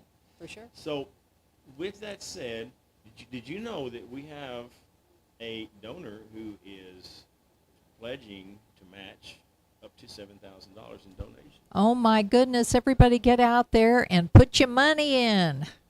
So, those who can give, we don't want to burden anyone. That's for sure. No. But those who can give, the match, if they give $20, effectively they're giving $40. So that is just incredible. I mean, I don't know how much further you can make your money go in this economy than doubling One for one. One for one, dollar for dollar. So, and the number is right here, and the QR code is down here. So just make sure you get those and call in or go on the website. So with what is your motivation with the service dog organization that we're trying to raise money for? Well, you mentioned that I was on city council in Wimberley, and I was first introduced to the topic of service dogs not by a veteran, but by a citizen who called the city and who called me, and she told me that she was blind. And she asked if we could meet, and I went over to her house, and she explained to me about all of the factors that affected her mobility going forward. And I realized at that time, it's not just the dog, it's a sidewalk, it's an accessible sidewalk, it's a supportive community. There are so many things that need to be integrated into caring for the folks that suffer. And I'm just using that as a blanket term. So that's when I started thinking of my son, and I knew he always liked to have, he always had a dog. He always liked to have a dog. He always got comfort from a dog, but he didn't have the highly trained kinds of dogs that we're talking about here. And so when I met with this citizen, she told me about the wait list to get the dogs. She told me about the extensive training. She talked to me about the cost of training. And that's why we're here today. But for me, I realized that support goes far beyond simply the dog. You have to be in a place where, the dog can be the most effective, where the people can be the most effective, and that involves, honestly, infrastructure like sidewalks and streets and ramps and that kind of accessibility. And one of the things Steve and I talked about had to do with our local businesses and how the local businesses respond and embrace a service animal. So I've been on council for some time now, and that's always in my head. So recently in Wimberley, when I say recently, I mean yesterday, we finished paving our downtown square. It hasn't been paved in forever. It's been kind of a mess. It's not safe. It's not safe if you don't have a service animal. So we just finished that up, but I looked at that with new eyes. The eyes being, we need the little buttons for a blind person who has the service animal. We need to have the ramps. We need to have the audio clues, and we need to have our ordinances and our laws take those things into consideration. So that's sort of how I came to this. It was not, it was sort of this combination of things that thought, I've got to reach out to these guys, especially when we're talking about things that are happening countywide and that have to do with all these other elements. Speaking of countywide, you are trying to promote, right? Well, I am. I am. It's nice for you to say. Yeah, right. You're running for Hays County Commissioner for Precinct 3. Right, which is where we're sitting in Precinct 3 right now. Right, exactly. It's just kind of like right out the door, isn't it? Exactly right. Mm-hmm. So we're lucky to be in 3, obviously. Well, so, yeah, right. We wish you the best of luck, and we want to make sure that our government officials work closely with the VFW and with other veteran organizations, and make sure that we're not only addressing the needs of veterans, but increasing the benefits and awareness for veterans, so that all veterans can enjoy the benefits of what the community. The community, along with the government agencies, have to offer. And I've made the statement here 3 or 4 times today that veterans, no matter what need you have as a veteran, if you ask the right people or ask people who will put you in touch with the need that you have can be addressed. It can be addressed, and I think, you know, Larry, my background is communications, so I was in public relations. I was a newspaper reporter when I was very young, and then I went on to PR because that's what good old newspaper people do, is they go into PR. And in my world, my professional world, I think everything's a communication problem, and it usually is. How do you get the right people to hear what you have to say? So I think that for me, facilitating that kind of communication is really the key to services. And if people aren't, and one step away from communication is collaboration. And in the county, I know in the city of Wimberley, we rely on the county for everything. Your police protection is provided by the Hays County Sheriff and the constable, exactly right. So we have that. We have an interlocal agreement on health department permitting. We recently created a water coordinator position. Everybody sees we're level 3 water, stage water, and it's different in different places and that kind of thing, trying to get everybody together. So collaboration is critical in this kind of environment when you have small towns that have big areas all around those small towns that aren't part of the towns but have needs, and also are affected by the things the city does and the county does too. So you can't get from here to there without working together, is my thing. What is your website? My website is joinrebecca.org. Joinrebecca.org. Right. Pretty plain and simple. Pretty easy. Pretty easy. You have a phone number that we can let folks know to call for, campaign? Sure. It's 281 923 7698. I was going to tell you about, I don't have a 512 number.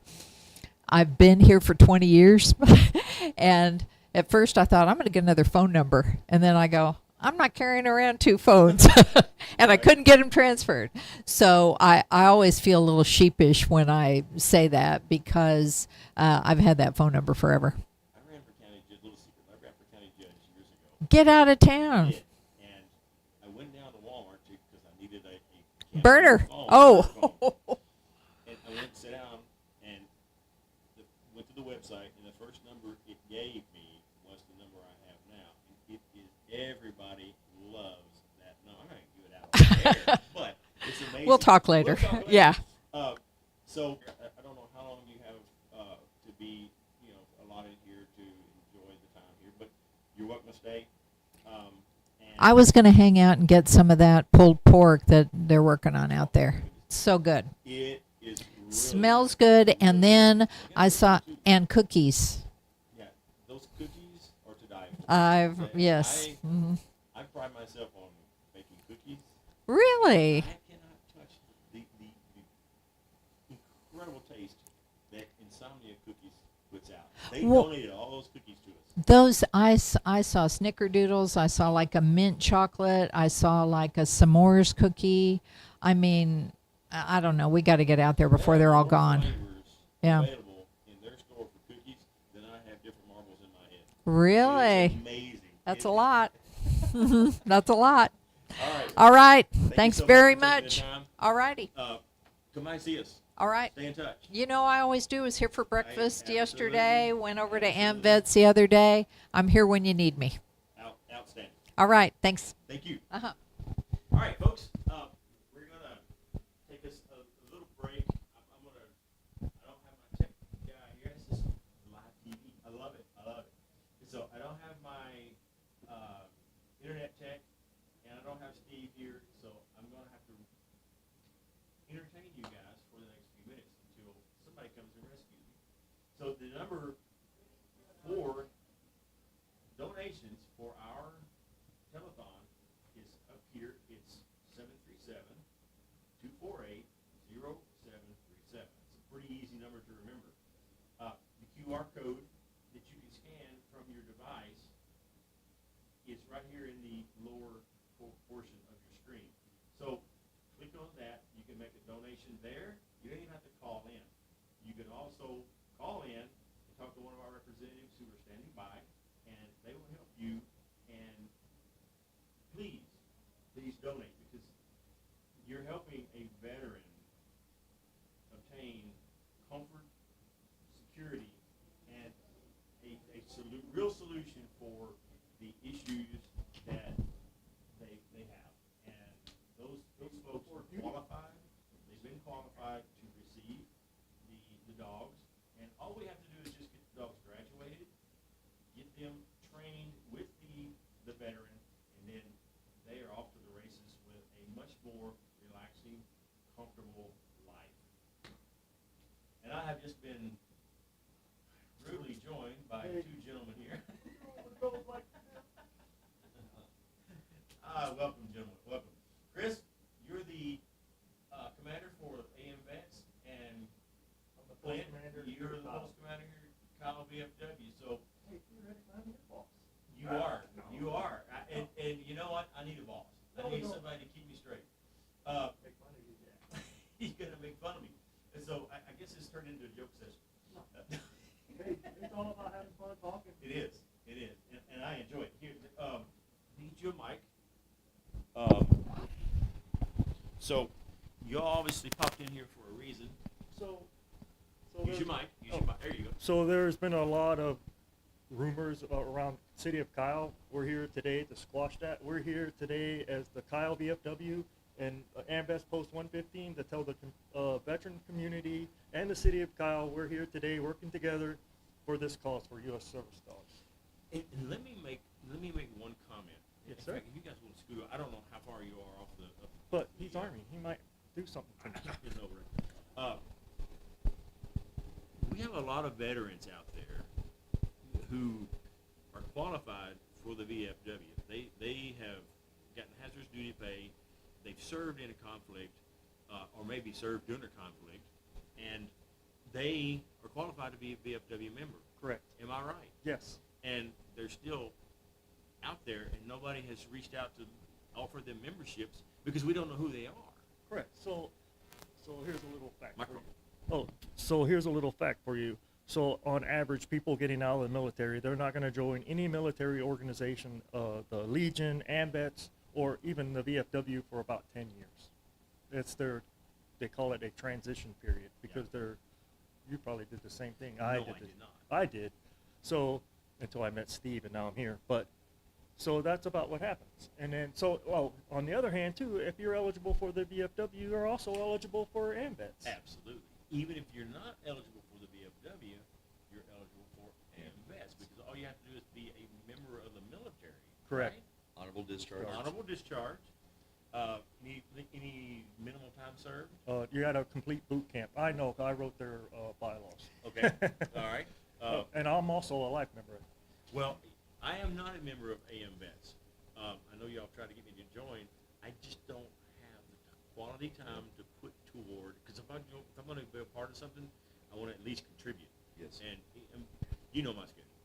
So, but the veterans out there who, or even family members of veterans or friends, can recommend a former service member or a current service member to come and join one of these two organizations. Now, and I don't mean to hog up the microphone. No, go ahead. But yeah, the rumors that we had were, and some of it was true way back in the day, that the two AMVETS and VFW were kind of in conflict with each other. We're rivals. We were rivals. We almost Absolutely. had a knockdown drag out in the parking lot at the PAC Center, and that was due to one person who's no longer here at the post. Yeah. And then certain people left at his post, and then Pete started it last year. He extended the olive branch, so I'm just keeping pace with it. So now we're working good. We're working good together. Because we're working good together because we're both veteran organizations. We both focus on former and current military members, and we both have the same goals for not only the veterans or the former military members, but for the community. Right. Am I right?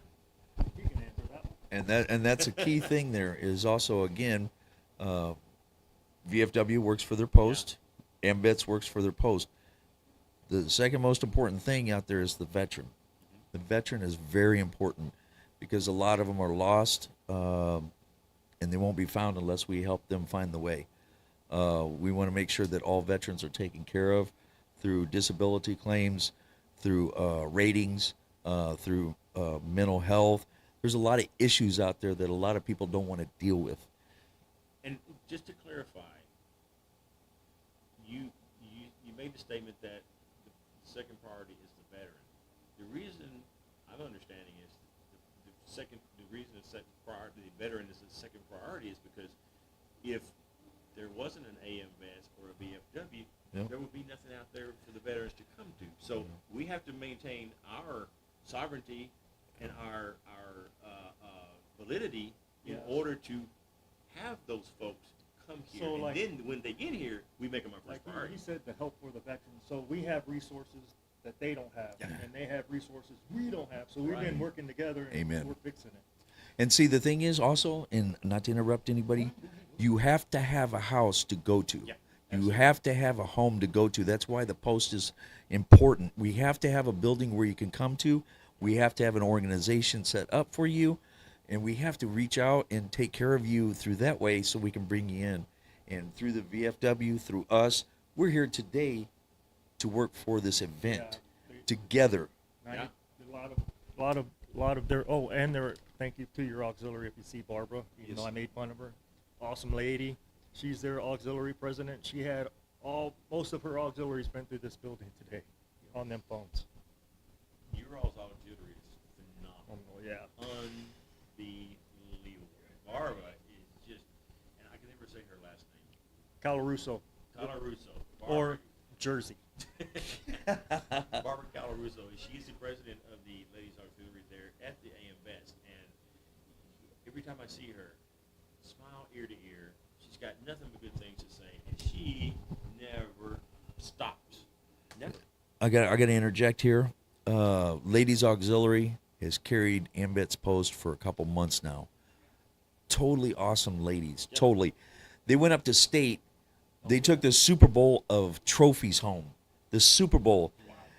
Every member in Ladies Auxiliary, community leader, every one of them got their name on that plaque. Yeah, they had over 10,000 hours of community service.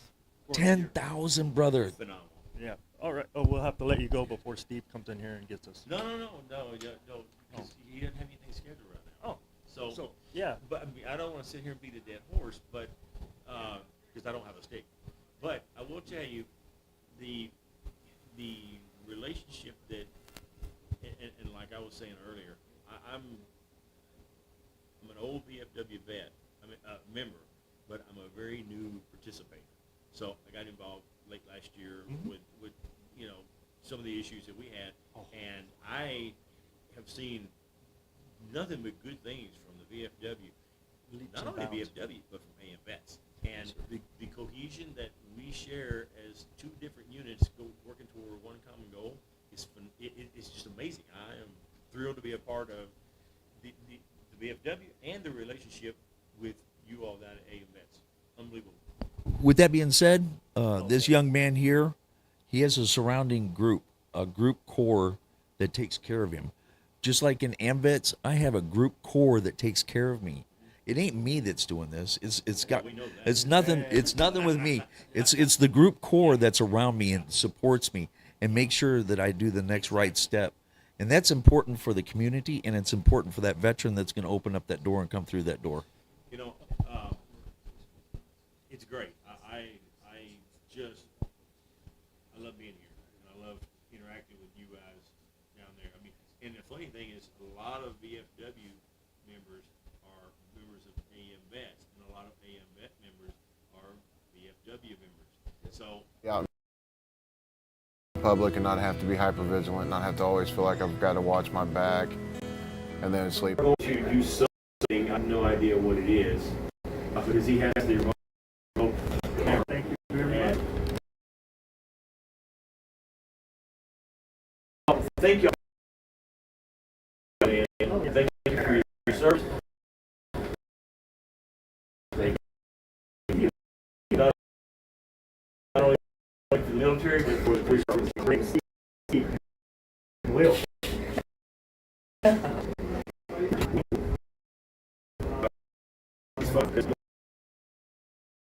Understand our calls. And also 237 248 737 and the Q some people are donating 3 figures, some are donating 4 figures, some are donating and what you're I'm not feeling it's going to be anything that cause any issue. The economy is tough enough as it is.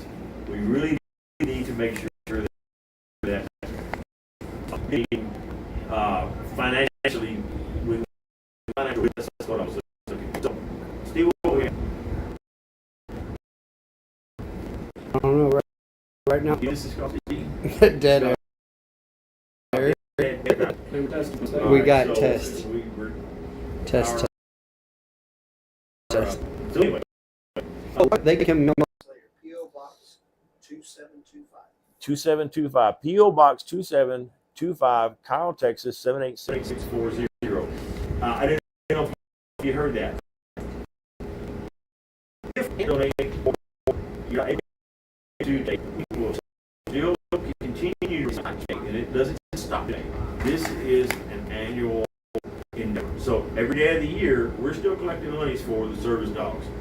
And if you feel it in your heart, you can check, donate with the QR code, and or phone number any day of the week, any week of the year. So if you want to mail a check-in, which you can, Kyle, VFW, website, post office box 275.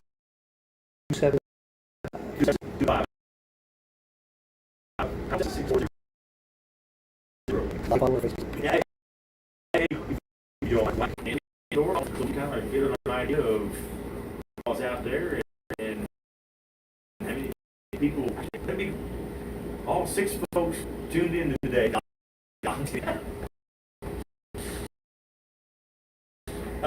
Yes. No? All right, so you're holding the remote camera. Do you have a plan for that? Okay. All right, commercial, Inga. All right, we're going to go to commercial, and then we're going to come back. What's the time frame, Steve? We're probably about 5 minutes, Inga and Howard. Okay, so about 5 minutes, we're going to bring in Inga and her husband, Howard. Oh, I'm sorry. Howard and Shower. Yes. Okay. I see so many people today, I got confused. That's the benefits of live TV. So we will get the break, and we will be back here in about 5 minutes. And get through the night where I haven't been for about 10 years now. Here, this one here is the 1st Cav Division in the United States Army. It used to be a cavalry division, all horse mounted. It's not anymore now, it's all mechanized. There's a saying that goes with the patch. People say it differently, but it was the horse that was never ridden, the line that was never crossed, and the territory that was never taken. And the reason why this is significant for me is I deployed with the 1st Cav Division. So I also carry this patch with me every day on my arm, as you can see. It's in the shape, Pearl, sit. It's in the shape of a rack. I keep it with me everywhere I go. So that's what the patch signifies. I'd like to get back to where I used to be, where I could sleep and be normal and have a function and be out in public and be around a large group of people and not feel nervous, or not really nervous, but just paranoid and watching everybody's movements. Thank you guys. Thank you for everything that you've done for me and for Pearl.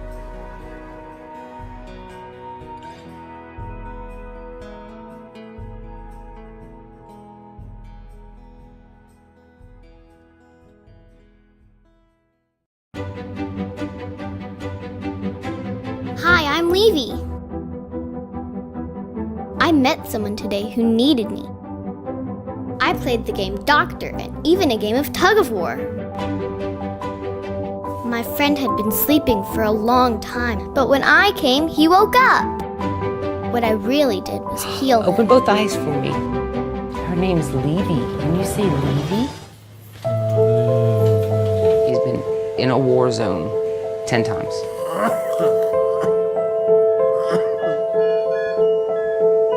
We couldn't hardly keep him awake longer than like 4 minutes, 5 minutes. I mean, this is the longest he's ever been awake this whole time. You okay, Tom? He gets excited when he knows the pups are coming. My new friend has a long way to go, but I will be with him every step of the way. Okay, leave. Left, right, follow, lead. This is our new normal.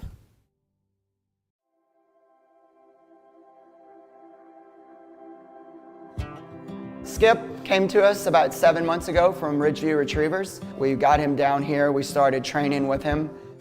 At first, he had some unique issues that we had to work through, but we continued teaching him some commands like forward, left, right, back up, brace, and every day he just rolled with it. We went from grocery stores to Target to the World War II Museum, and he's excelled through everything. There's nothing that I've thrown at the dog that he can't handle.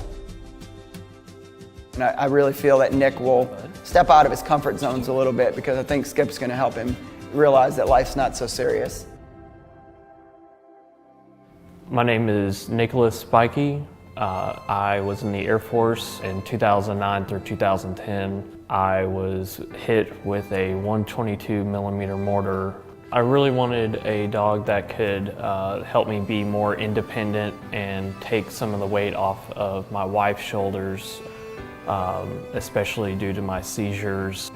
If I'm going into a seizure or if my left side is starting to give out, he'll be able to help me get safely, either from one room to another or, from the car to the front door.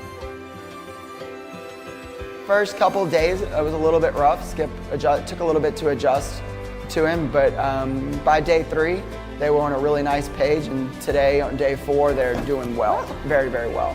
I'm almost 100% more calm than I was even 4 days ago before I even met Skip.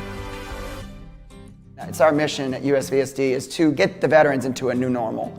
And I feel pretty confident that Nick is going to be headed to his new normal because of Skip.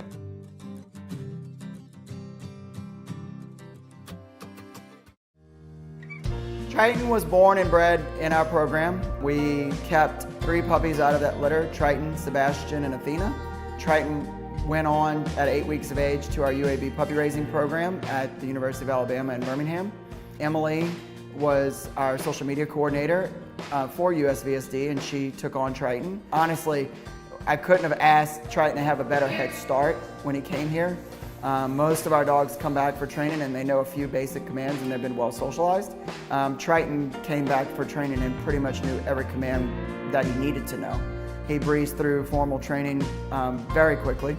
We taught him all of his advanced mobility stuff with pushing buttons and opening doors. Triton is trained in mobility work, hearing response work, and also he's trained for PTSD. Not every dog can do that. We needed a dog with a high energy and high personality to be able to do that, and Triton has it.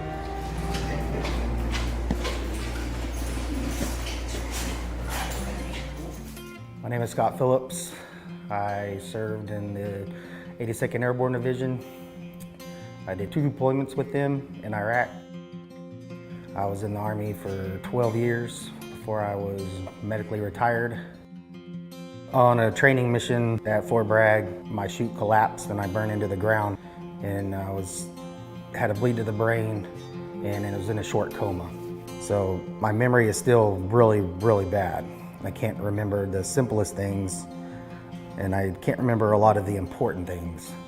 But with this dog already being able to train to learn how to remind me to take my medications, or finding an exit in a store, Simple stuff like that that I can get confused with and backwards in, he can help me do that. I really know he's helping me pick stuff up already. He can open doors for me. He's been able to really just keep me a lot more calm, more than what I expected it to be. Yeah, I could have never done half the stuff we did this week without the help of him.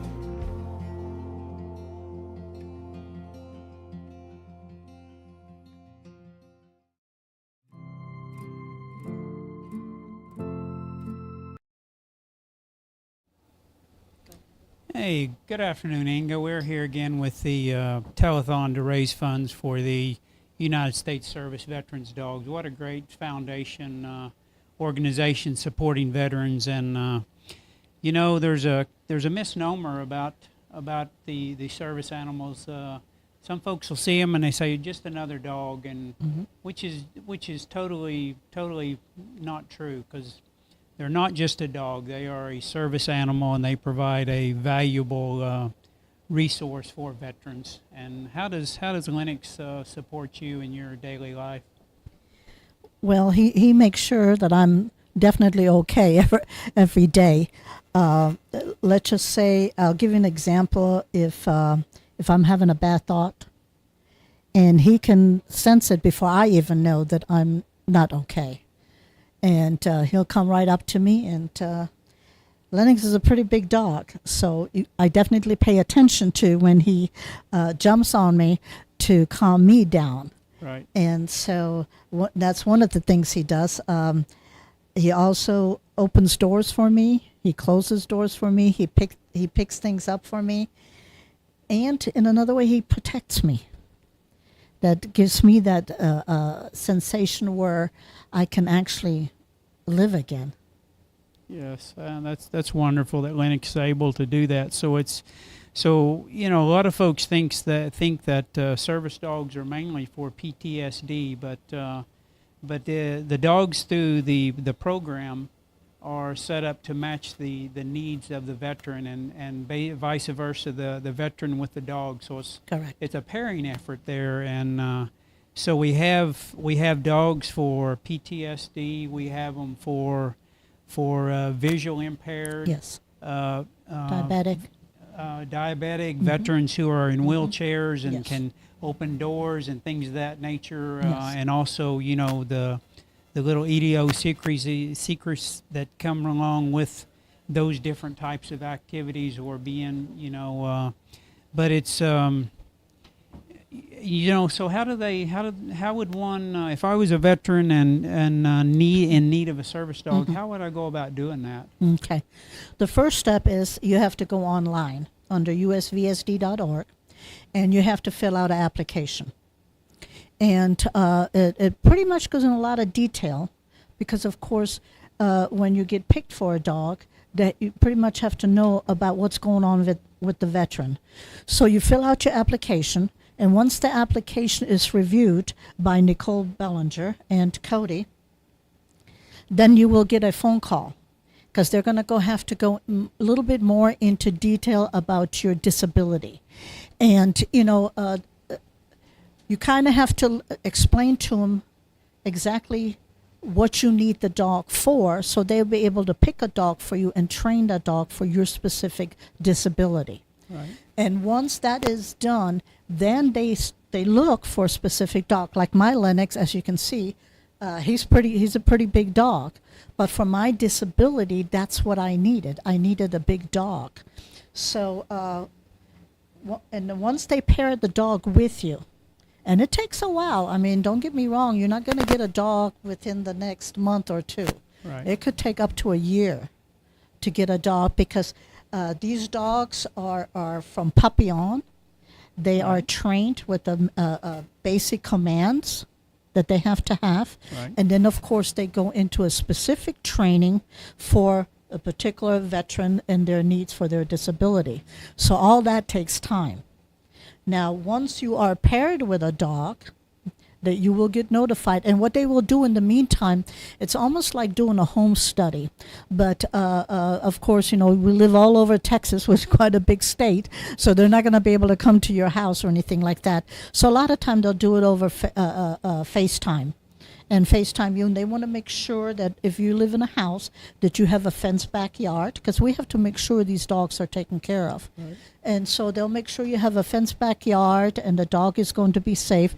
And if you live in an apartment, that's no problem. You can live in an apartment, okay? But, you got to have some grass around the apartment or a dog park, which most apartments nowadays, I believe, have dog parks. Yes. So they're taken care of. So then once you are paired with the dog, then you will go 7 days to train. Now, these dogs are already trained. They know what to do, but you as a veteran don't know that. Right. So, I've had dogs, but they were my little puppies. They were my pets. house dogs, Yes. they're pets.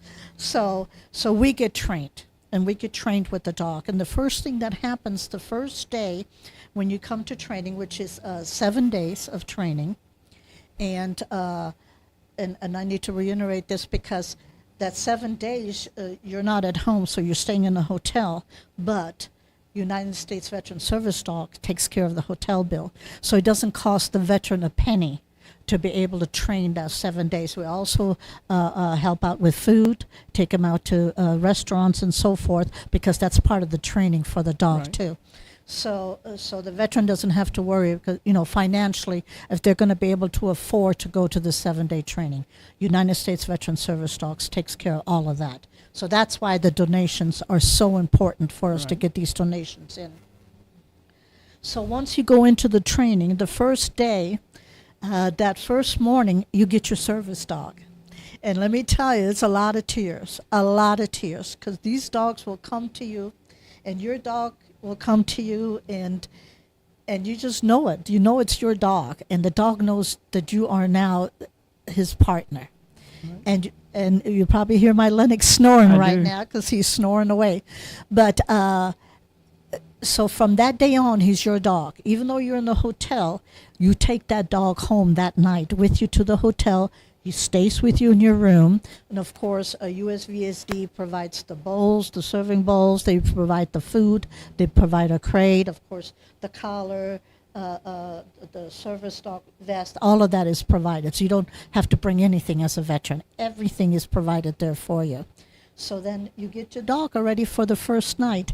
And what that means is for you to bond with that dog. Okay? So 7 days of training. And some of the training that I had to go through, and I'll be very honest with you, I hadn't been in a movie theater in 40-some years because of the darkness, being loud in there, and I couldn't handle that. So I couldn't go into a movie theater. Well, that was part of my training, that I had to go in a movie theater with Lennox. And I told him, I says, I will try it, but make sure you get me a seat at the corner where I can get out by the exit, just in case. And I was one of the oldest veterans that was in the training with the dogs. And Lennox stopped. And so we went to the movie theater in a mall. And when I got there, and I said, well, which movies are we seeing? And they said, we're going to watch Spider-Man. I said, Spider-Man? I had no clue. No clue. I said, okay, we'll go see Spider-Man. So needless to say, I watched Spider-Man, and it was tough. It was hard. But as soon as I tensed up and he could sense that, Lennox automatically came across my lap. So I couldn't get up anyway because he's big. But he came across my lap to calm me down. So I was able to make it through the movie. I did cheat a little bit. I put those AirPods in my ears just so I could go through the program. But I made it. So that was a big accomplishment for me, even though Spider-Man was not my particular kind of movie I wanted to watch. Lennox wanted you to focus on him and take you away from where you were going with your thoughts and actions. And that's what he's trained for. That's exactly what he's trained for. And Lennox stopped. And then the other one was you have to go in a mall. They take you to a mall, and they let you loose with your dog. and you have to kind of make your way through all the shops and everything, and make sure you're going to be able to control your dog, and so forth. And that was rough because I hadn't been in a mall by myself in I don't know how many years. So that was rough on me. But I could sense, I knew I was going to be okay. I knew I was going to be okay because I knew they were watching me to make sure I knew what I was doing with the dog. Okay, so that and so, how to react with other people, and Right. especially kids, because they see the dog and they want to pet the dog. Lennox. I'm sorry. My Lennox is very tired and he's snoring away. I apologize. But that's part of my Lennox. That's just part of him being my baby. So yeah, I made it through the mall, and to maneuver was one of the main things, because these dogs, they can't sniff anything. They can't, they concentrate strictly on me. Right. So as I'm walking with him, he's usually very close to my leg, and to make sure I'm okay. And so the maneuver part was very important, which I didn't realize at the time that this is what we were trying to accomplish, But then later on, I said, oh, okay, that makes sense. Why did I have to walk through this whole mall with this dog, especially around other people? Who was getting trained? Yes. Oh, it was me that's getting trained, not the dog. He Exactly. was definitely trained. And then one of the things that we done, excuse me, when we were in training, they laid out, like in a hallway, and they laid out all these treats, and I'm talking about some good treats, cheese and all this, and whipped cream, and they laid it out on each side. And then I had to walk with Lennox down that aisle to make sure that he wouldn't pick up any food, because they're not allowed to do that. Right. So you learn the command, leave it. If he tried to go over to it, Lennox, leave it. And I didn't have to tell him. He just walked straight through. Never bothered him. So that was one of the things, and that was to get us ready to go into a restaurant. Exactly. Because these dogs are allowed to go anywhere that is open to the public. So we went into a restaurant, and one of the commands is when you go into a restaurant is the table, you tell the dog, go in. And the dog automatically goes underneath the table, and the dog will lay there. I mean, a dog is a dog. He's going to get up and turn around, but a service dog will never come up to the table and beg for food. That will correct. never happen. That's what they're trained for. Right. So Lennox will go in a restaurant with me. Sometimes I can't get him underneath the table because he's too big. So I always ask for maybe a table in the back or something where he's got more room to lay down. But he will, and I tell him, go in or down, and he will be in there, and that's it. He'll turn around and move. I mean, we move in our chairs, and same thing for him, but he will never raise up and beg at the table. That's a big no-no. So, and when we get trained with him, no table food. He never gets any table food whatsoever. Because if you do give him table food, that's kind of a thing to tell him it's okay to go ahead and beg at the table to get food. Right. So that's one of the things you will never do with a service dog, is give him table food. He gets his dog food and he gets his treats. And there's a lot of human food that is not good for dogs. Right. And then to me, as the veteran now and being trained, what I usually do is when I go in a restaurant, I will look on the ground if there's any scraps or anything laying like that. I mean, he's still a dog, no Right. matter what. So I will look for scraps and stuff like that, and if not, then I'll have somebody clean it up before I make him lay down. Right. Just to be on the safe side, because you never know what's laying down there. So that's part of the training that we go through. I mean, it's extensive for 7 days. I mean, from morning to night, okay? And of course, you also get taught about ADA rules, because, any public place that I can go to, Lennox can go to, and you're going to run into some problems. I've been through a couple of them, okay, where at a restaurant, they told me pets are not allowed, and I tried to explain to them this is not a pet, this is a service dog, and he's allowed in there, but I didn't want to throw a fuss there, and Lennox and I left. But if I wanted to, I could insist it on going in there. But, people are just not educated enough about service dogs. They really aren't. And I think that's one of the things that needs to be brought up about service dog. They need people, restaurants, hotels, public places need to be educated, because nothing is more embarrassing for a veteran with a disability like myself with PTSD and MST and mobility to go into a restaurant and they ask me, is this a service dog? I said, yes, it is. Well, what does he do? Because they're allowed to ask you 2 questions. And I tell him, he opens doors for me, closes, he picks things up for me. Well, what's your disability?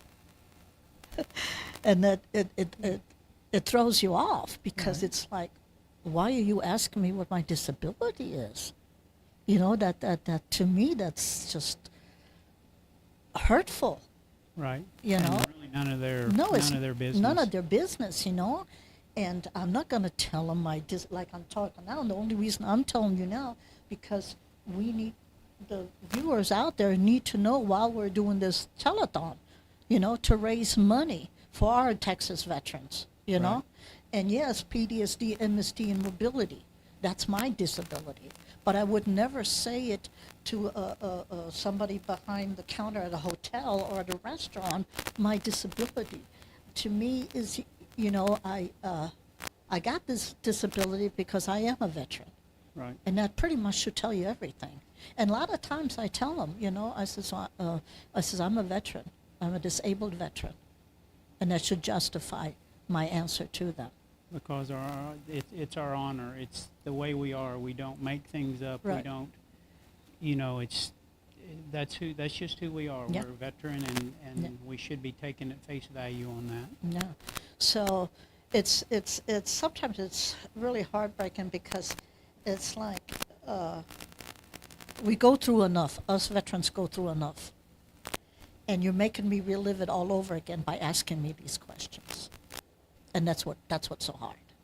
And even a few months ago we had Pierce for 3 or 4 weeks while the veteran was in training, and we actually took Pierce back to Boston, and so we flew with him. And so there is and for those out there, that dogs are authorized to fly, Yes. but you have to fill out a Department of Transportation form, the standard form. And you present that to the airline, and normally they let you load first so you can get in a position so the dog, or you and the dog, your service dog, and even other passengers are not inconvenienced or whatnot. So we work hard to follow the policies and procedures, and we just ask to be respected for who we are and Yes. what we do, because we're, to a degree, we're normal. I mean, we're as normal as we're going to get. Yeah. And in a way, if you think about it, the veterans that do have service dogs, they actually come, how could I put this, out of their shell, and actually come out and say, yes, there is something wrong with me. That's why I have a service dog. I don't have him as a pet. Right. He's there doing a service for me. And the service that I give to my country is, this dog is doing the service to me now. Yes. So, but yeah, so the training is very, very extensive. I mean, it's 7 days, and it's from early in the morning till in the evening, because they take you out to the restaurants at night to get used to being with your dog in a restaurant and so forth. And there's a lot of classroom training, of course, all the commands you have to learn, and you get tested on it, and sometimes I would, and I be very honest, I would mess up, I would tell him, you need just to lay down, Lennox, just lay down. No, the command is down, Right. So you have to stick with that, because that's how they're trained. So now I have to be trained to give those commands in order for him to do his job. Right. So, but then after the 7 days, you do sign a contract with United States Veteran Service Dogs. Due to the fact that, let's say something happens to you and you no longer want the dog, well, the dog goes back to the United States Veteran Service Dog, so the dog can be retrained for another veteran. Yes. Because these dogs cost roughly around, from the time they are born, by the time they go to a veteran, $75,000. And that's a lot of money just to let go and make a pet out of a service dog. Right. So, and they only go up to a certain age. I mean, once they're a certain age, then of course, then they're pets. And they belong to the veteran. Right. When Lennox gets up to 8, 9 years old, then he'll probably start being too old to be my service dog, but then he's my pet. So he stays with me. Right. He doesn't go back to USVSD. He stays with me.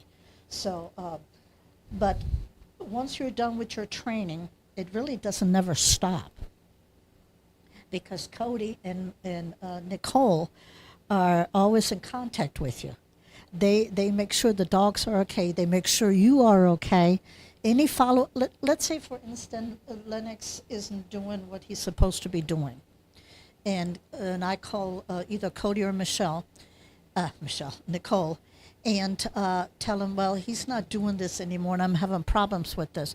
No problem. Bring him back and we're going to retrain him. Free of cost, doesn't cost me anything. And of course, as attached as I am to him, I would be with him. I wouldn't let him go. I couldn't let him go anymore. Right. But the point is, though, that just because you get the dog, then it doesn't stop. USVSD doesn't cut you off. It's a continuous thing. They make sure that that the dog and you are taken care of. That you function as a unit. Right. So if he needs retraining, he's going to get retrained. If I need retraining, I will get retrained. Have a psychiatrist on call where you can talk to the psychiatrist if you need to. No problem whatsoever. And then, of course, we have our big graduation. And I think you've been to many of those already now. Yes. And at the VFW, we have 2 big conventions, and one of them is called Midwinters, usually in January. And that's when we have the big graduation where the dogs come in with the veterans and they officially graduate from training. So it's officially then their dog, even though they might have finished the training in November and the dog goes home with them. Right. They go from the day that dog gets, they meet that dog that first day, from that time on the dog goes with them.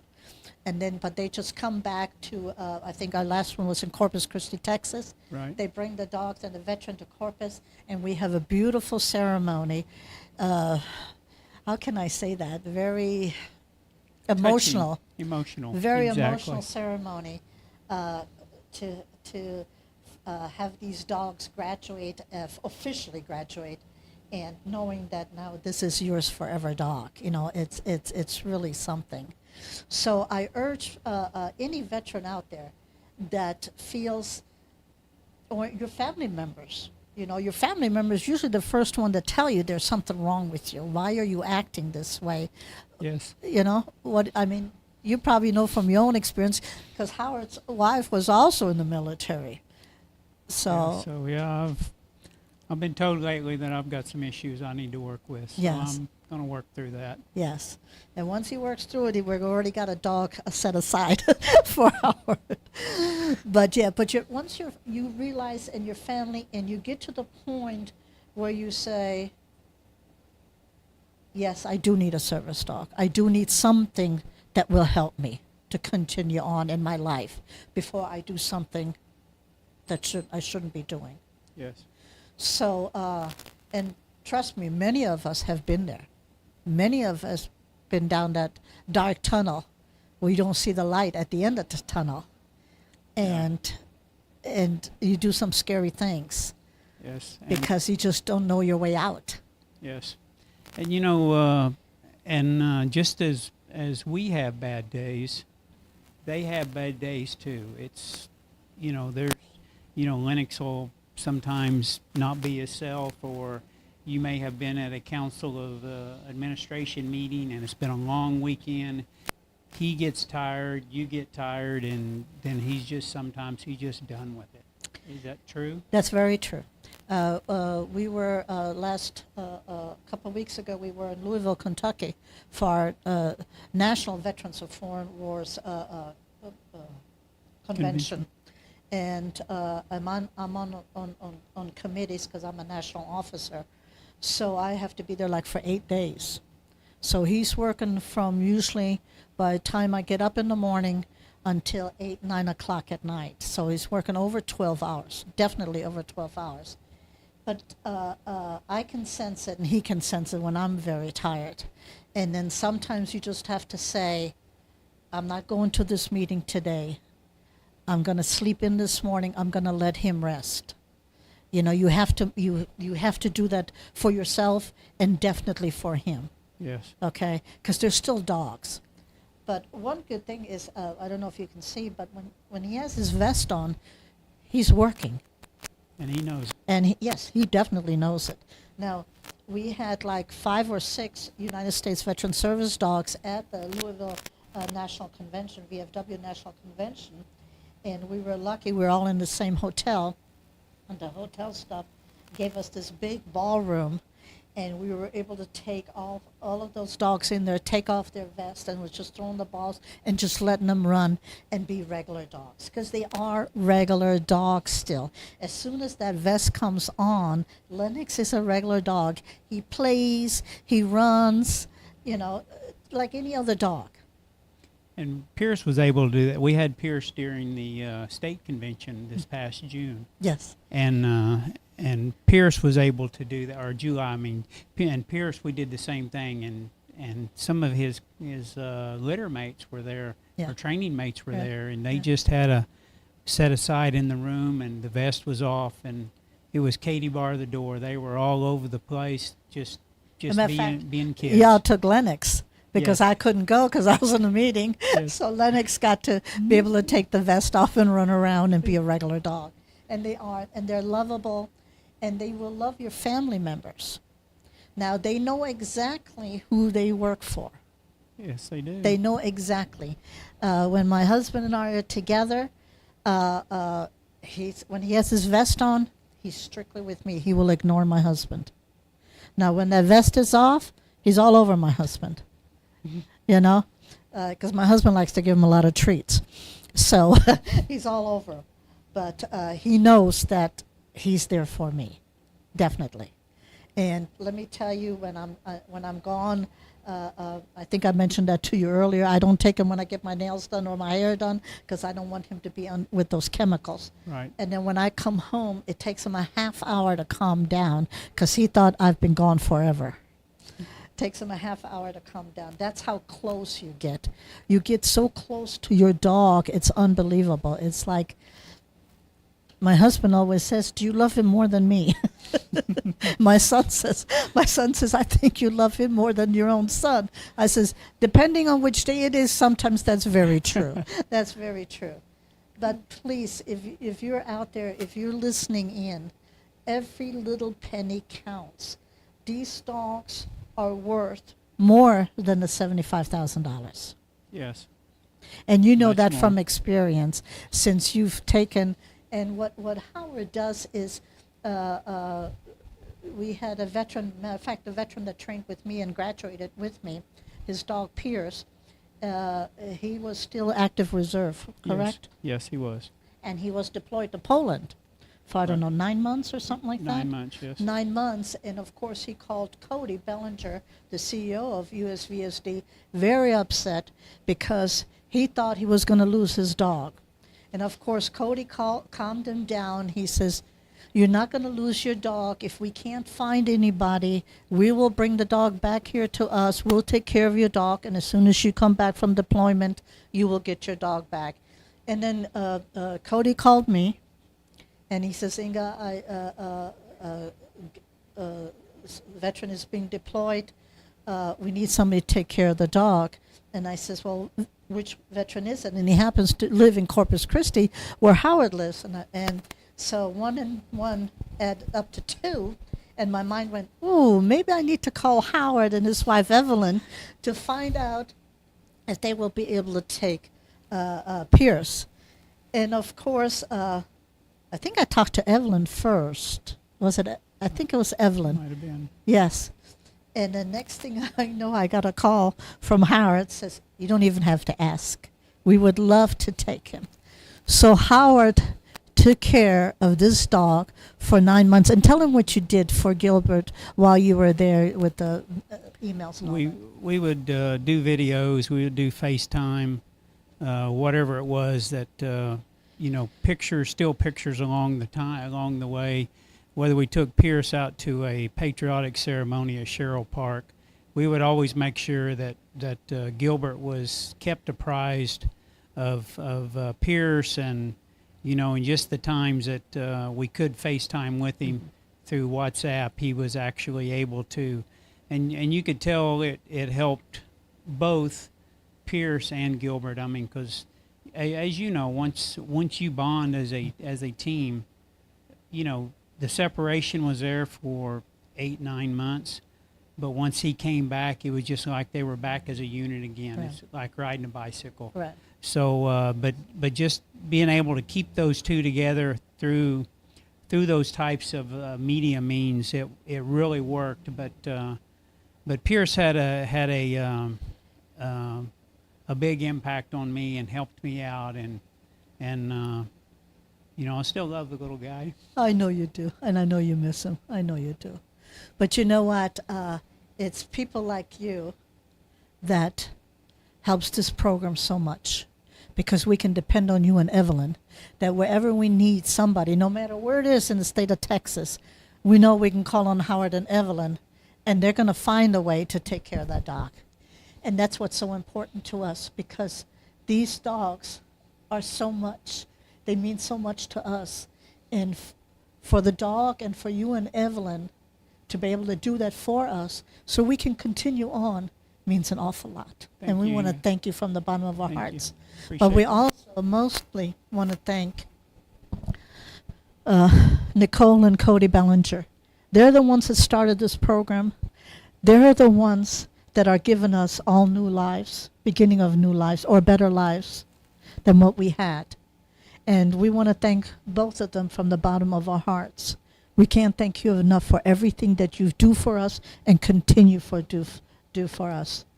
We appreciate them, and viewers out there, just take a few minutes, and like we said, if you can give $5, $10, $20, it doesn't matter, whatever you can. That's gonna, if you give $10, it's actually gonna be 20, because there's a matching program going out there. So it's just whatever your heart feels like that you can give, and we appreciate you.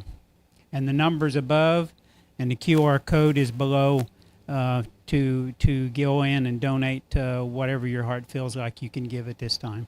And every penny that is donated goes to USVSD, directly to the dogs.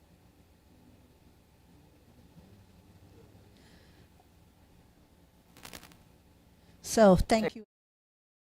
Take a treat out of a hand to absolutely loving life and wanting to work. This dog has trained with our California team. He went from Universal Studios to Disney.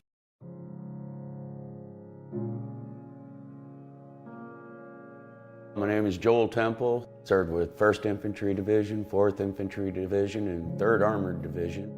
I served a tour in Iraq as a medic and 2 tours in Afghanistan. Been out since 2014, medically retired for PTSD, sleep apnea, back problems, diabetes, high blood pressure. On the battlefield, there were a lot of casualties, gunshot wounds, IED wounds. We had a guy that was in a guard tower, got hit by an RPG. We missed some of his wounds, and that's one of the things I kind of messed with, because I was the medic that went and picked him up. We were a minute away from the aid station, so I just threw him in the back of the Gator, and we took him to the aid station, and actually missed a wound in his kidneys, which is very, very serious, and that's not how we're trained. So I struggle with those kind of things. I made that mistake. So a lot of it is I made mistakes here. I did this, and I feel bad about, some of those things. So it's hard. For some reason, I got a phobia of driving over high bridges when I was an over-the-road truck driver prior to the military, and done it 1,000 times. On the way out here, I don't know why, but when I got the call that I was getting the dog, my anxiety jumped up. I knew I had to come out here, and then I started thinking about those bridges on the way out here, and I freaked myself out. So Like the first bridge, I was just shaking, and I'd never been that bad on them before. The second bridge in Baton Rouge, I actually seen it as I was coming up I-10, and I said, I'm not going over that. And I stopped, and I got on my phone, and I found an alternate route, smaller bridge, and probably went 30 minutes out of my way just to skip that. And coming across the Mississippi and even the bridge to here, I was shaking a little bit, you know, and then a little nervous, and then I got better every day. But I think it was like the second day I had her, or third day, that I had my hand on the center console, and she took her head and just pressed it, you know, actually put pressure on my hand, and it made me get out of that. She's going to be with me all the time, so it's something to take my mind off of it all the time. So I'd say, if you're having those issues that I had, the dog helps.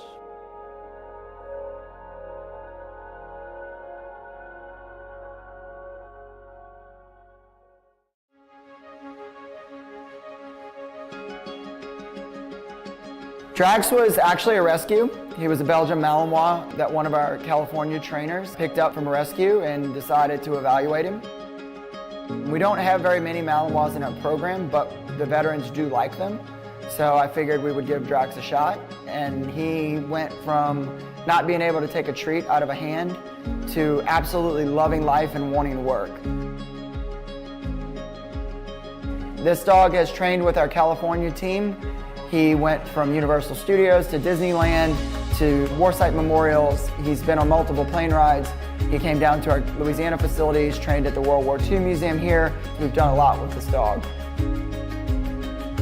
He's about 18 months old and is just phenomenal in tune with his handler.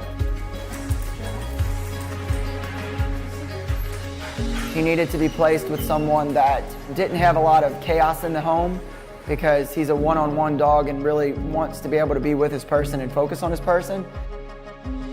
As far as Josh goes, he's got a pretty laid-back life, and he wanted a dog that really was a one-person, one-on-one dog with him. Joshua Noe, did 10 years Army, 3 years with 10 Mountain, and 6.5 years with 2.5 Cav. The main thing would be for my anxiety. Just to calm me down, distract me, things like that. Get me in a better place mentally where I can calm my body down so I don't have the physical effects of it. Swallow your pride. That's the hardest part, we're prideful. You know, we don't like to ask for help. You know, we can do it on our own.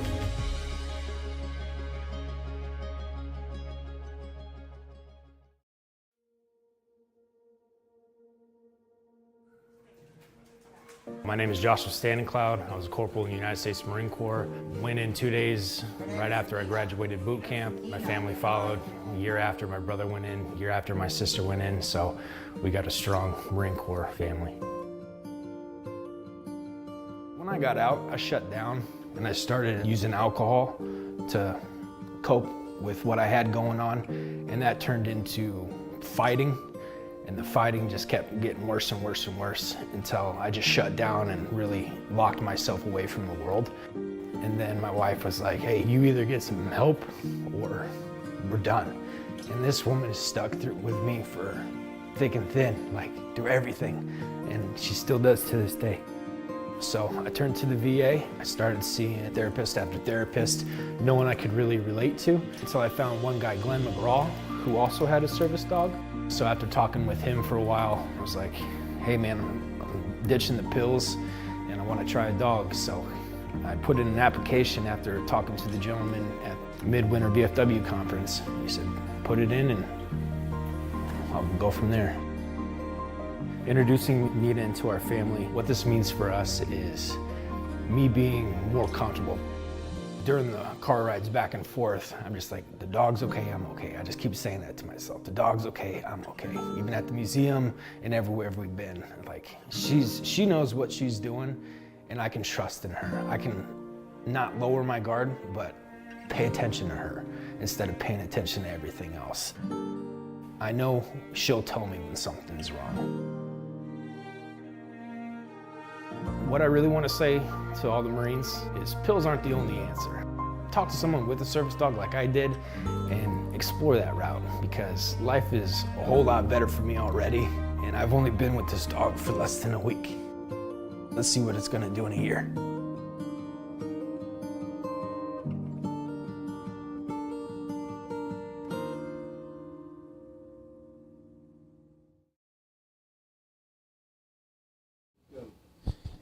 All right, folks, back with you today here with the Service Dog Telethon. Larry Stamps, Kyle VFW 12058 post number, and we're here with Yvonne Kale Flores or Flores Kale. I never get it right. Just call me Yvonne. Just Yvonne. That'll suffice.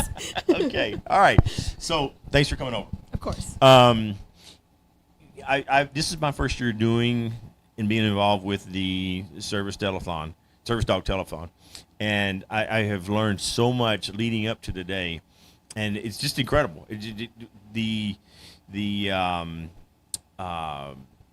concept of placing a trained service dog with a veteran who is in need and watching that metamorphosis take place, not only with the training, but then into their life, it's just remarkable. It's just remarkable. And before I forget, the number, you see that number up here? It's a telephone number up here. Be sure to call that.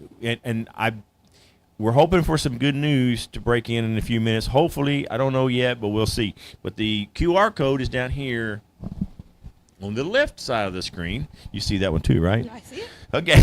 You're lying. Okay. So the primary purpose is to make sure that our veterans are taken care of. And obviously, we can't take care of every veteran, and we can't put a dog with every veteran.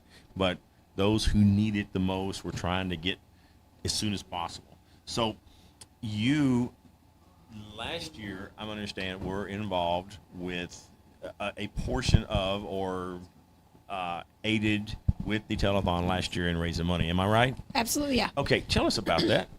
Well, I'll just give you a little background on me. My Sure. dad was in the military. I grew up in Fort Riley, Kansas, next to Fort Riley, Kansas. He always had the job that he was like, I'm not going to have this job when I get out because he stuffed cannons. And so it was really hard to find that kind of job. Unless you're an antique cannon dealer, you're not going to get much employment, I can tell you that. Yeah, I remember he told me that, and I was so confused. But and so veterans in general have always just held a very special place in my heart. And, you know, sometimes when they talk about the VFW and the AMVETS, to me, I know there's a difference, but they're interchangeable because they're veterans, and veterans are veterans. And so any way I can assist, I like to do that. But, you know, I have some friends and people that I recruited to, hey, can you contribute to this? And so I got them on board, and, you know, I'm a good example of every little bit counts. So even though I can't do a whole dog, you know, maybe you can do $50 or $25, even $5. If everybody gave a little bit, it would make a huge difference. And so, and plus I really appreciate the VFW. Steve is an amazing guy. His heart's in the right place, and I know he's always trying to look out for the betterment of the VFW community. Steve and I have a unique relationship where we can pick on each other during the unserious times, but when it gets serious, we're eye to eye. We are eye to eye. We see a lot of things the same way, and he's the one that got me involved with this particular project. And his dog Guppy is just amazing. Oh, yes. And she's just, you know, you couldn't ask for a better working dog or a better pet for that matter when the vest is off. So you are interested in seeing the service dog organization continue. I'd love to see them prosper. Last year I think they had a goal of 7, and then I think dogs, and then I think this year's 8, but we were just out there kind of joking around. We're like, we want 10, right? Because every vet matters, and so making sure that these dogs are able to positively impact the lives of these vets is so important. And I'll tell you what, I've never seen a man in general get so soft when it comes to their dog. I remember one time I visited Guppy, and I believe she had her nails polished. And so there was no shame in it. Look, she was looking fly. Good for her. But that goes to show how these dogs can affect a person, right? And so it's so important that we support our veterans in any way we can. And even though the dogs are expensive, it's a quality of life that you just can't put a price tag on. Right. Do you, you said your dad was a veteran. Do you have occasions to run into veterans from time to time in our community? And just to be clear, you were previously a city council member for the city of Kyle. Yes. Mm-hmm. So you had a lot of interaction with citizens, constituents, and they were able to, be a part of, the voice of Kyle. Did you ever run into anybody who you thought maybe could use a service dog? Oh, for sure. We had a neighbor that had a lot of, PTSD, and to see that and to really understand what that means is hard, because they're taken back to a place that's not healthy for them, and so you want to protect that at all costs. And so we had a neighbor who's absolutely amazing, and on the outside they come off. Somebody with PTSD is never going to be like, hey, this is what I have. For them it's like everything is okay, don't worry about me, and so to be able to bring these dogs to somebody who's already trying to probably wear, I don't want to say a mask, but to shield themselves from their experience that they have is so important. And my dad, one day, he has a regular dog, but it would be great for him to have the opportunity for other people. I mean, he lives in Leander, so not something that I would. I'm not trying to promote that, but I'm just saying in general. You see these people and these men who are manly, and they're just like, they don't want to. I don't want to say admit, but they don't really want to face what they're going through sometimes. And so to be able to have something as loving, caring, and simplistic as a pet, that means a lot. Can I let you know a little secret? Yes. It's not just men. I know. God, I'm sorry. Females yes, you're are right. The same. And I know you're saying that because the majority of the military is made up of men, but there are a lot of women there too. It's progressively over time has become many more women who have served and are continuing to serve. So, and I've said it here before today several times actually, and we know that men and women are humans who are built to have pride and not be be humiliated by a condition or an issue that they may have, and they don't speak up. They just don't speak up. And I bet you there are tons of veterans out here who either know they have an issue or have an issue and don't realize it. And they just not really spoken up or let anybody know, hey, and the part of our program is if we can encourage those folks to come forward, say, yeah, we have the help. We can get you the help. Just come forward and let's help you help yourself. It would be, I believe the world would be so much better. Right, yes. But we are going to go. We have breaking news. Okay. Do we need 3 bones? They're out. Oh, wow. Okay, so ladies, that was the breaking news. That was the break. Hopefully, people can hear that first. You're supposed to say the breaking news when we get out there. I know, but you know how long not before. Are you gonna follow us? Oh, absolutely. I'm live. All right. Am I live? You're live. I'm live. Let's go. The folks, we have some interesting news. Yes, we do. We have some new monies that have come in, and it's really, really good news. So, and Steve, since you have that information, I'm going to just take the phone and you can announce that. Because you know exactly what it is. All right. Because Steve loves to be on camera. Yes, I do. That's me. So again, our phone takers, come on, Yvonne. Because y'all don't know, Yvonne is instrumental in our first service dog campaign. So yes, amazing. Thank you. No, this is my pleasure. Honestly, this is such a great community. The VFW is amazing. AMVET's amazing. When I saw today that they were working together, I was just like, that's exactly what we need. Teamwork. You know what I mean? Now, we're going in here. Oh, gosh. All right, further. Okay. We're live. Hi, how are you? So, that being said, we're ready to put some bones on the wall. Not just one.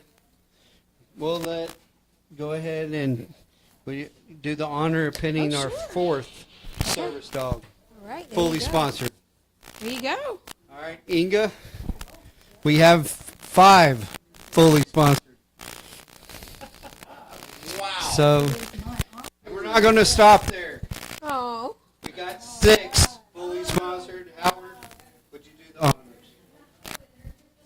So, we're closing hours. Yeah, I think it serves a round of applause. Everybody can.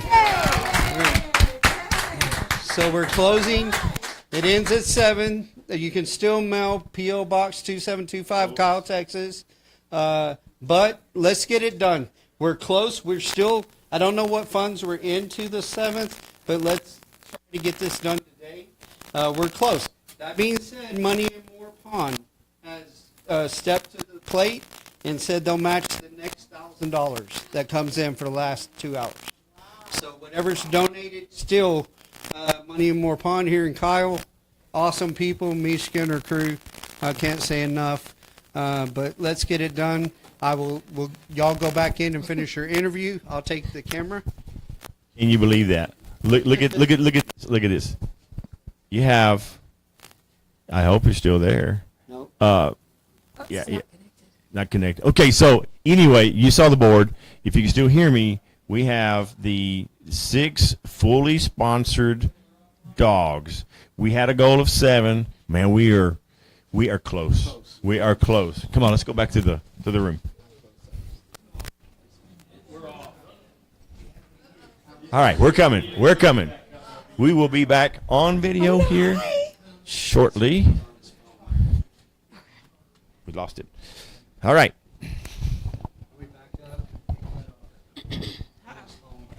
Isn't that incredible? Amazing. Yes.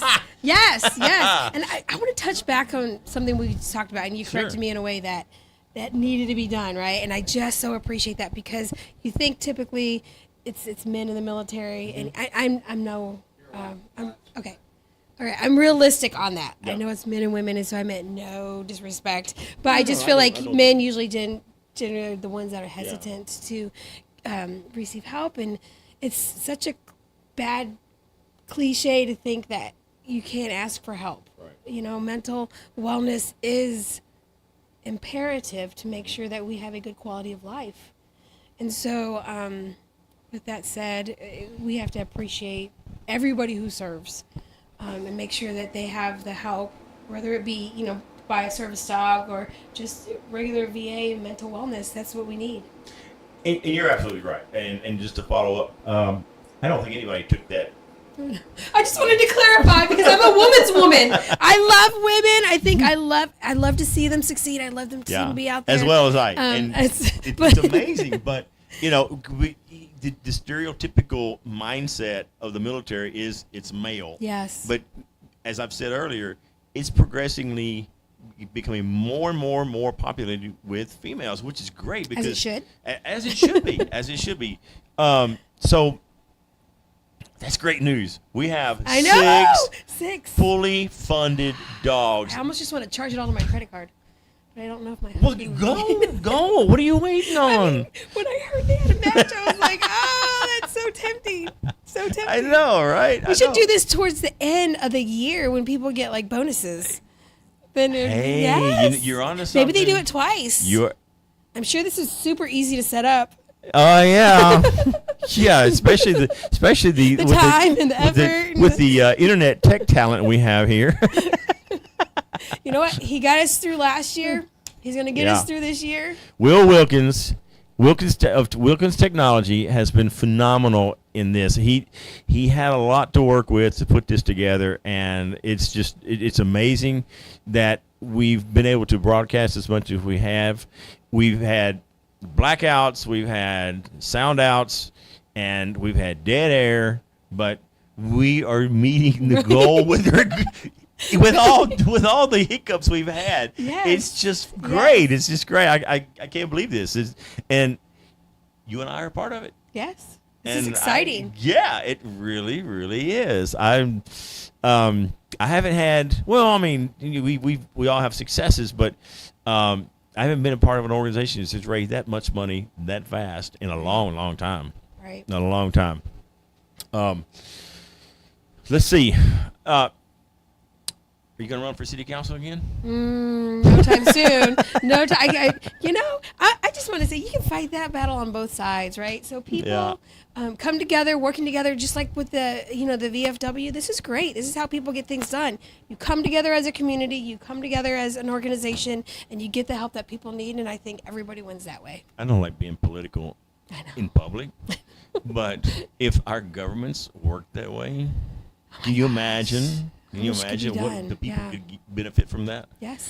And at the end of the day, the people are who matter, right? We're who matter. Well, that's the reason you have government, because the government is supposed to protect the people, right? And it's supposed to do the things that the people want, and obviously things get a little muddied. That's okay. And then there's check and balances, right? And that's what it used to be. It used to be. That's what it's all about. It's kind of difficult to reach that goal now. But we're not going to talk about politics, are we? No, please, no. We're talking about our, the community, right? And the VFW community is one of the strongest. So, I should say veterans community. Because it's AMVETS and it's VFW, it's all vets. But see, the veterans have families too. Yes. And those families are affected by veterans who have, issues that should be dealt with, addressed, sure. Mm-hmm. And it takes the veteran to actually step up within themselves and say, you know what, maybe I don't have a problem, but I need to get checked out anyway just to make sure. I don't have an issue, but it probably could be good to somebody to look at me and give me an honest assessment, because I'm telling you right now, living inside this box, I try to give myself an honest assessment, but friends and family may say a little different. And my niece, who donated earlier in today, Cassie, she probably have a real strong opinion about that. So, I mean, it's true. It's true. We don't see, we don't see ourselves. We're not doctors. Yeah, we can't. Exactly. You go on WebMD and Lord knows what you're going to diagnose yourself with. Oh my gosh. It's always important to get that medical help, whether it be for mental or physical. You got to get it done. I mean, there's a lot of things that we don't want to face, but you only face them by walking through them and not around them. And the important thing that veterans need to remember is that you're not only getting help for yourself, you're getting help for those around you. Because, if you're Steve, you have to put up with people like me, and it's the same principle. If you're you and there is an issue that could be improved, then you're going to improve your family's relationship and their outlook with you, and it's just going to be so much better. I know that. It's logical and it's proven. Right. If you want to see the effects that being in the military has on your family, go watch one of those videos where the parents come home, right? Or the vet comes home and you have the families crying and so excited to see them, and that job has a real effect on everybody who's involved with the not just the veteran but the active military person as well. Right. And those will get me crying. I don't care if they're happy or sad. It always stirs my emotions to see those videos.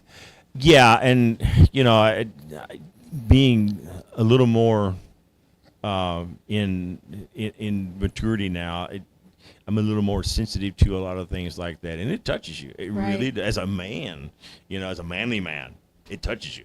When you see it, like a 17-year-old boy jump on his dad because he's back from deployment, right? Like, God, that'll do it for me every time. Oh yeah, every time. Steve, what do we got up? Commercial break. Okay, so anything else you'd like to add? I just want to say thank you. Contribute if you can. Every little bit counts. Good. So that's no. Say that again. So we just had 300 and we need 3,200. Okay. $3,200. So 3,200. 3,200 with this phone number and this QR code, or we're still here at the building. Drop by, bring your checks, bring your bag of gold, You know, Gold we'll bars? take gold bars. I mean, you know, Money and more pie. Money and more pie. Oh yeah. Let me remind you. So we've already met the $7,000 match. That's unbelievable. Now we have another pledge with Money and More Pawn, who said they will match up to $1,000. And so if, again, we're back to the same equation. If you give 20, we're getting 40. If you give 50, we're getting 100. You see how that adds up. The more you give, the more is donated. So send your money. Call us. We got the number. Again, it's right here, 737-248-0737. I got it right. Good job. Took me half a day to get it, but I got it. On the QR. And yeah, the QR code's down here. So tech guy, he's a little behind time. He's countdown. so Final countdown. we're going to go to break, and we will see you guys soon. See ya. Welcome to United States Veteran Service Dogs. My name is Cody Bellinger. I'm the CEO and Director of Training and Client Services. Pearl came to us about 8 months ago. She was a Golden Retriever Labrador Cross. This is graduation day. She's about to meet her handler for the first time, and this is the day we wait for.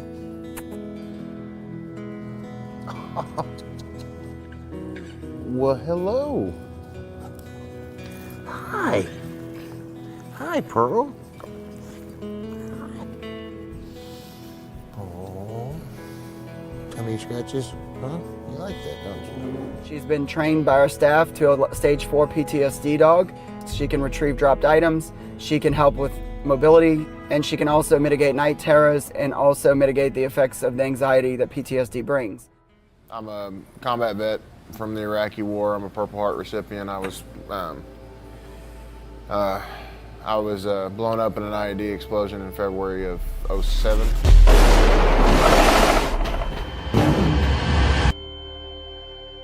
It caused me to have a TBI, a fractured skull.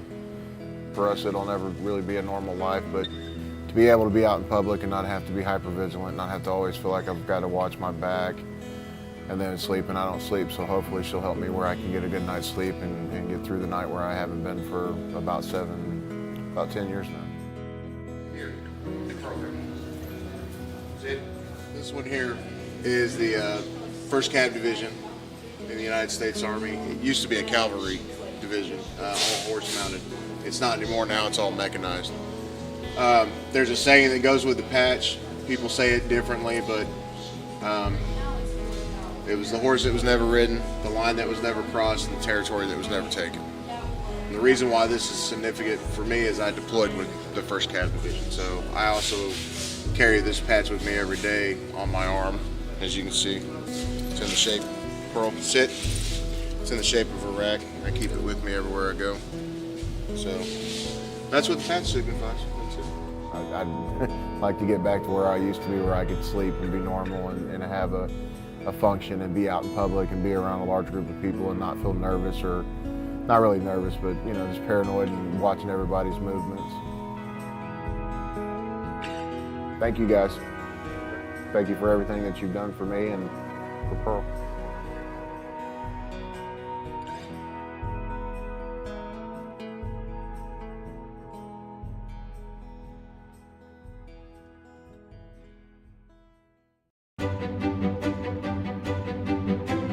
Hi, I'm Levy. I met someone today who needed me. I played the game Doctor and even a game of tug of war. My friend had been sleeping for a long time, but when I came, he woke up.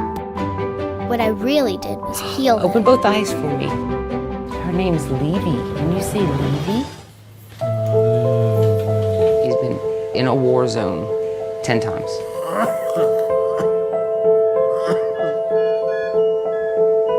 We couldn't hardly keep him awake longer than like 4 minutes, 5 minutes. I mean, this is the longest he's ever been awake this whole time. You okay, Tom? He gets excited when he knows the pups are coming. My new friend has a long way to go, but I will be with him every step of the way. Okay, everybody has to go back right following. This is our new normal.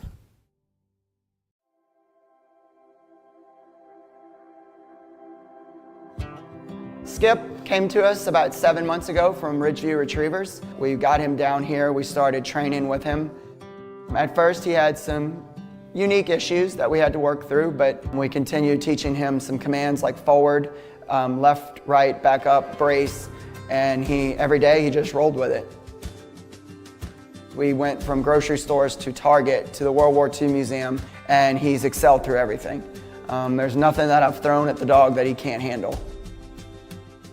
And I really feel that Nick will step out of his comfort zones a little bit, because I think Skip's going to help him realize that life's not so serious. My name is Nicholas Spikey. I was in the Air Force in 2009 through 2010. I was hit with a 122 millimeter mortar. I really wanted a dog that could help me be more independent and take some of the weight off of my wife's shoulders, especially due to my seizures. If I'm going into a seizure or if my left side is starting to give out, he'll be able to help me get safely, either from one room to another or, from the car to the front door. First couple of days, it was a little bit rough. Skip took a little bit to adjust to him, but by day 3, they were on a really nice page, and today on day 4, they're doing well, very, very well. I'm almost 100% more calm than I was even 4 days ago before I even met Skip. It's our mission at USVSD is to get the veterans into a new normal. And I feel pretty confident that Nick is going to be headed to his new normal because of Skip.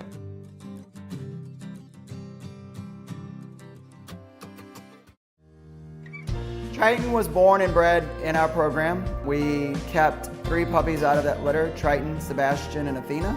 Triton went on at 8 weeks of age to our UAB puppy raising program at the University of Alabama in Birmingham. Emily was our social media coordinator for USVSD, and she took on Triton. Honestly, I couldn't have asked Triton to have a better head start when he came here. Most of our dogs come back for training and they know a few basic commands and they've been well socialized. Triton came back for training and pretty much knew every command that he needed to know. He breezed through formal training very quickly. We taught him all of his advanced mobility stuff with pushing buttons and opening doors. Triton is trained in mobility work, hearing response work, and also he's trained for PTSD.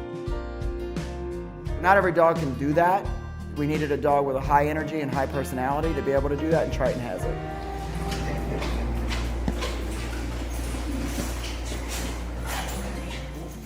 My name is Scott Phillips. I served in the 82nd Airborne Division. I did 2 deployments with them in Iraq. I was in the Army for 12 years before I was medically retired. On a training mission at Fort Bragg, my chute collapsed and I burned into the ground, and I had a bleed to the brain, and it was in a short coma. So my memory is still really, really bad. I can't remember the simplest things, and I can't remember a lot of the important things. But with this dog already being able to train to learn how to remind me to take my medications or finding an exit in a store, simple stuff like that that I can get confused with and backwards in, he can help me do that. I really know he's helping me pick stuff up already.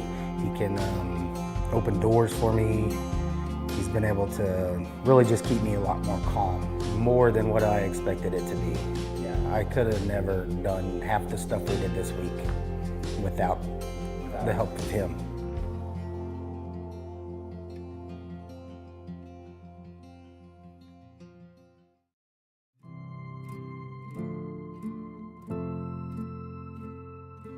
My name is Andrew Camplin, and I'm with the Texas Veterans of Foreign Wars. I served in the United States Air Force from 1989 to 1994. I was deployed to Al-Kharj, Saudi Arabia, where we formed the 4th Tactical Fighter Wing Provisional, which was a squadron of F-15Cs, F-15Es, F-16Cs and Ds, and EF-111s. When we were gearing up to deploy for the deployment to Iraq during Desert Storm, I lived in the dorms and I was single, and they told us to pack up our dorm rooms because they were expecting 50% casualties. So we got over there, we got our base all set up, we got our airplanes squared away, we started producing bombs and missiles. 20 minutes after the last aircraft took off, started hearing air raid sirens, alarm red, you know, we've got incoming, and Iraq was shooting Scuds at us. It was fun at that time. It was great to serve. We were all proud to be there and proud to serve, and you never wanted to shut it off. But then when it was over with and we went back, it is shut off. And so you were left with, how do I get the thrill of war from now on?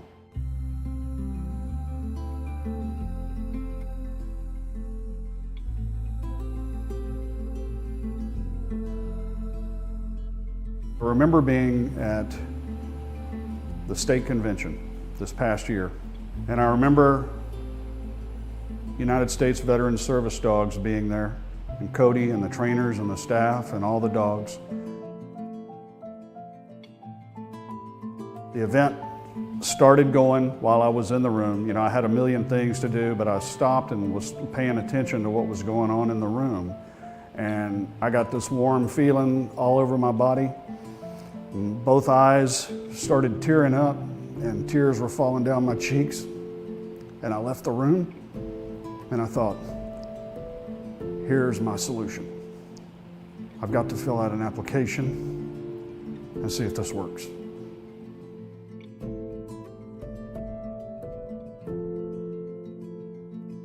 You know, the anticipation.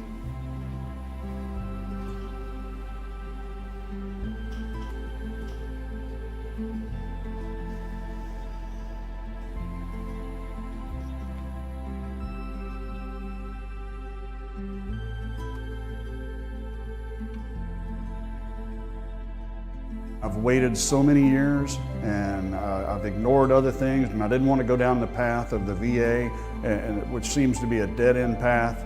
So I was very much anticipating Monday.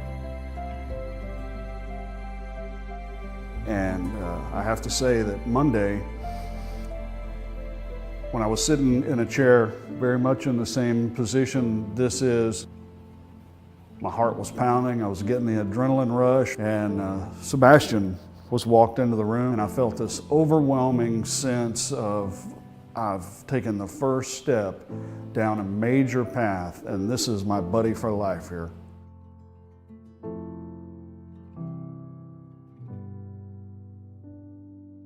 I want to say thank you to United States Veteran Service dogs. The first time, the VFW caught me when I was falling. And this time, United States Veteran Service dogs caught me. And just like the VFW,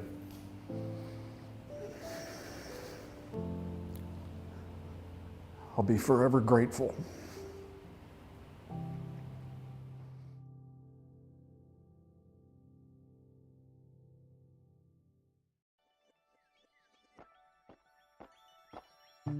Nola was brought to our program in May of 2018. She stayed with Rebecca through mid-April of 2019 and started formal training on May 1st, 2019 with this graduating class. Nola is probably, quite possibly, everything we could ask for in the temperament for a service dog. She excelled at everything she did. Every behavior that we could have ever asked out of a service dog, Nola had. When we were looking for a placement with her, we knew we wanted a moderately active person. I wanted a female handler, if possible, because Nola was handled by females her whole entire life. What I encourage female veterans out there is, you're not weak if you ask for help. If a man can ask for help and we can help them, we can help you too.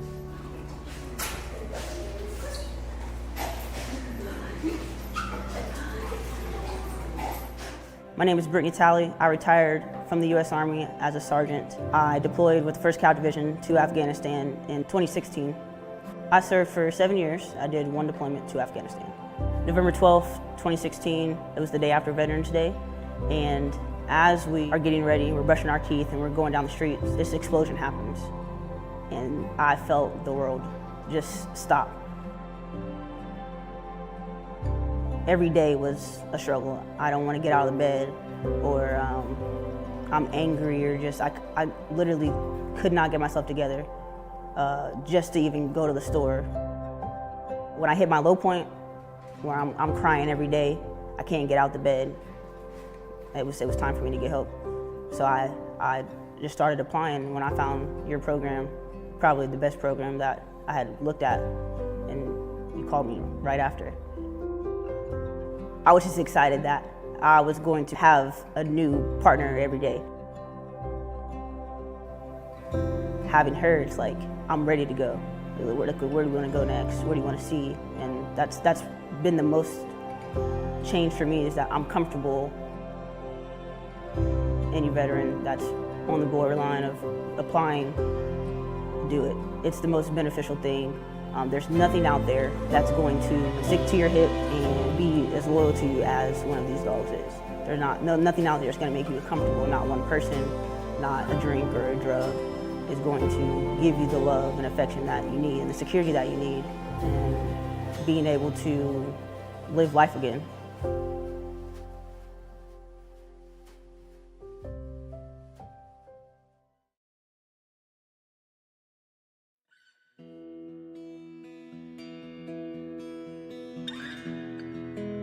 Welcome to United States Veteran Service Dogs. Hi, my name is Cody Bellinger. I'm the CEO and Director of Training and Client Services. We'd like to introduce y'all to Polaris. Polaris is a Golden Retriever Labrador cross. She came into our program in May of 2018. She had a really in tune ability to sense anxiety levels and be in tune with her person. We looked through our application list. We found Buddy. Buddy is a veteran of both the Navy and the Army.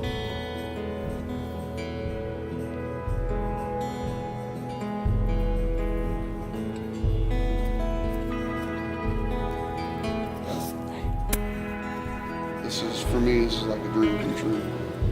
You have no idea how long I've been fighting for one of these dogs. I feel like a kid who just got this really awesome Christmas present. Buddy suffers with PTSD. He suffers with some anxiety and a little bit of fear to be out in public and out of his home environment. So Polaris was trained to be able to guide him or help him find an exit in a building. When matching Polaris and Buddy together, we looked at personality traits. Polaris is a very analytical dog. She's a one-on-one dog. She needs to be with her person. Buddy has a lot of patience. He's a dog person, and I knew once we paired the two together, it would be a little bit rough at first for the first few days, but once she realized that was her person, the bond would be incredible. Personally, I'm just really sick and tired of walking around feeling like a target. Sick and tired of walking around feeling like I gotta have eyes in the back of my head. I just really hope that this works. I really hope that Polaris can help alleviate some of the stresses and some of the anxiety and some of the nightmares and some of the fears that I've got. I've been made promises before and they just fell through. This is the one thing that hasn't fallen through.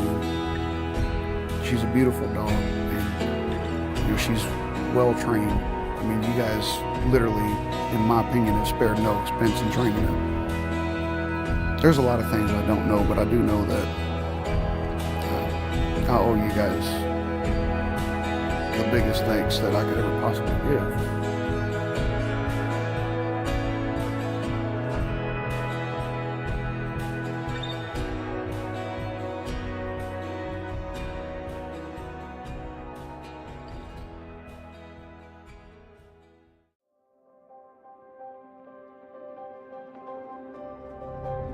Abe came to us in November of 2018. When matching him, we looked for someone that had a moderate to low mobility need because Abe can handle that, but we knew that his ideal job was PTSD. We did training sessions with him through World War II Museum to Walmart, practicing picking up items for mobility purposes, opening doors, closing doors. One of the things Abe excelled at from the beginning was the PTSD.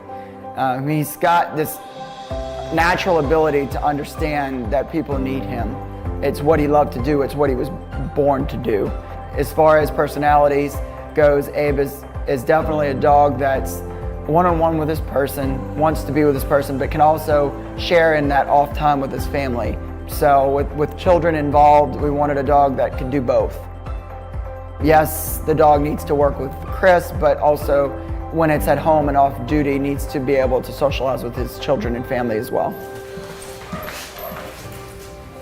My name is Chris Rogers. I was in the United States Navy for 10.5 years. I was deployed on USS Carl Vinson, USS Abraham Lincoln, both to the Persian Gulf.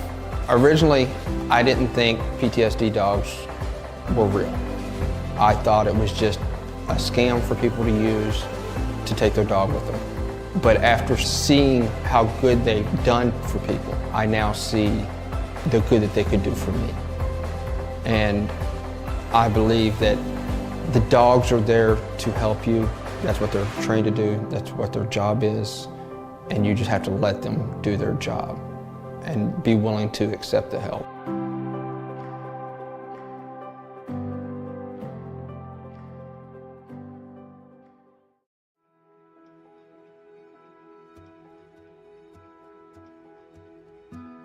Joe was purchased from a gun dog breeder in North Carolina.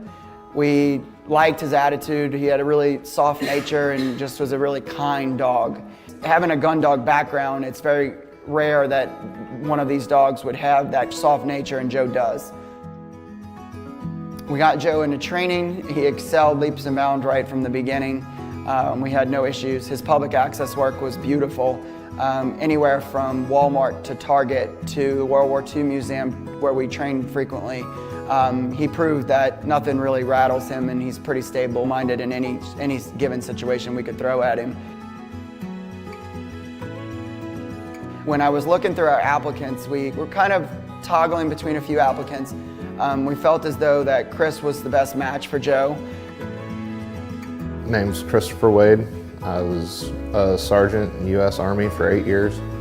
I served 2 tours of duty in Iraq, 2005, 2006, and 2008. Well, my first TBI injury was in September of 2005. I had a 2 .155 rounds go off underneath my Humvee. Destroyed the road. There was no road left. And then after that, I was 10 foot from a car bomb on Thanksgiving Day of 2005. I was injured with it, received another TBI as well. I fought real hard for all these years, just dealing with going out in public around crowds, try to avoid people in general.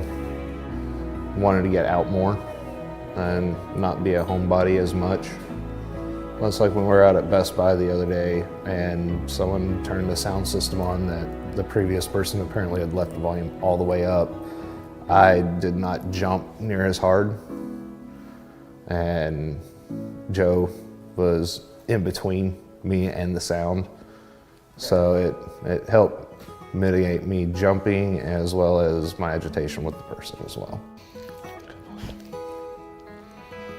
Our goal with a placement like this is to get that dog to pull him back into a sense of calm or reality instead of being hyper-focused or hyper-vigilant about everything. And just to say, hey buddy, I got your back, you're okay, everything is okay, and it's gonna be okay. And I think within 4 days, Chris and Joe have gotten on a great page, and I think we expect great things from this team in the future.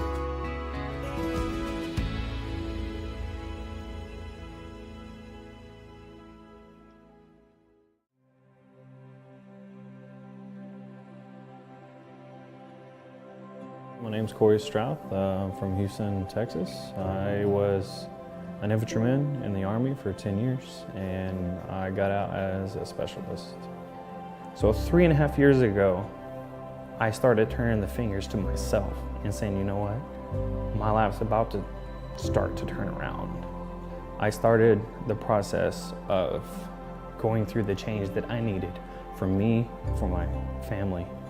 And a big part of that I felt that was missing was a service dog. And I can tell you, in the 4 days that I've been working with Zazu, has been such a relief. I'm so grateful for him and USVSD. He makes me happy. It just helps relieve a lot of stress that normally I couldn't handle on my own. In a way, I feel like, yeah, I can do it on my own, but at the same time, there's still something that I can't do on my own, and that he fills that void. He knows what I need, and I don't even have to tell him.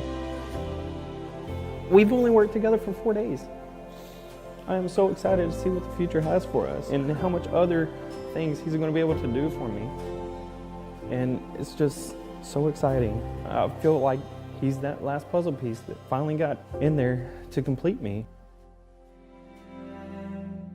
Quit beating yourself up. Don't stay in that rut. Dig yourself out and get the help you need, because you are valuable and you do deserve it. And once you do that, you will see how much better you feel, especially when you start seeing the changes in yourself and other people see it. It gives you a sense of purpose. And I'll tell you what, life gets better after that.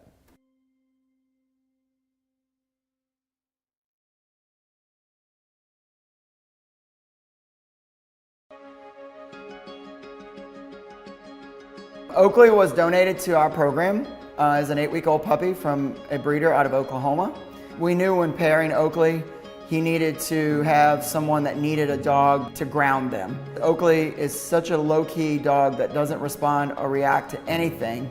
It was vital for his success to put him with a veteran that needed to be grounded and brought back to a sense of calm. Dan is a great guy, and I think he needed a sense of calm in his life. Through the graduation week, they paired immediately on Monday, and they were inseparable ever since. And it reaffirms that our decision process when picking this pair was a good one.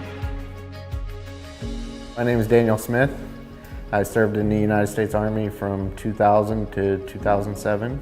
In 2003, it was the beginning of the war when we went, and we did a lot of convoys. I was a recovery specialist. There was one particular blast that took out a truck, and we went down to the next base, and I don't remember anything from the blast to getting there, recovering the truck, and getting back to our home base. I struggled 14 years. I tried everything, and a friend of mine had reached out to me about trying a service dog. I always thought somebody else needed it more than I did. Know that you're worth it. There are a lot of people that need them that kind of think like I did, that somebody needed it more, but you need it too.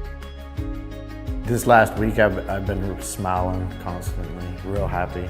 I was close to giving up, but I don't feel that way anymore, not with him. The bond that we built the past couple days, the last week, has been amazing, and it's worth it.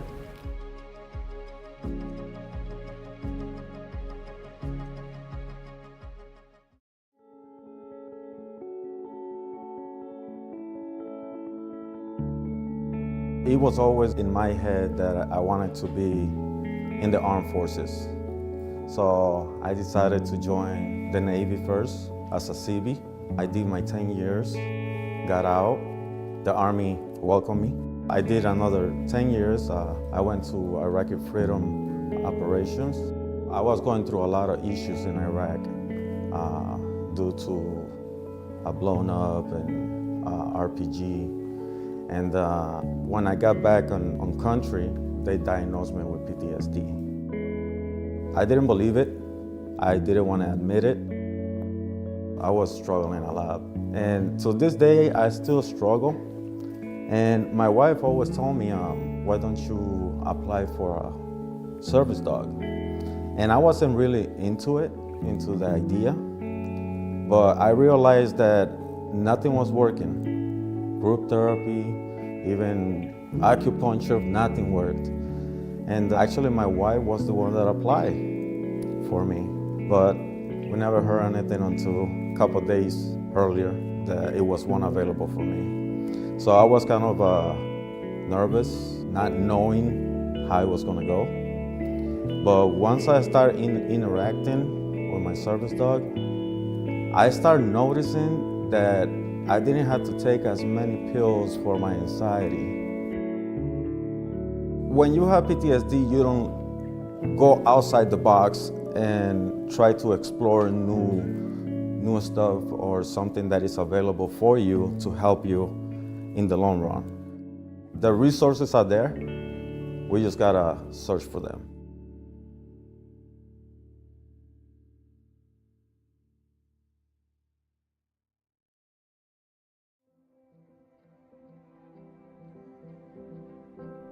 Hi, my name is Erica. I was in the United States Marine Corps from 1998 to 2007.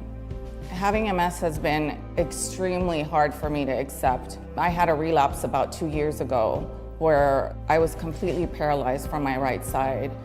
And I was in a very, very dark place for a long time where I didn't want to leave the house, I couldn't work.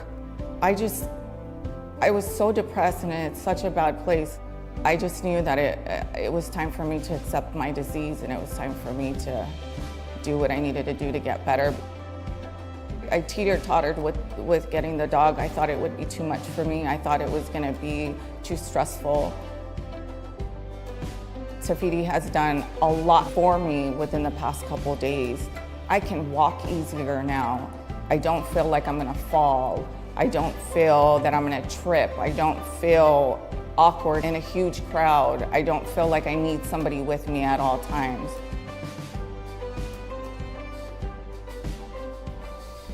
Tafiti means a lot to me.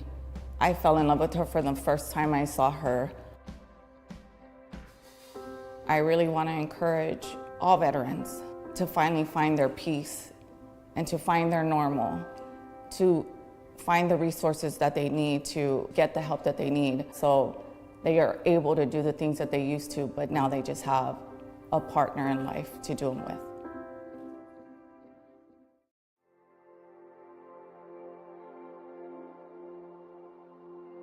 My name is Gabriel Lopez, and I served in the Navy from 1987 to 2007. When I retired, I was immediately given a 70% disability rating for PTSD. Initially, I didn't want to take a dog. I thought it would label me as weak or, just the whole thing of having a dog. Didn't settle too good on me. And then I started researching the dogs, and I started doing. He says, you know what, I have to give it a shot. This week was the first time that I actually slept good because I knew the dog was there.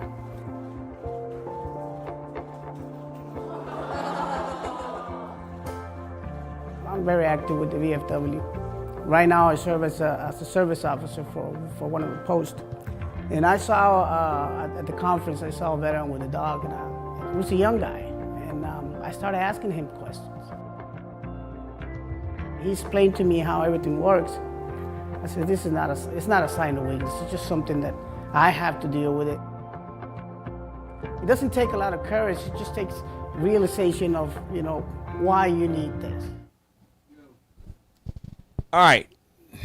We're coming toward the end of the day here for the telethon for the service dogs, and we're trying to raise money, obviously, for the United States Veterans Service Dog Organization, who strategically places dogs who are well trained with veterans who are in well need. So we've gotten some really, really good news.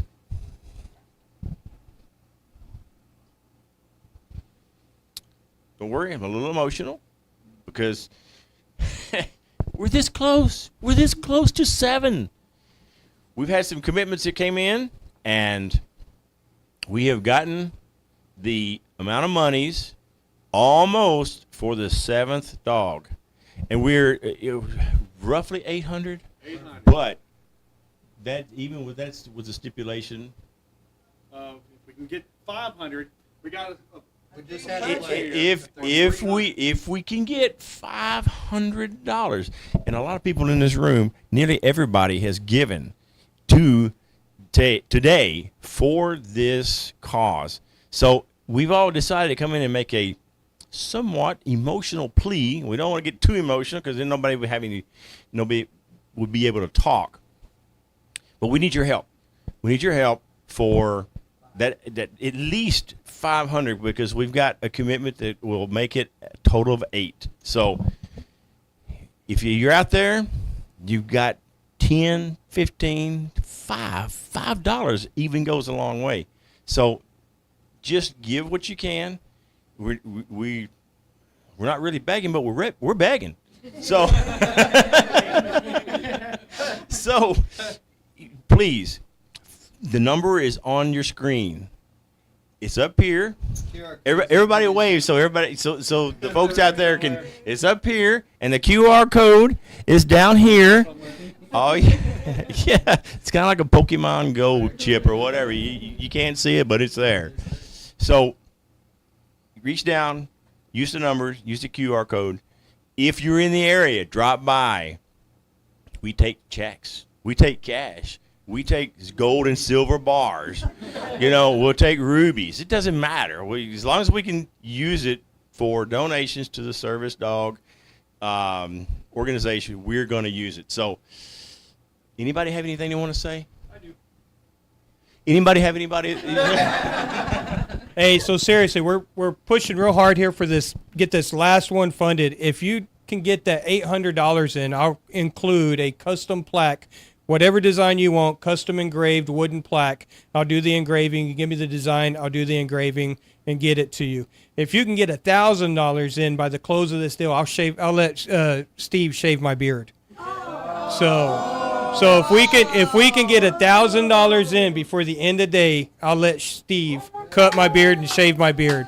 So, and if you want to go even crazier, we could take it up a notch because I'm telling you, if you got enough money, I have a taser at home. So it wouldn't be the first time that I've actually been tased for a fundraiser. So, like I said, so $800, I'll do a custom plaque for you. If you get that $800 in here by the close of this deal, if you can get that $1,000 in, I'll have the Lord help me speak.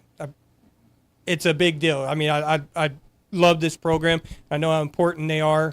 Animals are so important to our mental health, our mental stability, to give us that support structure. And as a veteran, that support structure is so important. So we need to get that money, get that in. Let's get it up there, push us over the edge so we can start next year with a whole new, bag ready to go and get everything set to get more veterans next year to be able to receive this life-saving gift of these dogs and these service animals that make it so important for you to go out and be able to live your life again.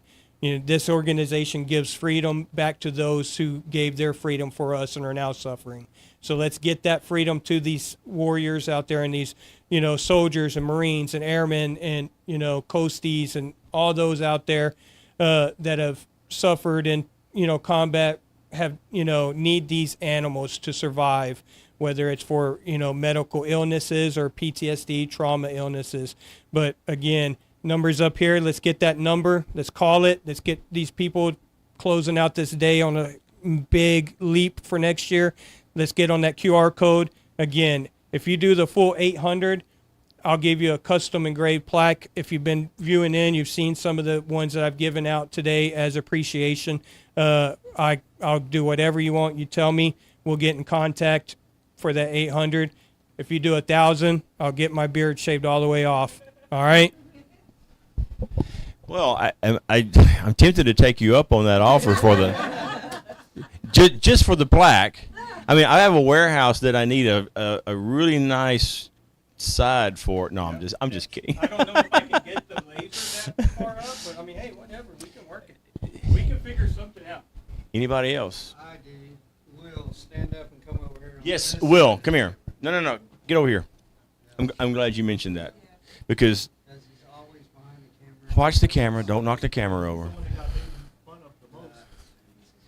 Okay, so Will Wilkin of Wilkin Technologies has been a tremendous blessing. I'm finally made him silent. All right, Will. Y'all leave me alone. So, He's done a tremendous job in putting this all together. Yes, we had hiccups, and usually it was because of sound barriers within the system that we couldn't go to outside or things of this nature. Well, I wasn't even going to mention that. So, I'm trying to be nice to the guy. So anyway, he has been extremely instrumental. IT, if you need anything IT in the Austin, Texas, Central Texas region, call this guy. What's your number? 512-844-2948. The amount of time and resources he spent to put all this together behind the scenes, and did not want any credit for it whatsoever. He called this guy. He is a blessing. He will take care of you, and that's all I got to say about that. For all that you've done and everything, you get your own little USB SD plaque.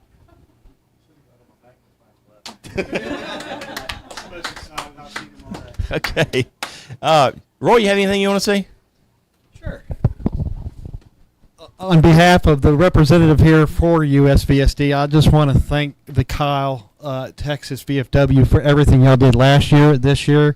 You're an inspiration for what other posts and divisions can do. I think y'all should just be real proud of all the help you're doing for these veterans, and I'm just glad that y'all welcomed me in and let me be a part of it. Thank y'all. This doesn't stop today. This is just the beginning.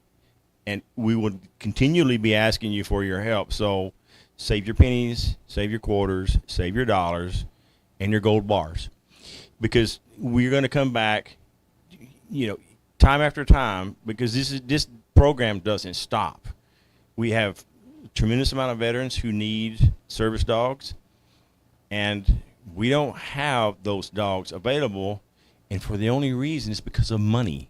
We have to have funds to fund this program. And so if you can see it in yourself, in your heart, over time, just make a donation, because we're going to continue the fundraising year round.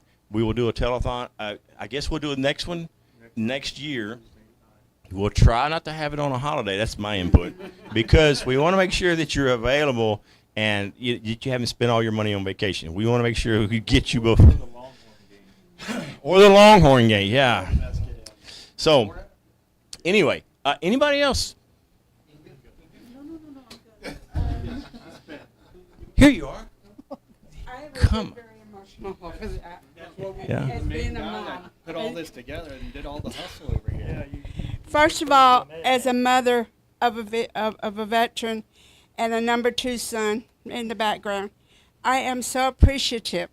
What he has done for my son, there's no words. So help any way you can. And once again, all these people you see here are the most important people, and reach out. You'll, like I said, number 1 son, number 2 son. So please, whatever you can. It doesn't. The amount is insignificant. It's the giving. Whatever amount you got, it is appreciated. Trust me. They're not asking for, just any amount. You have contributed to the most beautiful organization that has ever been, that can help our veterans, and we appreciate it. So thank you. And this is Steve's mom. She has endured Steve over the years. So much. I'm not going to qualify that, whether it's good or bad, but I have heard some stories, and most of them about Steve were not good. He's come a long way. He's come a long way. Yeah, that's all we got to say about that. However, thanks. That was. It means a lot. Yes, it really does. It really does. This program and missing a nose, it was like a baby learning to walk. And it is really, and like I say, keep giving. It doesn't have to be today. It can be tomorrow. It can be next week. There's no deadline. There's absolutely no deadline. But what you give is truly, truly appreciated. So thank you. I got some. No, you had your chance. I hear you. What I want to say, come here. As a past state commander and a national officer, we don't know how to thank you for everything that you do for the United States Veteran Service Dogs. And to all of the members here, the Kyle VFW Post, what can we say? You're giving us all a new life. I can't look at you because I'm starting to cry. Stephen here, even though he says he just wants to be in the rear and all that, he's been the forefront of this all the time. And we can't thank you or all of you here at the Kyle Post. These two right here mean the world to him and me. And we want all the veterans to feel the same way that we feel. Even though the Texas VFW supports these dogs, it's not enough.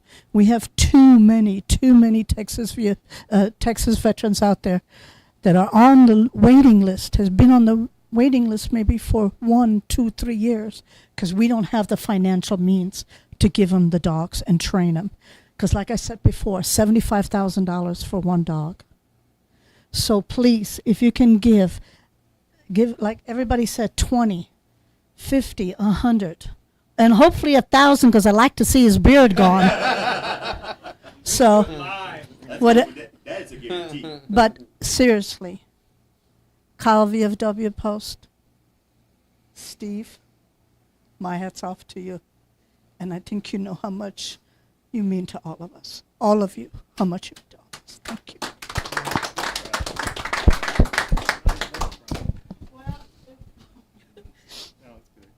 Way to go, Steve. I thought we said no crying in here. Earl, you have anything you want to add? Howard? Howard, they tell me you always have something to say. So I'm going to give you that opportunity. You got 3 seconds. I appreciate the opportunity to come up, and when Inga invited up from Corpus Christi, committed 3 months ago, something like that. But the Kyle Post here is doing a yeoman's work into supporting the veterans here across the state of Texas, and we owe them a debt of gratitude, and we will be back again next year. But let's continue the fight to do what is right, to provide these magnificent animals to Texas veterans in need of their service, who in turn the veterans will give back their service to those animals, because that's just who we are and what we do. So I believe I said it earlier that we earn our reputation every day, we make a difference, and then we have to tell our story. And so let's continue to tell our story, make a difference, and earn a reputation, because we as veterans, we give our word and we stand behind our word. So everybody out there listening, let's get it over the top, let's get it done, because that's what we need to do. So I appreciate it. Thank you. You bet you. Thank y'all for coming up. Really appreciate it. Okay. We still have people manning the phones, right? Oh. Yeah. Man phones now. Hey, if you're calling, we're going back to the... Keep trying. Keep trying. All right. And one thing I didn't think about earlier in the conversations that I had with people was that the success we have here today, because of y'all, will generate into other VFW posts possibly doing telethons in their regions. So that means that we're spreading the wealth into other portions of Texas, so that those folks there can contribute just the same. I mean, you can contribute anywhere you want to, but what we're hoping is that it will foster the explosion of the service dog telethon. So we have, I'm hearing some numbers in the back, in the other room, in the call room, so I don't know what that means, but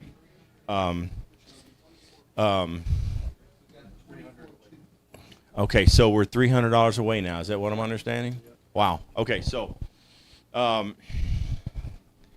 300 from the grand total to put 7 service dogs through graduation for veterans. Wow. I mean, we couldn't have done it without you folks. We really couldn't. And if you're just tuning in, yeah, we're doing the United States Veteran Service Dog Telethon. We've had scheduled for a long time. And we're closing. We're getting ready to end it up here in the next few minutes, up to around 7 o'clock.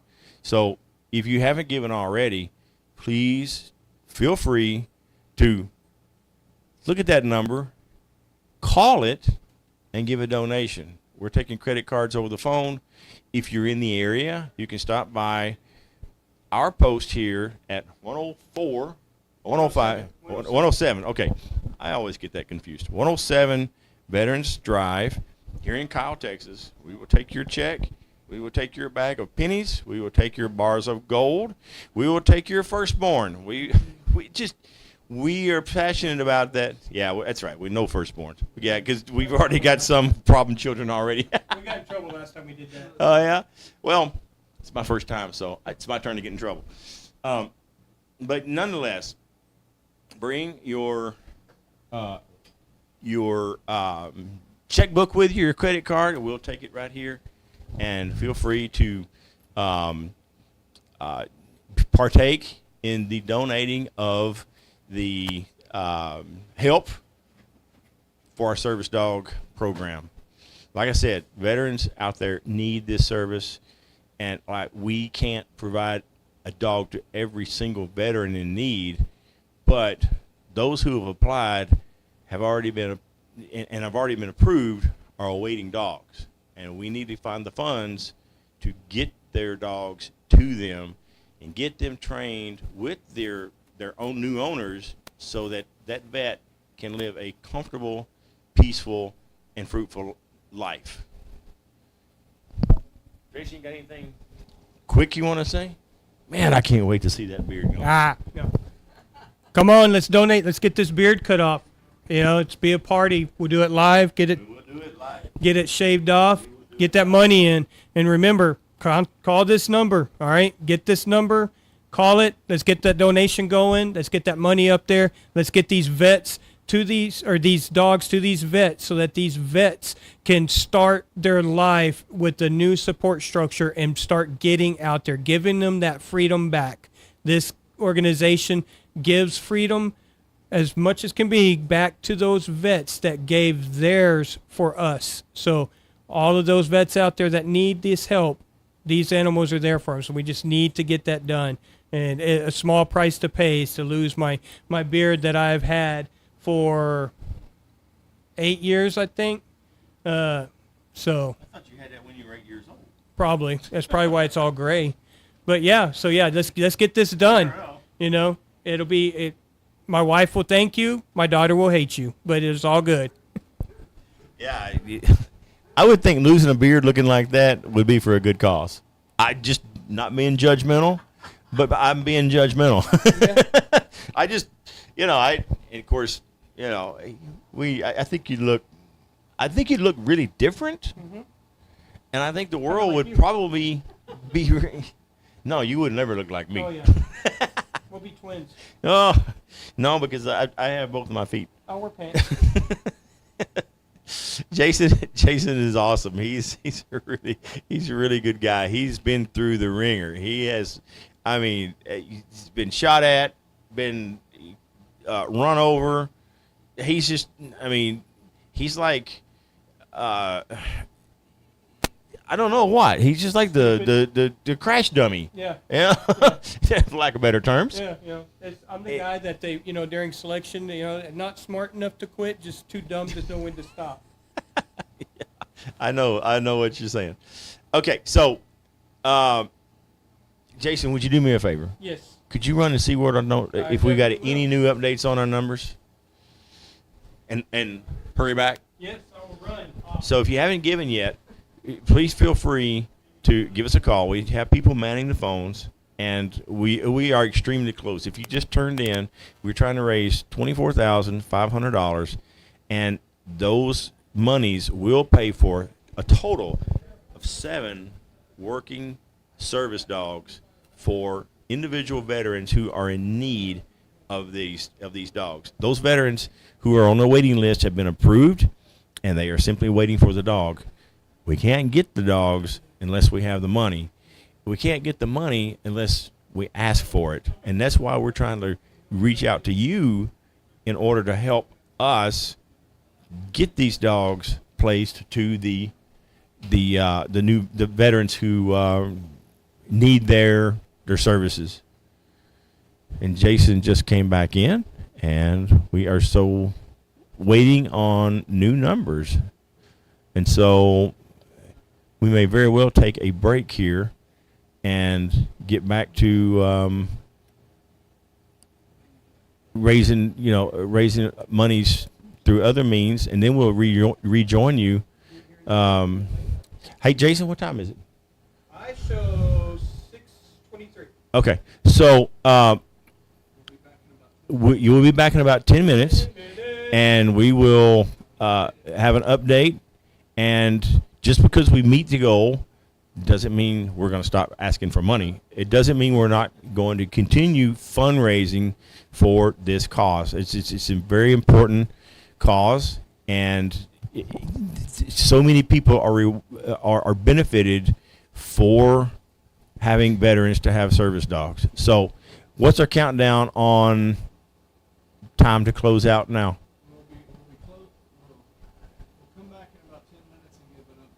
Okay, so y'all stick around. 10 minutes, roughly 10 minutes. We'll be right back, and we'll give you an update. Let's get it going, guys. Glad that it was there at the VFW midwinter, and I'm glad the guy explained everything to me, and here I am.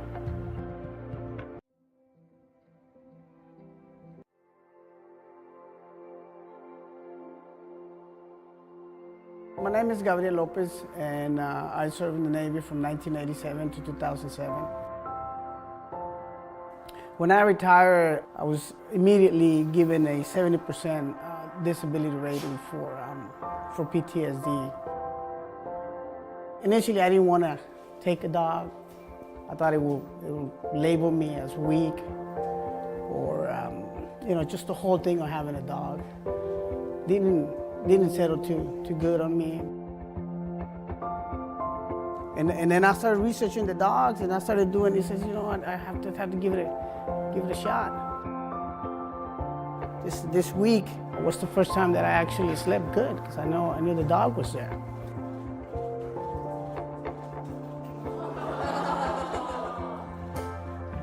I'm very active with the VFW. Right now, I serve as a service officer for one of the posts. And I saw at the conference, I saw a veteran with a dog, and he was a young guy. And I started asking him questions. He explained to me how everything works. I said, it's not a sign of weakness. It's just something that I have to deal with it. It doesn't take a lot of courage. It just takes realization of, why you need this. And yeah, I'm glad that it was there at the VFW midwinter, and I'm glad the guy explained everything to me, and here I am. We as veterans, we always say, we need to help each other out. But I think getting a dog is probably the best thing that we can do. If we want to end this epidemic that we have of veterans committing suicide, we need to really reach out to them and make them aware of programs like this that are really making a difference.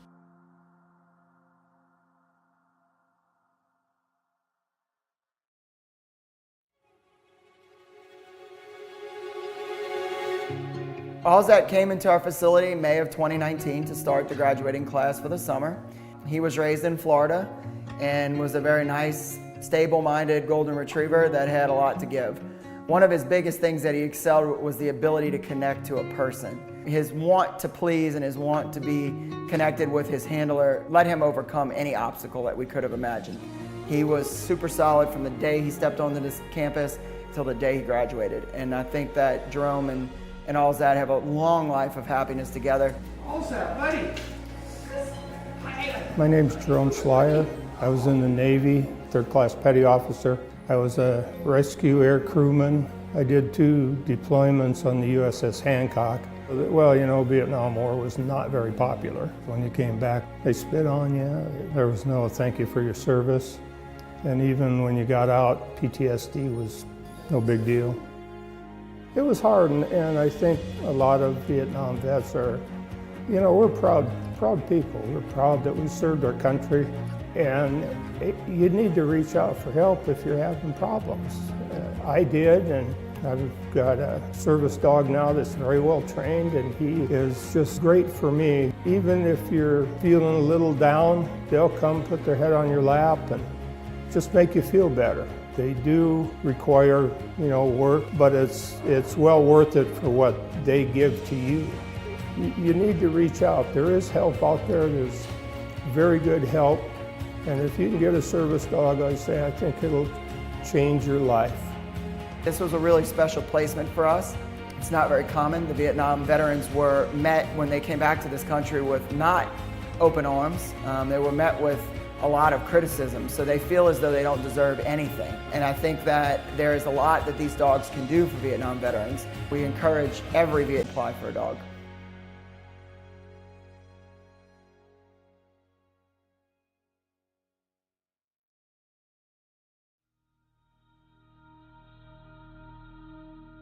I'm Joe Hayes. I'm past state commander of the VFW, state of Texas.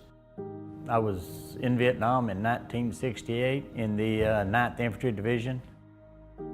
I just heard that they would help, and I tried to do some checking around, and I called to find out if they had a dog that would do that, and they told me at the time they had one in training right then.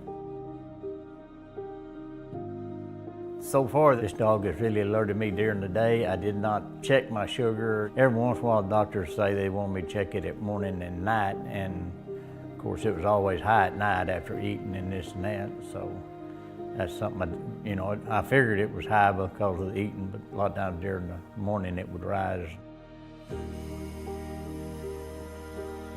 The dog has been alerting me. Even at night, it would come and alert me, be laying in bed. And it'd wake me up and alert me that my sugar was changing. And at that day, it was low.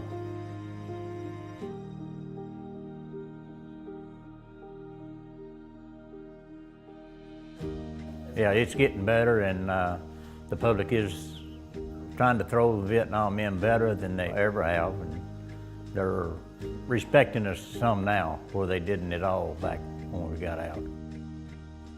Well, my sugar, I've noticed this week that certain times just going up to about 310 to 330, and by her alerting me and stuff, I have watched more of what I've been eating this week than I usually do. She's alerting me regular because my sugar is changing quite a bit up and down, so it'll get down, but if it drops very much, she'll let me know. She's doing good about letting me know about it.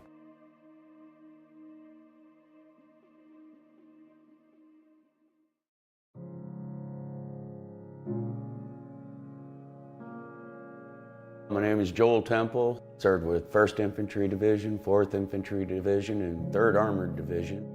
I served a tour in Iraq as a medic and 2 tours in Afghanistan. Been out since 2014, medically retired for PTSD, sleep apnea, back problems, diabetes, high blood pressure. On the battlefield, there were a lot of casualties, gunshot wounds, IED wounds. We had a guy that was in a guard tower, got hit by an RPG. We missed some of his wounds, and that's one of the things I kind of messed with because I was the medic that went and picked him up. We were a minute away from the aid station, so I just threw him in the back of the Gator and we took him to the aid station and actually missed a wound in his kidneys, which is very, very serious, and that's not how we're trained. So I struggle with those kind of things. I made that mistake. So a lot of it is I made mistakes here. I did this, and I feel bad about, some of those things. So it's hard. For some reason, I got a phobia of driving over high bridges when I was an over-the-road truck driver prior to the military and done it 1,000 times. On the way out here, I don't know why, but when I got the call that I was getting the dog, my anxiety jumped up. I knew I had to come out here And then I started thinking about those bridges on the way out here, and I freaked myself out. So like the first bridge, I was just shaking, and I'd never been that bad on them before. The second bridge in Baton Rouge, I actually seen it as I was coming up I-10, and I said, I'm not going over that. And I stopped, and I got on my phone, and I found an alternate route, smaller bridge, and probably went 30 minutes out of my way just to skip that. And coming across the Mississippi and even the bridge to here, I was shaking a little bit, you know, and then a little nervous, and then I got better every day. But I think it was like the second day I had her, or third day, that I had my hand on the center console, and she took her head and just pressed it, you know, actually put pressure on my hand, and it made me get out of that. She's going to be with me all the time, so it's something to take my mind off of it all the time. So I'd say, if you're having those issues that I had, the dog helps.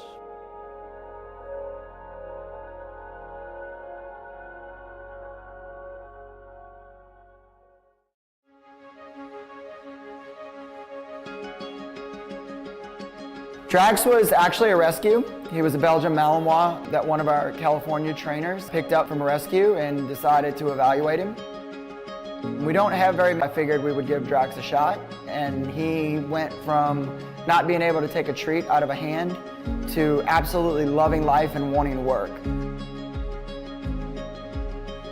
This dog has trained with our California team. He went from Universal Studios to Disneyland to Warsite Memorials. He's been on multiple plane rides. He came down to our Louisiana facilities, trained at the World War II Museum here. We've done a lot with this dog. He's about 18 months old and is just phenomenal in tune with his handler. He needed to be placed with someone that didn't have a lot of chaos in the home, because he's a one-on-one dog and really wants to be able to be with his person and focus on his person. As far as Josh goes, he's got a pretty laid-back life, and he wanted a dog that really was a one-person, one-on-one dog with him. Joshua Noe, did 10 years Army, 3 years with 10 Mountain, and 6.5 years with 2.5 Cav. The main thing would be for my anxiety. Just to calm me down, distract me, things like that. Get me in a better place mentally where I can calm my body down so I don't have the physical effects of it. Swallow your pride. That's the hardest part, we're prideful. You know, we don't like to ask for help. You know, we can do it on our own.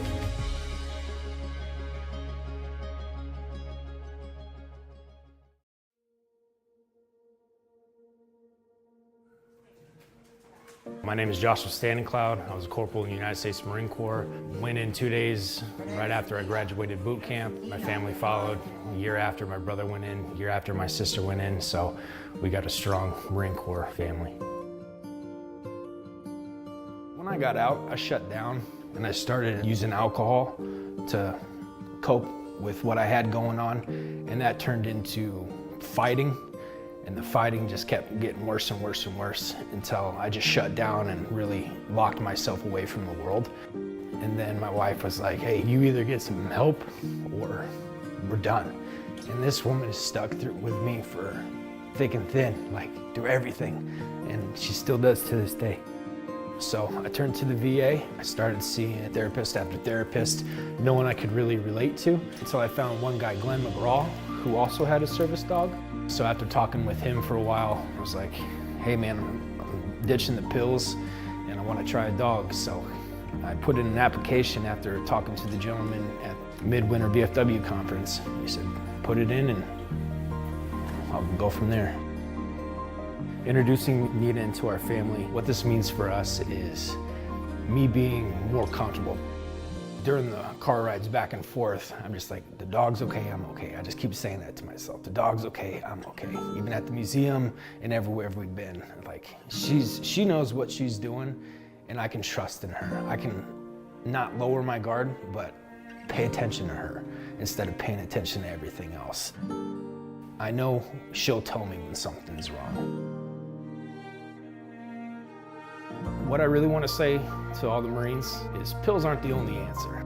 Talk to someone with a service dog like I did and explore that route because life is a whole lot better for me already, and I've only been with this dog for less than a week. Let's see what it's gonna do in a year.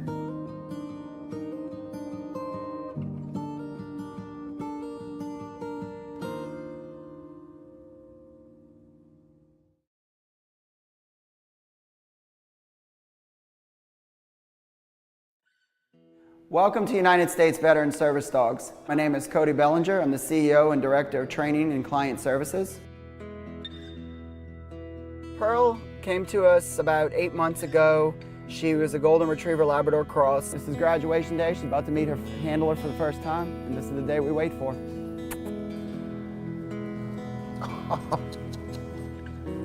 Well, hello. Hi. Hi, Pearl. Oh, tummy scratches, huh? You like that, don't you? She's been trained by our staff to a stage 4 PTSD dog. She can retrieve dropped items, she can help with mobility, and she can also mitigate night terrors and also mitigate the effects of the anxiety that PTSD brings. I'm a combat vet from the Iraqi War. I'm a Purple Heart recipient. I was blown up in an IED explosion in February of '07.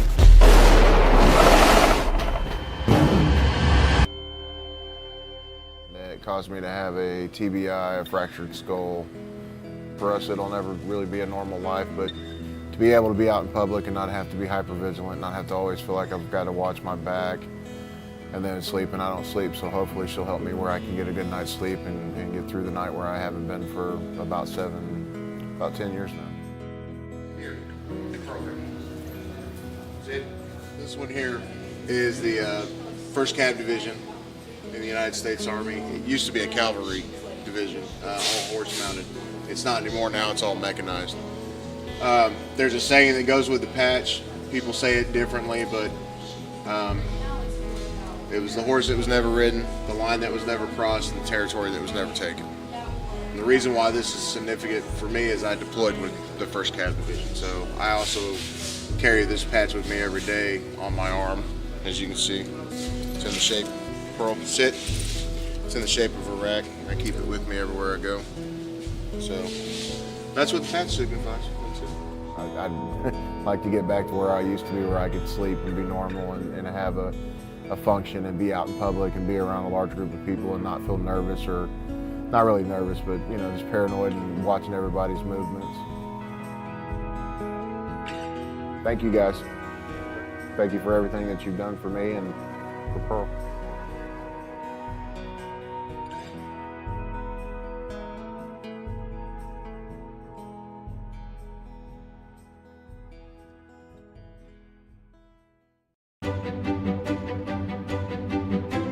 Hi, I'm Levy.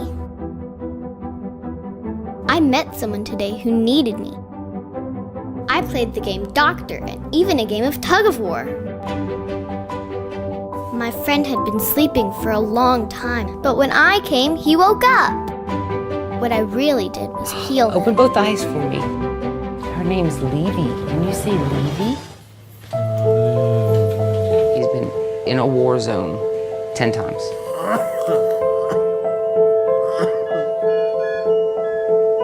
We couldn't hardly keep him awake longer than like 4 minutes, 5 minutes. I mean, this is the longest he's ever been awake this whole time. You okay, Tom? He gets excited when he knows the pups are coming. My new friend has a long way to go, but I will be with him every step of the way. Okay, everybody into the back right following. This is our new normal.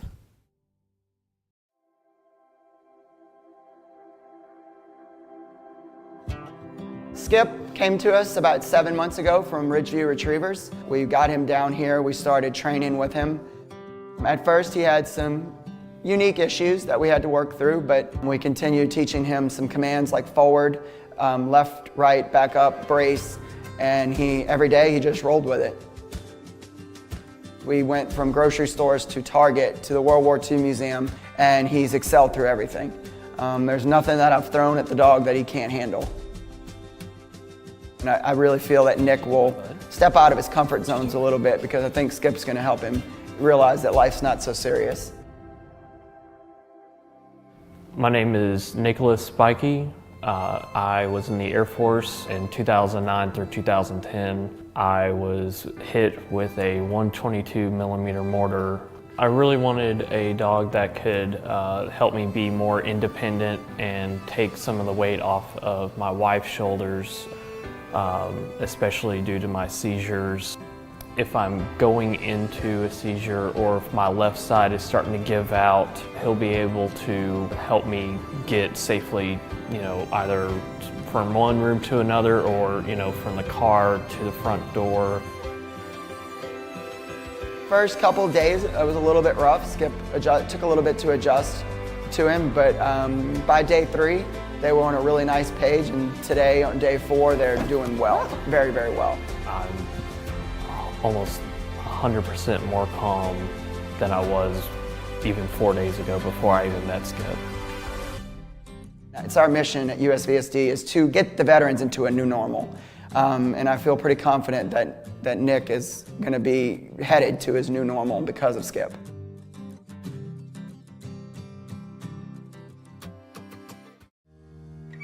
Triton was born in bred.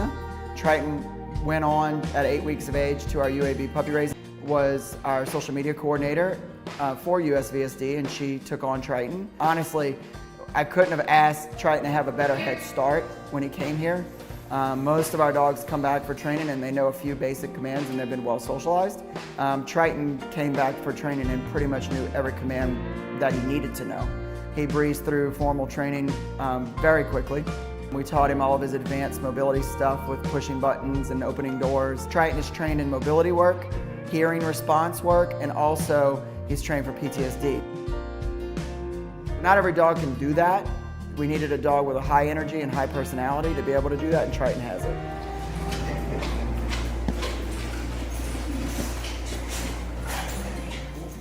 My name is Scott Phillips. I served in the 82nd Airborne Division. I did 2 deployments with them in Iraq. I was in the Army for 12 years before I was medically retired. On a training mission at Fort Bragg, my chute collapsed and I burned into the ground, and I had a bleed to the brain, and it was in a short coma. So my memory is still really, really bad.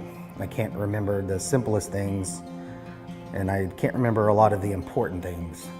But with this dog already being able to train to learn how to remind me to take my medications or finding an exit in a store, simple stuff like that that I can get confused with and backwards in, he can help me do that. I really know he's helping me pick stuff up already. He can open doors for me. He's been able to really just keep me a lot more calm, more than what I expected it to be. I could have never done half the stuff we did this week without the help of him.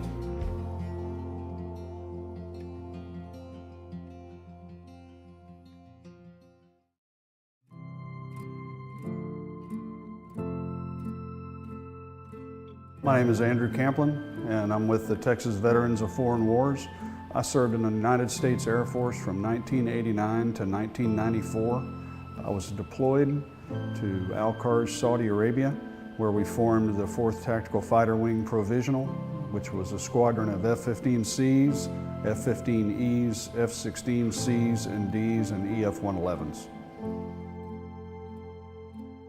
When we were gearing up to deploy for the deployment to Iraq during Desert Storm, I lived in the dorms and I was single, and they told us to pack up our dorm rooms because they were expecting 50% casualties.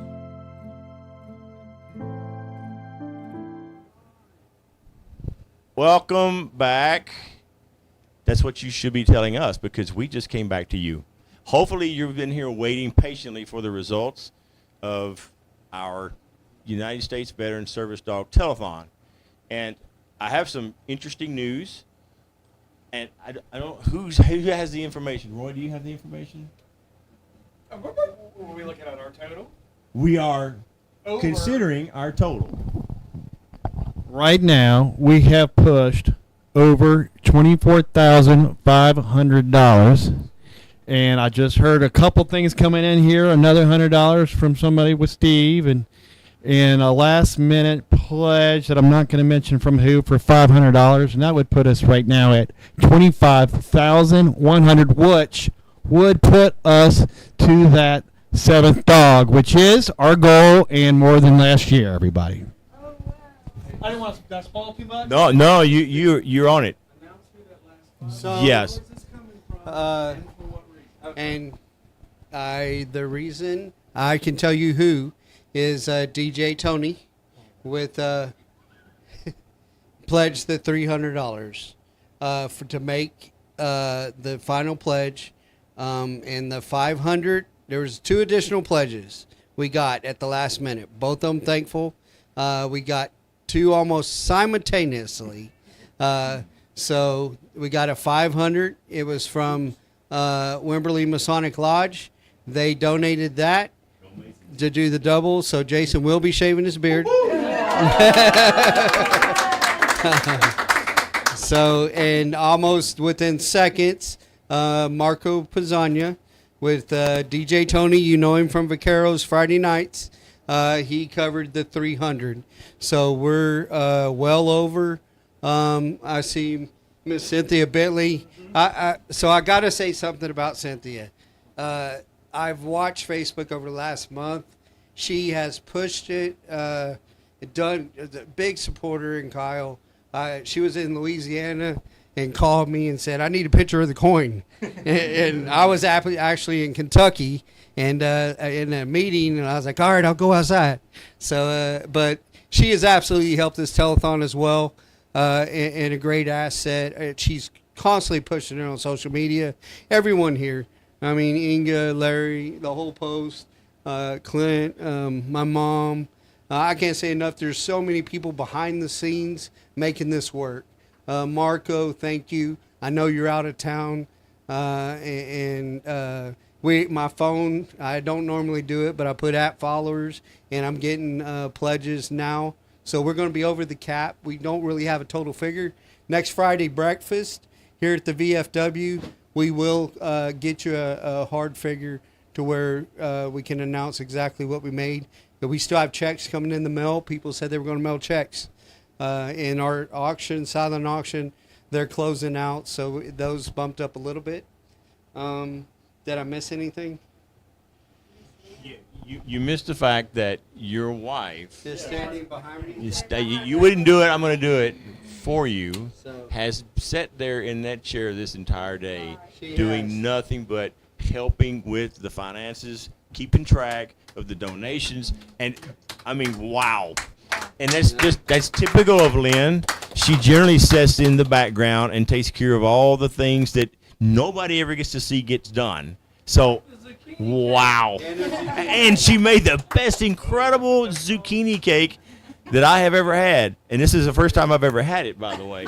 But it was delicious. I mean, it was just... And I'm going to try to get her to commit to making the whole world one of these cakes because it's just really, really good. And on this...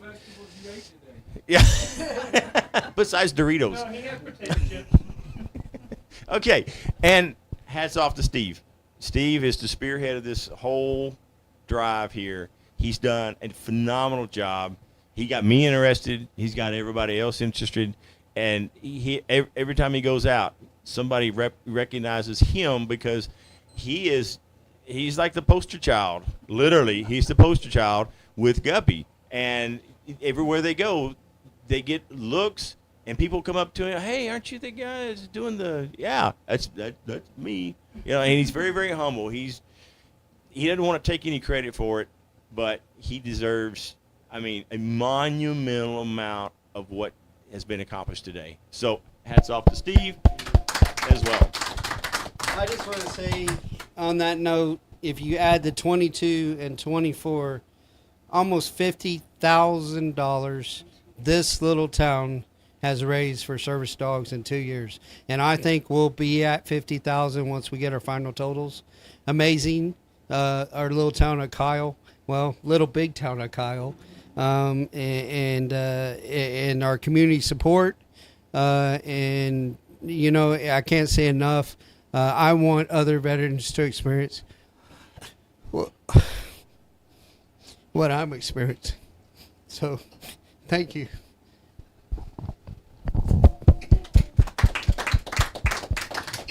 And it wasn't just Kyle. I mean, yeah, Kyle was a big contributor. But I had two relatives in Kentucky that I know of that gave. Absolutely, not just Kyle. Yeah, I mean, it's so, you know, we had a phone call from Tennessee, We had Louisiana. Who knows from where they came from? It's amazing that technology has advanced our society where the point we can reach all the way around the world and tap into resources that would normally we wouldn't be able to do 20, 30 years ago. So we have one more job to do. Again, thank you all for donating. Thank you for contributing. No matter what you contributed, however, how little, ever how much, every single cent goes to dogs just like this and veterans who need them. So thank you all very much. With that task, we got 7 minutes left. IT guy, Will, we may have to go over, okay? Just Let's hit this number up here in the fall. Let's get on this QR code. Miss Cynthia, you want to say anything? Just that it's a pleasure working with these guys and these young ladies here in Kyle, Texas. I am very honored to be a part of this organization, and I will be a part of this organization as long as I live. Thank you. Awesome. Again, we're just the hub. We're just a platform to donate. It benefits the entire state of Texas. Thanks to everybody within the state, just everyone that donated from around other states. We got 7 more veterans that will experience what me and India are experiencing. Now, we have one more job to do. I was going to get to that a minute ago, and we got sidetracked. We have to go put the final bone on our goal on the plaque. So would you all like to go and assist with that endeavor? Oh. It is. It's active. It's still showing active. Are you getting the picture? Oh, really?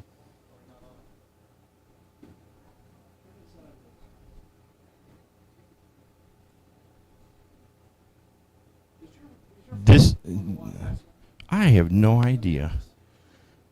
Well, folks, again, this is TV land, so via the internet, these glitches do happen. So we'll get it squared away in a moment's notice, and we will head over to the board.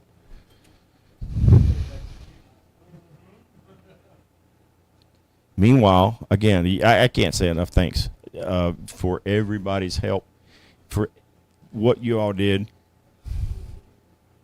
Makes a tremendous impact on a lot of people.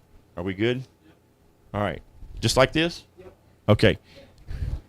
Here we go. We're going to go out here and we're going to do this board here real quick. All right, folks, come gather around. All right.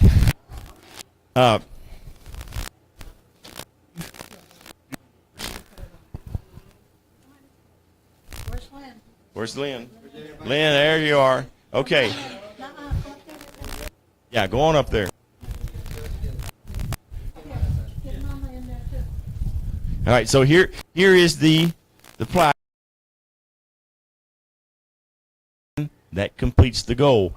If you want to give more, there's other plaques as well, which are emblematic of dogs. So, Steve?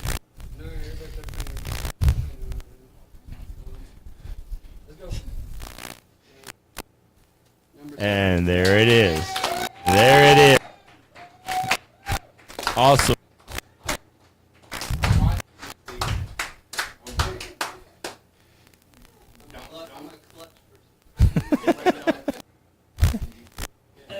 All right. So we've got 3 more minutes. Again, thank you all.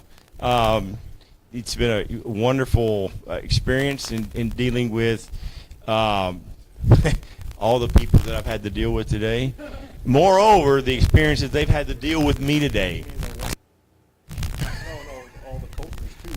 Well, yeah. So, Inga, thank you all for coming up. Where is Earl? There he is. We can't leave you out, Earl. There you are. Okay. So continue to donate. Our we close minutes, but the mailbox is still. Yes. That's our post number. Call during the week. If you get paid next Friday, you want to come in, 512-686-8501. Get that number, call it, and we will do everything we can. All right. And look, that beard is going to be gone, folks. That.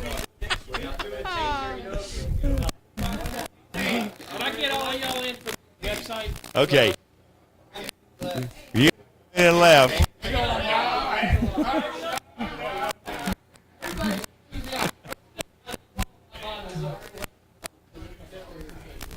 And unfortunately, we don't have everybody who participated because a lot of folks left earlier. They came in and they did what they could, and then they had the other obligations, and so they were not able to be here with us. But and it's time for us to